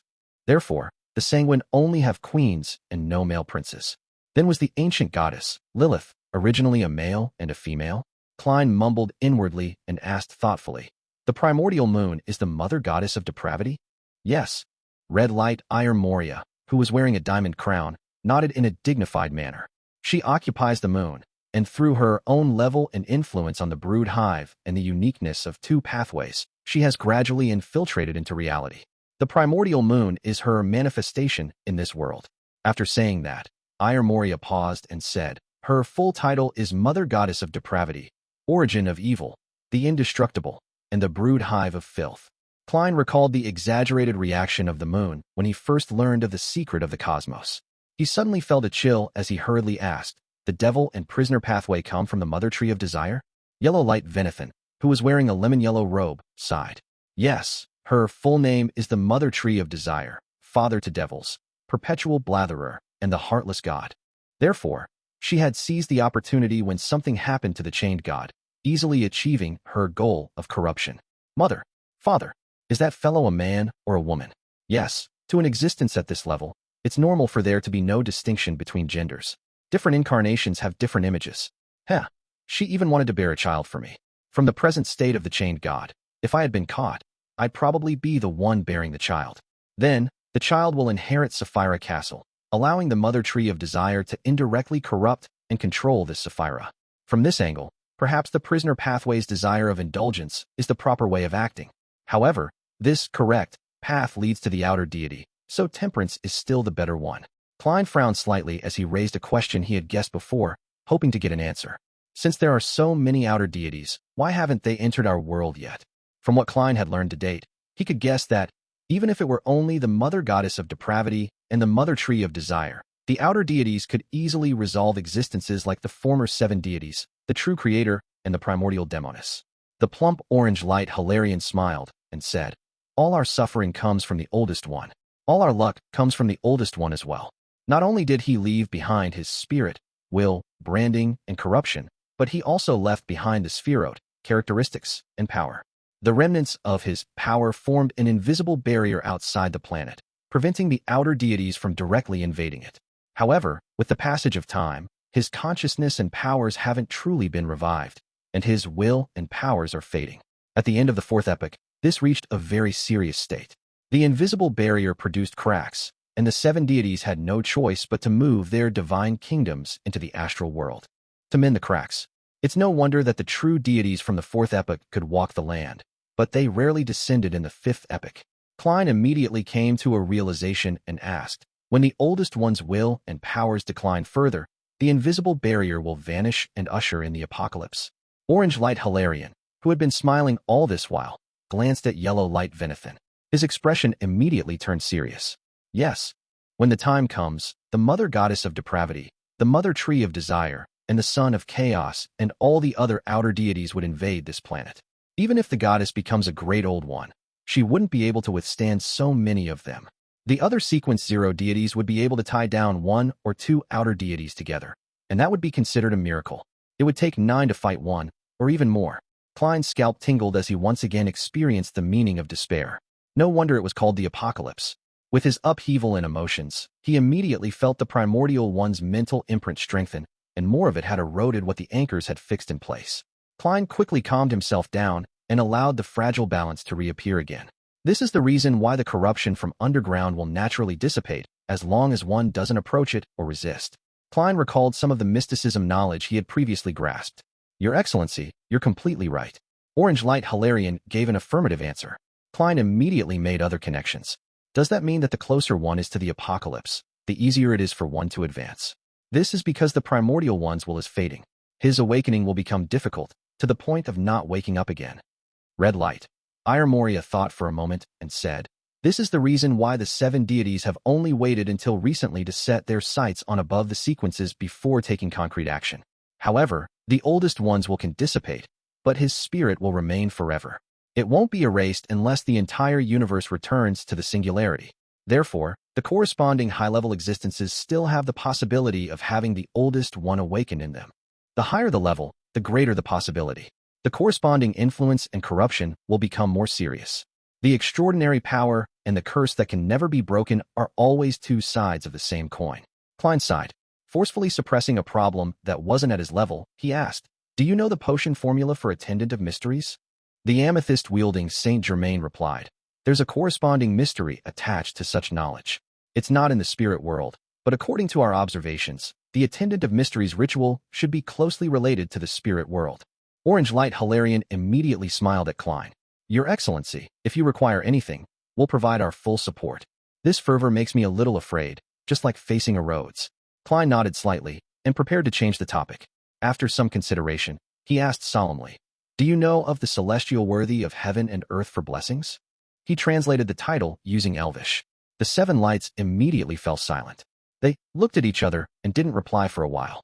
After a few seconds, Orange Light Hilarion sighed. We still can't be sure if you're him. He was a great old one who had been active during the end of the previous civilization up to the mid-stages of the first epoch. He is the great ruler above the spirit world that we speak of. The celestial worthy of heaven and earth for blessings is his title in the Western continent. The other title is King of Space-Time, Beacon of Destiny, embodiment of Sapphira Castle, dominator of the spirit world, and, at this point, Orange Light paused and said, Lord of the Mysteries. Chapter 1272, Spring. The King of Space-Time, Beacon of Destiny, embodiment of Sapphira Castle, dominator of the spirit world, Lord of the Mysteries. So the mysteries mentioned by the ancient sun god refers to the Lord of the Mysteries. Klein silently repeated the titles as he felt the trauma in his heart increase. He immediately thought of a question and hesitated before saying, based on what I know, a long time before the last civilization ended, the celestial worthy of heaven and earth for blessings had already appeared. After the 7 lights exchanged looks, the thin yellow light Venethan, who was translucent like other spirit world creatures, sighed and said, we weren't aware of that. When the previous civilization came to an end, the 7 lights from before had been wiped out when the oldest one awoke. We were the pure lights that were born from the spirit world during the first epoch. However, we have some guesses about the great ruler above the spirit world. Perhaps this can answer your questions. Klein perked up and wore an attentive look. Yellow light Venethan continued. We suspect that some of the great old ones that were active in the first epoch were outer deities who had been directly attracted to this planet. Some of them came alive as spherotes. In other words, some great old ones were equivalent to the oldest one, embodiments of the different personalities he split into. Whatever separates will definitely converge, and whatever converges will definitely separate. This description isn't limited to beyonder characteristics, but also refers to the oldest one himself. As most of the spherote and characteristics are from this supreme existence, there are natural inclinations of convergence. And the oldest one is the amalgamation of all the contradictions in the universe. Once the spherote and characteristics are gathered, it will almost certainly separate. Is this the crux and origins of the law of convergence of beyonder characteristics? The genie is an unlucky outer deity who got attracted to this world, only to encounter the Lord of the Mysteries? Klein nodded slightly and didn't interrupt. He patiently waited for Yellow Light to share their guesses. Dressed in a lemon-yellow robe, Venathan glanced at Klein and said, perhaps the oldest one had already had an inclination towards separating while asleep. Therefore, his mind was split into different parts. He used different titles to secretly interfere with the real world and prepare for the separation that was bound to happen once his body woke up. For example, God Almighty or the Celestial Worthy. A reasonable guess. It can explain many of my doubts. Klein immediately felt enlightened. He deliberated and said, in other words, you believe that the great ruler above the spirit world was a part of the oldest one. To a certain extent, he is equivalent to the oldest one. That's right. Orange Light Hilarion gave an affirmative response before comforting Klein. Based on the present situation, the great ruler is also the same as the rest of the oldest one. His will and powers have faded over time. Your Excellency, regardless of you being him or not, it doesn't hinder you from putting up a certain level of resistance. Keep what's left of your humanity and reach a particular balance with him. Haha, separation is inevitable. What kind of consolation is that? Klein couldn't help but lampoon. Then he realized a problem. Since the oldest one dissociated into different parts, the mental imprint in the body of a high-sequence beyonder of the corresponding pathway should also belong to the different great old ones. If the primordial one which awoke in the ancient sun god's body is the God Almighty as described by the seven lights, then who would it be when the primordial one's mental imprint begins eating at me? The answer to this question was very obvious. Without needing to think, Klein could answer it. The Lord of the Mysteries, the Dominator of the spirit world, the Celestial Worthy of heaven and earth for blessings. In other words, it wasn't that the Celestial Worthy of heaven and earth for blessings hadn't left any traces as he had previously believed. He had already awoken in Klein's body. F***ck. Klein's entire body turned cold. He inexplicably experienced what the ancient sun god previously felt. At that moment, he was very worried that, one day, he would unknowingly become another person, becoming the resurrected Lord of the Mysteries, the Celestial Worthy of heaven and earth for blessings. However, an awakening of this level is similar to what other angels have encountered. It's not as strong and irresistible as I had imagined it to be. This is because I'm different from the ancient sun god. I wasn't born with the status of an angel, or even in control of a uniqueness. I advanced step by step, and I was able to complete the digestion in different stages. If that's the case, I have to thank the grayish-white fog that sent the curtain into the forsaken land of the gods. Perhaps, this involved the help of a particular or several existences. Yes, that's still not right. I've already become the owner of Sapphira Castle. There's no reason for the corruption and contamination I suffer to be the same as other Sequence 2 angels. Klein secretly shook his head. He didn't raise the corresponding question to the seven lights. To him, this was one of his core secrets. He definitely couldn't let other existences know what his current state was like. He raised his right hand and placed it to his mouth. He coughed lightly. I roughly understand. After chatting with the seven lights, Klein stood up and bowed. Thank you for your answers. It was our pleasure. May your Excellency return to the throne of the great ruler above the spirit world as quickly as possible. The seven lights stood up at the same time, giving him a warm response. Are they trying to curse me? Klein teased himself as he politely sent away the seven pure lights. Following that, he activated teleport, once again, and returned to a secluded alley in Backlund. Pressing his top hat on his head, Klein strolled down the street. The first thing that caught his eye was the crowd of all kinds of people and the hustle and bustle that formed a heatwave. Some people were wearing linen clothes, sawing down abnormally tall trees in groups of about 4 people. Some of them formed a team, busy repairing the streets and houses that didn't suffer too much damage. Some held desi pies and sweet iced tea in their hands, rushing past him, as though they were rushing to their workplace. Some of them rode cargo carriages, carrying food, meat, and vegetables, all heading in different directions. Although most of these people wore simple clothes with plenty of visible stitches, and there were still signs of numbness and pain on their faces, the vitality their bodies exuded seemed to interweave into a light of hope before Klein's eyes. They were tenaciously brimming with life. They were like grass that tried their best to tear through stones after a cold winter.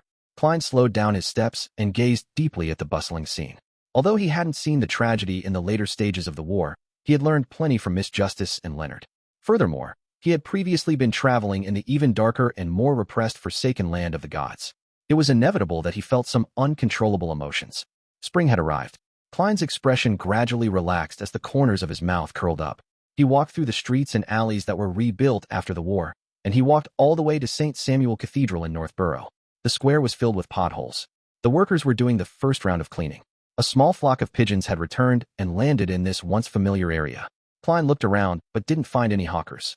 All he could do was use historical projections as food and scatter it. across the floor. As the pigeons flew over, he crossed the square and entered the cathedral where the bell tower was being repaired. He sat in the front pew of the prayer hall. Looking at the sacred emblem that was the crimson moon surrounded by stars, Klein took off his hat and clasped his hands. He closed his eyes in this tranquil environment. He gradually calmed down, feeling as if he was really praying. At this moment, Leonard, with much longer black hair and darker green eyes, walked down the aisle in a black trench coat and red gloves. He came near him and sat on the pew 2 spots from him and began praying. In the absolute silence, Klein opened his eyes, stood up, put on his hat, and walked past Leonard. When he reached the door, Leonard slowly got up and followed behind. One after the other, they arrived at a corner of the square not long after. Leonard looked at the few pigeons on the ground and seemingly mumbled to himself, "I'm already a high-ranking deacon of the Nighthawks. In another 2 days, I'll return to the Holy Cathedral for some studies, as well as obtain a corresponding holy artifact." In the final stages of the war, he advanced at the front lines to sequence for Night Watcher. "You don't seem to be too happy."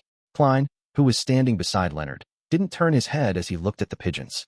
Leonard laughed self-deprecatingly. "I have no right to be unhappy. I was just thinking that the battle of gods ended so quickly, and the result was unexpected.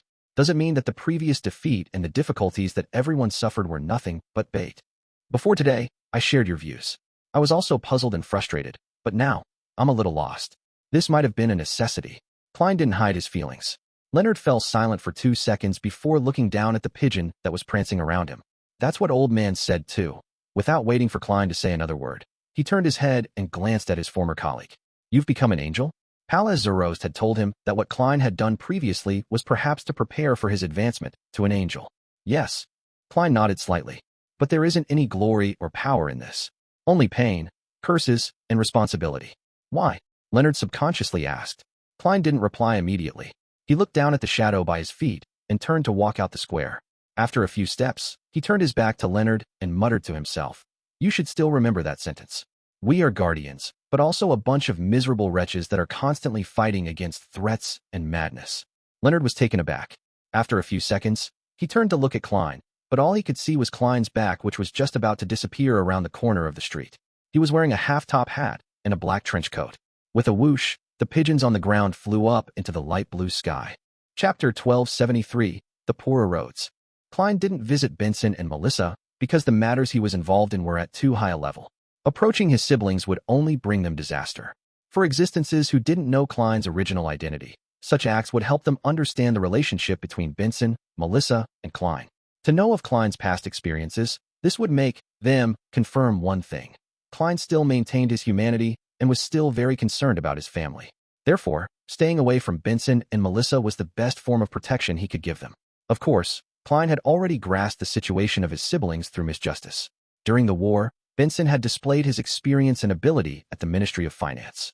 He received many promotions and had become the deputy director of the 5th Department, and his annual salary reached £300. Melissa won the favor of her mentor, Portland Moment, and was given a chance to become a Beyonder.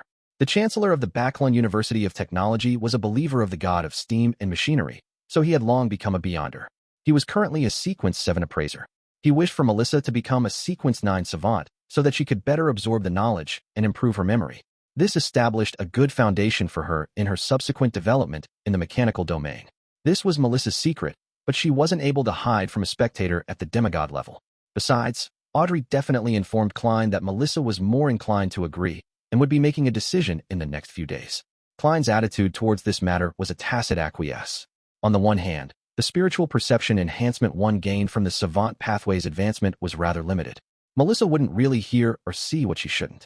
On the other hand, with the impending apocalypse, the madness caused by the low sequence potions would further decrease. Furthermore, there was also him, a miracle invoker, to help lower the risk of her losing control. For an avid fan of machinery, a Sequence 9 savant is enough. Moment shares the same attitude. He doesn't wish for a believer of the Evernight to obtain too many potions from the Church of Steam. Yes, the apocalypse is approaching, and the invisible barrier is weakening. The intrusion of this world by the outer deities will become more and more obvious. The chances of ordinary people encountering Beyonder incidents will definitely gradually increase. From this point of view, it's also a good thing for Melissa to become a Beyonder. If she can successfully advance to Sequence 6 artisan or a machinery specialist, then she can fulfill her dreams and protect herself and Benson. I'll get Miss Justice to find an opportunity to disclose the acting method to Melissa in a discreet manner. The extent of her future growth will depend on her. At most, I can give her some good luck, formulas and ingredients. I'm really like an older brother who can't rest easily. Heh, I've been like this since the beginning. Does this count as granting a wish in a certain sense? Wait, Melissa definitely wishes for Klein to come back to life. If I were to walk right in front of her, would I receive enough feedback? Forget it.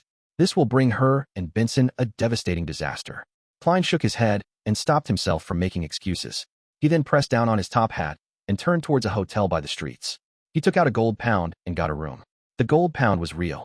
It was an item that Klein had brought back to the real world some time ago. In the previous war, Klein had donated 14,800 pounds in cash, 14,200 pounds worth of gold bars, and nearly 20 high-quality gems through Miss Justice. Apart from all the strange items left on the junk pile, he only had 39 lone gold coins and 10 high-quality gems left. Glancing at the hotel owner's returning change in soldi and pennies, Klein put them away and entered the room before walking to the full-length mirror. Right on the heels of that, he took out a pen and paper and drew the incantation that summoned Arrodes. Seconds and minutes passed, but nothing abnormal happened. The full-body mirror remained silent. A few seconds later, Klein chuckled and raised his eyebrows. He took out a gold coin from his pocket. Chug, chug, chug. A steam locomotive that was spewing thick smoke tore across the rail, heading west of the continent. The disheveled cancer and a machinery hive mind member stood in a particular carriage as they focused on the metal cage in front of them. The metal spikes above the cage extended outwards in all kinds of menacing ways, coruscating with the dim light. The machinery hive mind member, who had the looks of a typical Loanese citizen, looked out the window at the planes rapidly sweeping past them. He couldn't help but ask, "Deacon, are you planning on returning to Loan after reaching Intis?" After the war ended, the Church of Steam, who had taken the wrong side, had no choice but to bear the consequences of its actions. It had to transfer all Beyonders above that of demigods, and sealed artifacts above Grade 2 out of Loan within a time period set by the two churches of Evernight and Storm. In other words, they had lost their original status. In the future, they could only maintain a small number of cathedrals, just like the Church of Earthmother in Loan. If it weren't for the fact that there were too many people who believed in the god of steam and machinery, and some of them being key figures in the reconstruction efforts after the war, the Church of Steam might not have been able to retain such treatment. Similarly, a smaller number of cathedrals only required a small number of machinery hive mind members. Most of the Beyonders in Loan had to migrate to Intis. The cancer fell silent for a few seconds before smiling bitterly. "I have to heed the Archbishop's arrangements, but I will take the initiative to request a return to Loan. That's where my childhood, teenage, and young adult life was. There are too many memories that I can't forget." As he spoke, his gaze grew distant, and he seemed to see the capital of capitals. At this moment, the metal cage that was overgrown with spikes suddenly trembled. Silver bolts of lightning appeared out of nowhere and landed one after another. They were all absorbed by the metal cage, and through a few wires wrapped in rubber, the current flowed to the ground outside the steam locomotive, dragging out a line of sparks. Bang, bang, bang. The metal cage seemed to be hit by an invisible hand, but it was unable to break the barrier. The magic mirror's reaction is very intense. It's always been very quiet in the past. The machinery hive mind member who had been asking was rather puzzled. Amidst the banging, a cancer subconsciously touched his hair. That's not the case. It will sometimes show its crazy side. If it wasn't for what had happened, we would have still treated it as a Grade 2 sealed artifact. Is that so? Heh, I haven't come into contact with it before, so it might just be me, but it feels to me that the magic mirror doesn't want to leave Backland. The machinery hive mind member teased with a smile. Lightning struck and was absorbed by the metal cage. Bang, bang, bang. The slamming sounds dragged on slowly, as though it was making its last, helpless cry. A cancer took out an old and exquisite pocket watch and opened it. It only lasted 2 minutes. It's much better than in the morning. Just as the member of the machinery hive mind, who had just been transferred over, was about to ask, he suddenly heard the slamming sound stop abruptly. It was as though it had been affected by some factor that it couldn't put up resistance to. "This is the style of the magic mirror?" he asked. The cancer frowned slightly and said, "No. Normally speaking, it wouldn't have the strength to last 20 to 30 seconds. Something's wrong. Deacon, don't worry. There is a powerful figure on board the train, one who outranks the archbishops." The machinery hive mind member beside him consoled him indifferently. There were too many dangerous sealed artifacts on the steam locomotive. Without a powerful figure watching them, there would definitely be problems. The cancer nodded, indicating that he wasn't worried. Klein was sitting in a conjured carriage in a hamlet's path more than 10 kilometers away from the steam locomotive. In front of him was a mirror. Just as he finished outlining the symbol that was a mixture of concealment and mystery prying, A wave of light suffused the mirror as golden Loanese text appeared. Exalted Great Master, you're finally here. Your puny, loyal, and poor servant, Arrodes, misses you. Klein couldn't accept the enthusiasm behind this line as he shrank back indiscernibly. If Arrodes's previous attempts to curry favor still maintained a hint of dignity, it was now complete fawning over him. Klein could even detect a hint of crying. The frequency of amorous news popping up in Trier is far higher than in Backlund. It should be a place that you're fond of, Klein teased Arrodes with a smile. That's because you don't wish to go to Trier. The golden words on the surface of the mirror faded their colors, turning a faint silver. Klein secretly clicked his tongue. I have something to ask you. Please ask, Arrodes replied humbly. Do you know who Earth Mother is? Klein went straight to the point. The mirror instantly turned dark as the faint silver words turned palish white. I don't know. But during the War of Gods, I heard a voice coming from deep within tenebrous heaven. He shouted a name. That's the true name of the sanguine ancestor. This magic mirror didn't dare to directly present Lilith's name. Lilith? It's actually Lilith. Klein was surprised, but he also felt that this answered many of his questions. Then, he thought of the moon Emlyn. This vampire kept going in circles, imagining all kinds of developments, only to have never changed his faith. If Emlyn had Anderson's personality, he would definitely say to the Sanguine's Grand Duke and Marquises, Hey, are you also coming to believe in the Mother Goddess? As Klein imagined the funny scene, he said to Arrodes, It's your turn to ask. Supreme Master, please continue asking. I'll ask it all at once towards the end. The palish white words regained their faint silver luster. Klein thought for a moment before saying, How's the situation like now? For example, the situation in Fasak. 0. Chapter 1274. The Stabilization of the Situation. On the surface of the mirror, silver words surfaced one by one amidst the aqueous light. Adopt Beyonders from the Church of the God of Combat, and the Fasak military who are willing to pledge their loyalty. Only the extremely pious, faithful, and those willing to be martyrs, as well as a few mid- and upper echelon members of the church are to be eliminated. This is both the benevolence and compassion of the goddess, as well as the necessary measures to deal with the subsequent situation. With the apocalypse approaching, the number of Beyonder incidents will inevitably increase all across the world. To maintain the stability of the world, we have to do our best to increase our strength as quickly as possible. If we were to cull the Beyonders of the Church of the God of Combat and the Fasak military, obtaining their corresponding characteristics, that still doesn't aid us in nurturing a Beyonder of the same level within a few years. A Beyonder with rich experience, be it in their digesting of the potion or accumulated knowledge, requires a sufficient amount of time. Upon seeing this, Klein mumbled inwardly. He felt that this wasn't the usual tone of Arrodes. It was more like an official document. It's showing documents of unknown origins that it peeped at. By using words like digesting, it means that both the writer and the reader have mastered the acting method. And from the tone of the document, it's from the Church of Evernight. Based on these 2 points, it's not difficult to tell that these documents are for the eyes of archbishops and high-ranking deacons. The author should be the apostolic see from the Cathedral of Serenity. Arrodes's secret prying abilities are very impressive. Klein nodded indiscernibly as he waited for the contents in the mirror to flip the page. The silver words vanished one after another, quickly forming new sentences and paragraphs. There's no need to spread the fact that the goddess has replaced the god of combat to the ordinary nobles and citizens of Fasak. This allows them to retain their faith in the god of combat. On the one hand, it's beneficial for us and the priests, bishops, and various major cathedrals who have surrendered to us.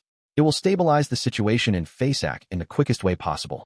On the other hand, it also prevents the goddess from being disturbed by the unresolvable problem of faith before she completely gains control of the god of combat's authority. An update will be disseminated after a new revelation is given. Now, we will only draw up the corresponding draft. Try not to incite the strong resistance of Fasak and other countries. We've lost too many Beyonders and soldiers, and we have expended a large amount of resources and items. Be it the church, the countries, or the people of different classes, we are all very weak. We need some time of peace and stability to recover. We should work with the Church of Storms, the Church of Knowledge, the Church of Earth Mother, countries like Fanepotter or Lemberg. We will force Intis and Fasak to make an unconditional surrender. We will obtain what we hope for at the negotiation table.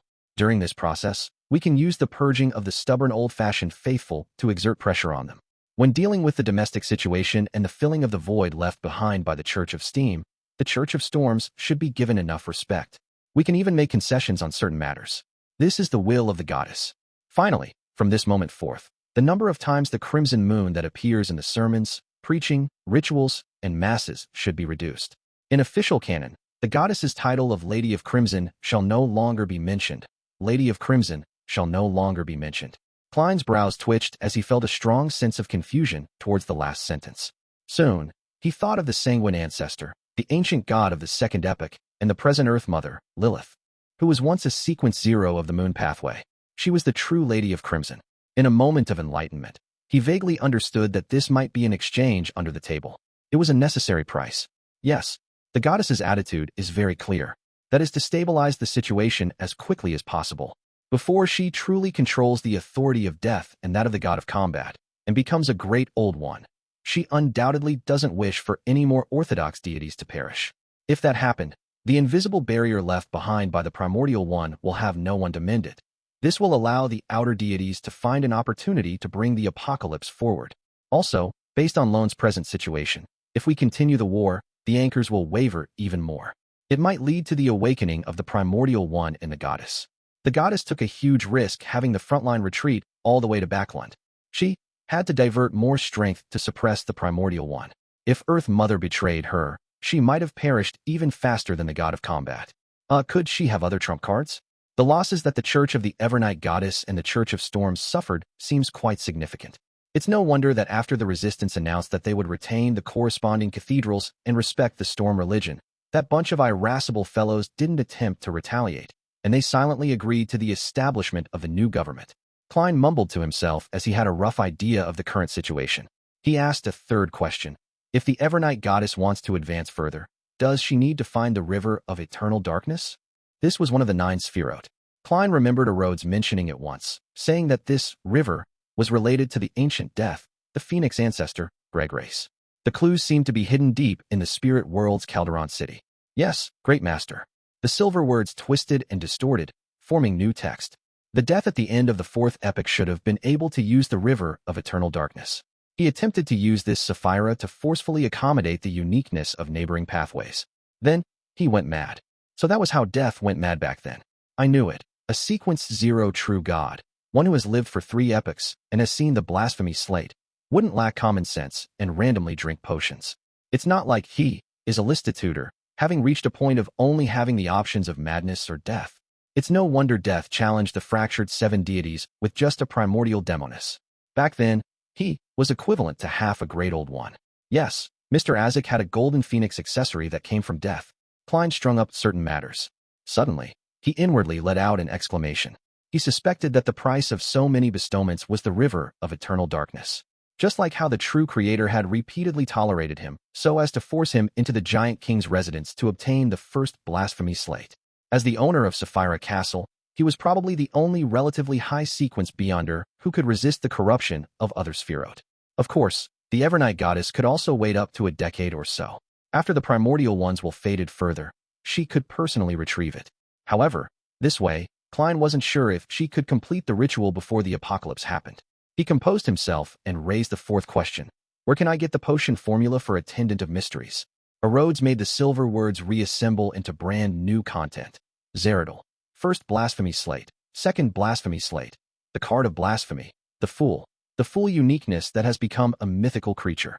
The first choice and second choice might be plotting against me.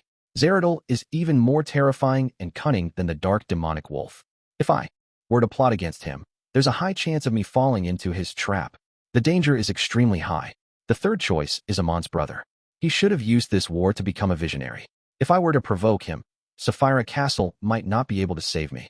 The 4th and 5th options are related to the half-fool of the Antigonus family. It's related to the goddess's foggy town. The goddess should have a way to circle around the half-fool and extract the card of blasphemy. But perhaps I'll need to use the river of eternal darkness to exchange for it. Klein realized that he had reached a dead end. The path ahead was the river of eternal darkness, and behind him was the leader of the secret order, Zeratul.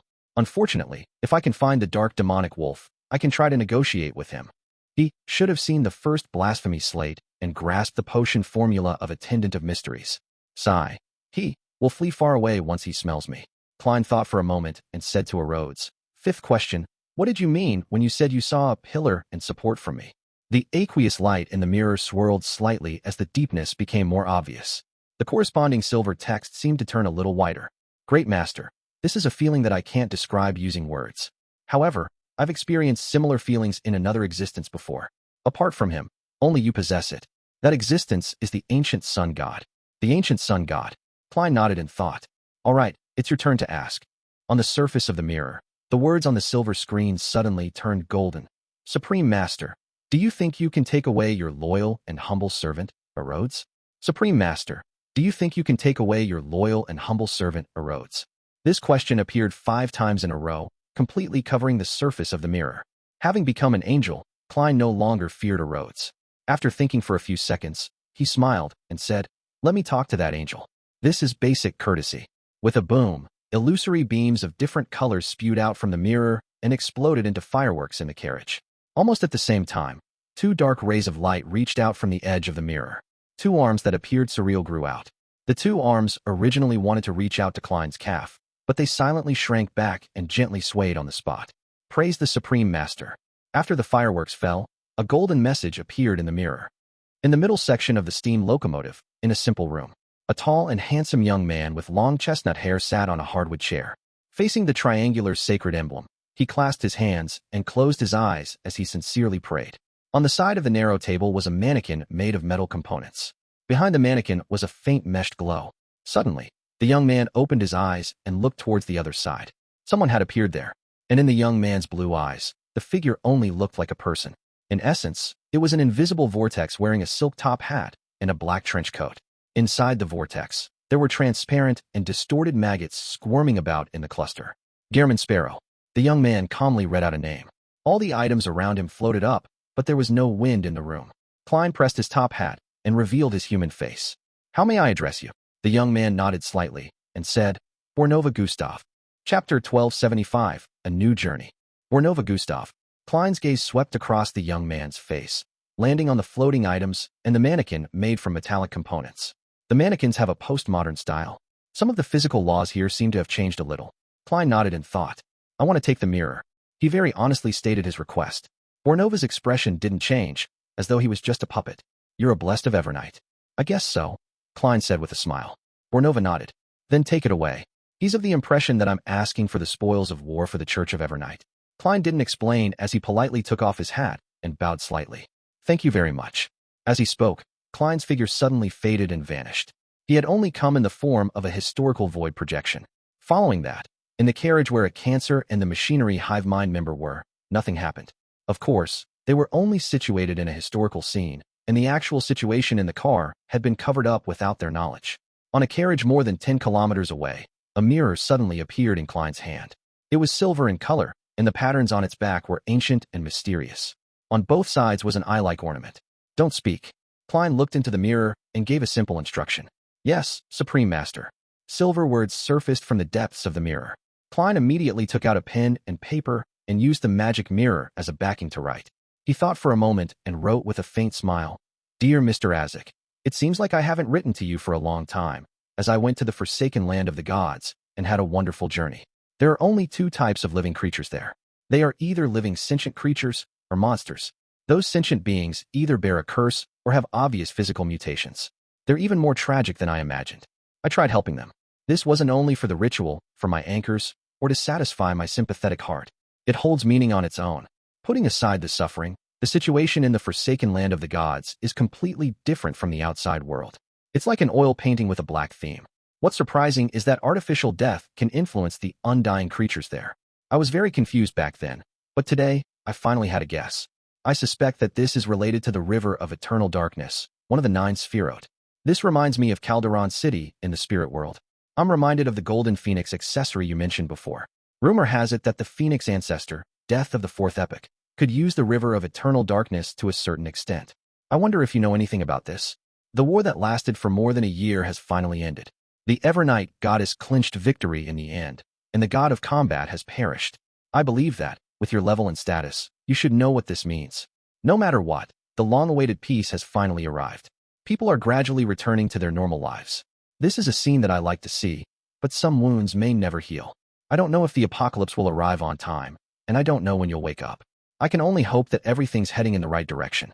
Finally, let me mention something trivial. I've already advanced to Sequence 2 and am now a miracle invoker. This is both a curse and hope. I wish you well. Your eternal student, Klein Moretti. After he finished writing, Klein examined it carefully before folding the letter. He blew Azek's copper whistle and summoned the bone messenger. When the gigantic messenger emerged from the ground, its bones trembled as though it had sensed the aura of the great ruler above the spirit world. Klein chuckled softly and handed the letter to the messenger, whose number was unknown. He watched it clumsily bow before, disintegrating into a fountain and burrowing into the ground. After doing this, Klein cast his gaze at the magic mirror on his thigh. Sensing his gaze, the aqueous light on the surface of the mirror rippled and produced silver words. Great Master, where are we going next? Where to next? Klein repeated the question inwardly. He really wanted to teleport to the main peak of the Hornacis mountain range and enter the ancient palace that bordered reality and Foggy Town. He wanted to see if he had the chance to take away the most useful card of blasphemy from the Antigonus family's half-full. With his present strength being equivalent to half a sequence 1, this wasn't an impossible task. Back when Zeratul was a sequence 2, he had managed to obtain the main ingredient of Attendant of Mysteries from the half-full. Of course, the premise was that the Evernight goddess maintained the suppression and seal of the Antigonus family's ancestor. Hence, he had gone full circle, circling back to a deal with the Evernight goddess. The present me is the owner of Sapphira Castle. I can split a portion of the worms of spirit to stay above the gray fog, constantly responding to any prayers. This way, apart from having certain latent problems to my mental state, I'll gain quite a bit of benefits in other aspects. Yes, I can help my main body at any time, giving me another resurrection method. Even if my main body is completely destroyed, with the worms of spirit above the gray fog, I can still reassemble my will and body. However, if I were to walk in the real world and get concealed, and also end up having my connection with Sapphira Castle severed, the worms of spirit left in Sapphira Castle will lose control and turn into monsters, just like Zeratul from back then. Klein quickly analyzed the situation. With his current strength, he felt that it was best if he didn't venture deep into Calderon City for the time being. Even if he were to search for clues regarding the River of Eternal Darkness, he would have to fulfill many wishes and obtain the true strength of a miracle invoker. With this in mind, Klein patted the mirror and said with a smile, Next, let's go wander together. Where do you want to go? Trier? No, you can go wherever you want, Arrodes replied humbly. Klein smiled and jumped off the carriage, heading towards the city closest to him. After the carriage continued for several meters, it disappeared inch by inch and returned to the fog of history. At the same time, Klein's trench coat turned into a black robe. His top hat changed in shape, giving off a classic vibe. This made Klein feel like a wandering magician walking through the streets and alleys. In a rather intact house in Backland, dressed in holy white robes, the beautiful demoness of unaging, Katerina, put down the mirror in her hand and turned her head to the young man who was rocking in a reclining chair. The war is over. They finally decided to summon me back to headquarters. I've been waiting for this day for too long, the young man sitting on a reclining chair scoffed. He was wearing a long black robe with red patterns. He had a pale white brown-skinned face with a soft outline. He was the gatekeeper possessed by the red angel evil spirit. Katerina pressed down on the table with both hands and sat on it. The corners of her lips curled up as she said, You don't seem testy at all. When you get locked underground with two detestable fellows for nearly 2,000 years without being able to escape, you'll know that 2 years of waiting is extremely easy and relaxing. I'm not in a rush at all, the red angel evil spirit said with a chuckle. After this matter ends, I'll let you experience it. Of course, I'll remember to throw you 2 male companions. As for how long you can last, it's up to you to decide if you can hold yourself back. As he said this, the red angel evil spirit's 2 cheeks didn't reveal any retorting mouths. This was because, to them, this was the truth. They and 2 other detestable fellows had been locked underground for nearly 2,000 years without any means of escape. Upon hearing this answer, Katerina's eyes darted around as she asked with a faint smile, Aren't you worried that Primordial would learn of this once you head to our headquarters? So what? There's always a need to take risks in doing things. Furthermore, the worst outcome is to fuse with her. I'm already 3-in-1, so becoming 4-in-1 isn't a problem, Sauron Einhorn Medici said with a nonchalant attitude. Let's set off. Katerina hopped off the table with a smile. Just as she finished speaking, a red-haired man with a trademark imprint on his forehead was reflected in her eyes. The gatekeeper, who wore a black, red-patterned robe, stopped breathing. His skin and flesh rapidly rotted, turning into yellow-green pus. In just a few seconds, there was only a white skeleton and a Beyonder characteristic left on the reclining chair. Katerina waved her hand, pulling the Beyonder characteristic over by using invisible threads. It fell into her palm. Immediately after, she lost all corporealness and suddenly entered the mirror she had used before. A dark and illusory path that appeared surreal presented itself in front of the Saintess of White. It formed a complicated and mysterious web, with similar objects in her surroundings, interweaving into a strange world that was different from reality. Katerina quickly traversed the mirror world and approached the target node. At that moment, she felt a powerful suction force. She couldn't help but deviate from the path and cast a dark and blurry fog. It represented a mirror in the real world. In an instant, Katerina, along with the red angel evil spirit, left the mirror and came to an unfamiliar room covered in carpets. At the edge of the room, a young man with ordinary facial features who was dressed in common clothes leaned against the staircase railings and smiled at the demoness of white. His left hand was constantly tossing an item, a strange crown covered in rust and blood. Before Katerina could react, the young man took out a crystal monocle and put it on his left eye. The red angel evil spirit's sneer echoed in Katerina's mind. The next second, the young man took off the monocle and shifted it to his right eye before saying with a smile, "Sorry, I wore it in the wrong spot."